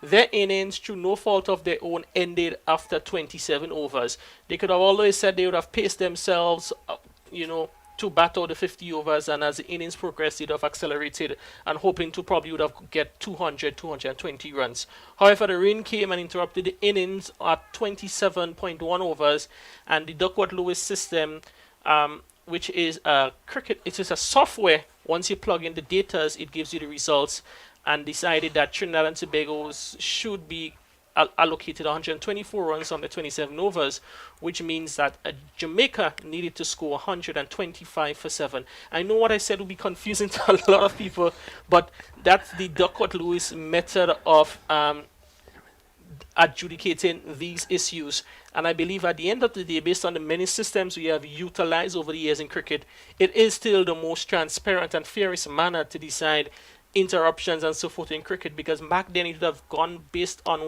how much runs you scored at a particular time and so forth. So there is no way it can please everybody, but I think Duckworth Lewis has a level of respectability where people accept what the results are. As we see the end of over number 24 overs completed, 3 overs left in the match. Jamaica, they need 57 runs off that final 18 deliveries, and to get there, they have DeMarco Scott and Adrian Silveria, hoping that they can get them as close to that 124 as possible. For Trinidad, the equation is simple.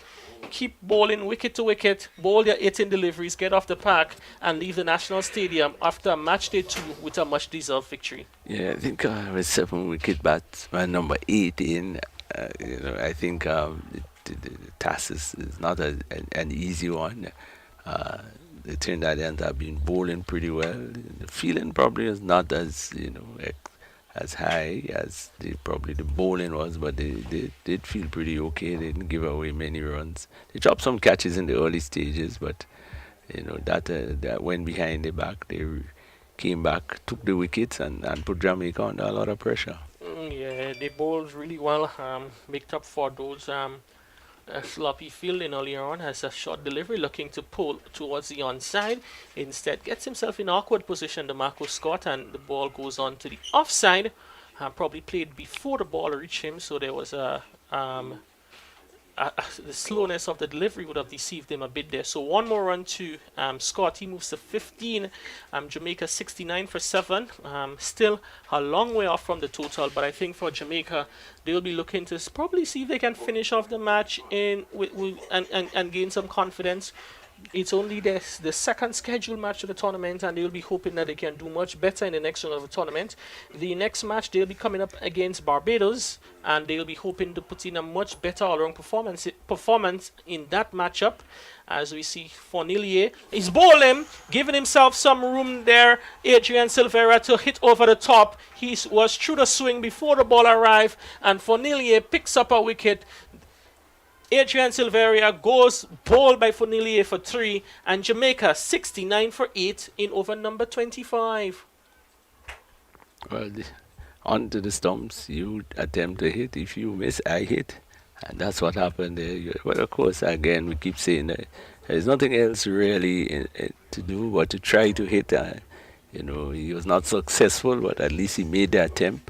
I think, as you say, you go down fighting. He didn't just surrender. So, I don't think he will get any blame from the coaches or so.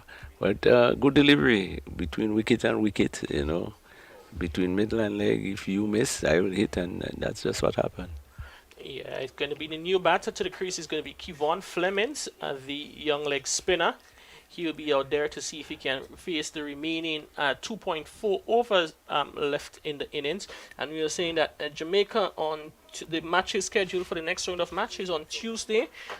Jamaica will be playing Leeward Islands. That match is scheduled for Las Ages.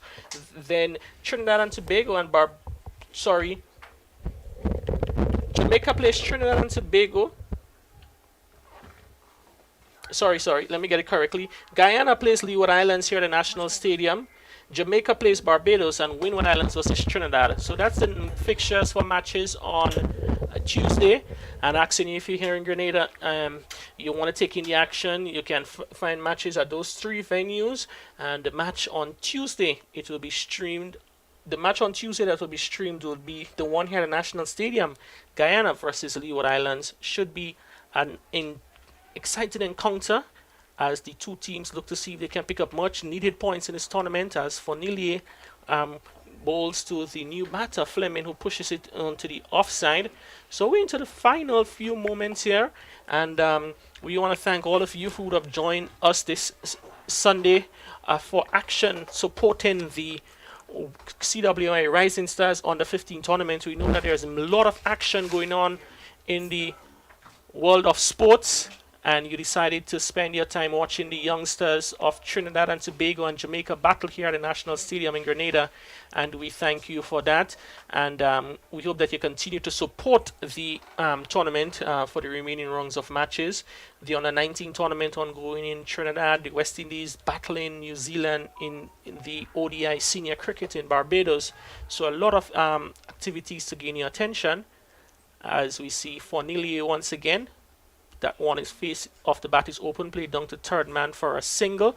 So one more run to DeMarco Scott. He's remained resolute. He's on 16 as a total moves to 71 for 8. And I think, he has certainly, from what we've seen from Scott Ali, the ability has had the right attitude, and will be looking to see if he can build on that innings he'd have played today. Yeah, and he came in a sort of aggressive manner, and he really tried to accelerate the score. Yeah, still 56 needed of 15 deliveries, merely of an academic interest, as the batsmen come through quickly for a single. Yes, there is 2 there. And, we can see the keeper rinsing in pain. You might be asking, why the keeper? 1 shot, so it's actually just 1 run. 1 shot signal by umpire Sinet. So 1 run to the total there. And he had the both gloves, and he took off 1 glove to collect the throw. And what happened? The ball smashed into that hand, the hand that didn't have the gloves. Yeah, well, a pretty strong throw, but on the 1 shot, probably it would have, it's a good thing that he did that, because he just might have been shot and run out. So, he had tried to turn when he realized he's in trouble. Yes. So that's the end of over number 25. After 25, Jamaica 72 for 8. It has gotten really dark here at the National Stadium with 2 overs to go. 753 runs required of 12 balls. It is going to be Sion Charles, who has picked up 2 for 9 with 2 maidens in his 5 overs. to bowl his 6th and final over of the match. This one pulled, lobs over the into the vacant mid-on position. The fielder in that area of the field is down on the long on boundary, so the batsmen, they were able to cross over for a single. So one more run to Scotty, 17, and Jamaica 73 for 8. I see feel like that. I say it's big cricket feel. Not to show any one of these balls, reach these players there. I think they could come in quite a bit. But it is going to be Charles once more into ball 2. That one is a full toss over the stumps. There is axe in there. The ball came off the bat. Did it come off the bat? Into the gloves, into the fielder at second for slip. They were sitting around asking, wondering whether it was a no ball. The umpire, Kevin Sinnett, in square leg, didn't give a response. As we watched the replay there, certainly that one would have been almost chest high there, and I think that is a bit of unfortunate dismissal there for the fielder, Kevon Flemings. They were standing around looking for the reaction from the umpires, but the umpire said nothing, and the Trinidad and Tobago fielders realized they picked up another wicket. Wicket number 9 goes down for Jamaica. Kevon Fleming goes caught by Batu Singh for 2, and Jamaica, they're 73 for 9 in over number 26. Right. In a case like that, who had to call the... I think it's square leg, because square leg is the one to look to see how high it is, and he's in the best position to determine whether or not the ball was over the waist of the batter. And we can see on the replay clearly that the ball was almost chest height as compared to on the waist height. So we can excuse the umpire. It's probably a bit dark outside there, so he's not in the best angle to adjudicate that. So but at the end of the day, it's a wicket for Trinidad and Tobago. 9 wickets down now for Jamaica in over number 26. Well, I'm a bit surprised too that probably they allow the pace bowlers to come back on at that stage of the game, Yes. You see that one played back down to the bowler, looking for that Yorker length delivery, well dug out there by number 11, Jade Moore, and Jamaica will be hoping to see that they can face off that remaining 9 deliveries there. They would not want to get bowled out, though they can't win, or they're not in a position to win from this position with the run rate required 34.67 and with number 11 at the crease. But I believe that they'll be wanting to see if they can bat out the remaining 9 deliveries. That one played back to the bowler, and they go through for a single of the half stop there. And please forgive us if we are a bit, slow in picking up what is happening there, because we're looking through some glass which is heavily tinted, and it's really making it even darker there. So I think we'd have to rely on the monitor to get a better indication as to what is happening out in the middle. It's 2 deliveries left in over number 26, 74 for 9. I think Scott is top score. Yeah, Scott is top score with 17. And Tyson Gordon Jr. and the other batter to get into double figures as that Yorker length delivery is dogged out. They go through for a quick single run out, direct hit, and that's the match. Victory to Trinidad and Tobago. Direct hit from the...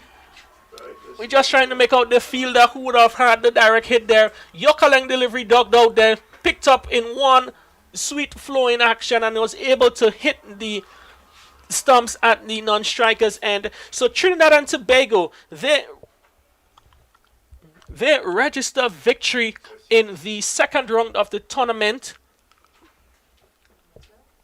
Number 32, number 12, that will be Ramsaram, Adair Ramsaram with a direct hit to picked up the 10th wicket for Trinidad and Tobago. Jamaica, they're all out for 74, and victory to Trinidad and Tobago via the Duckworth-Lewis method by 51 runs. And it's the end of the match. The players are congratulating each other there in the middle. So too are the management team there. So well-deserved victory to Trinidad and Tobago. And after what has been a truncated day due to a couple of interruptions by rain, they have picked up a victory to register their first in the tournament, and will be hoping that they can continue that winning streak when they play Windward Islands on Tuesday up at Progress Park. Jamaica, they will play Barbados at Lasajes, and Leeward and Guyana, they will battle here at the National Stadium. So that was the result from this match. Trinidad and Tobago defeat Jamaica by 51 runs. And so we just want to take a moment now to just run through the scorecard for the second inning. Tyson Gordon Jr. of Jamaica, he made 11. Demario Hall, 6. Giovanni Gray, he went without scoring. O'Dane Baines, he made 3. Nikolai McKenzie, the captain, he was dismissed for 9. DeMarco Scott, he was the last man out, run out for 17. Page Nelson, run out for 9. Joel Williams, run out for 2. Adrian Silvera, bowled by Fornillier for 3. Kevon Flemings, bowled by Charles for 2. Jade Moore not out on 1. The bowling card, Dominic Redhead, 4 overs, no maiden, none for 15. Sion Charles, 5.5 overs, 2 maiden, 3 for 11. Ronaldo Fornillier, 1 over, 5 overs, no maiden, 1 for 17. Yasir Dean, 6 overs, 1 maiden, 1 for 5. Brendan Boodoo, 4 overs, no maiden, 1 for 9. Zain Mirage, 1 over, no maiden, 10, 1 for 10 is the bowling cards for the Trinidad and Tobago bowlers. So once again, we want to thank you for giving us your attention on this Sunday here in Grenada for the action in the CWI Under 15 Rising Stars Super 50 Championship.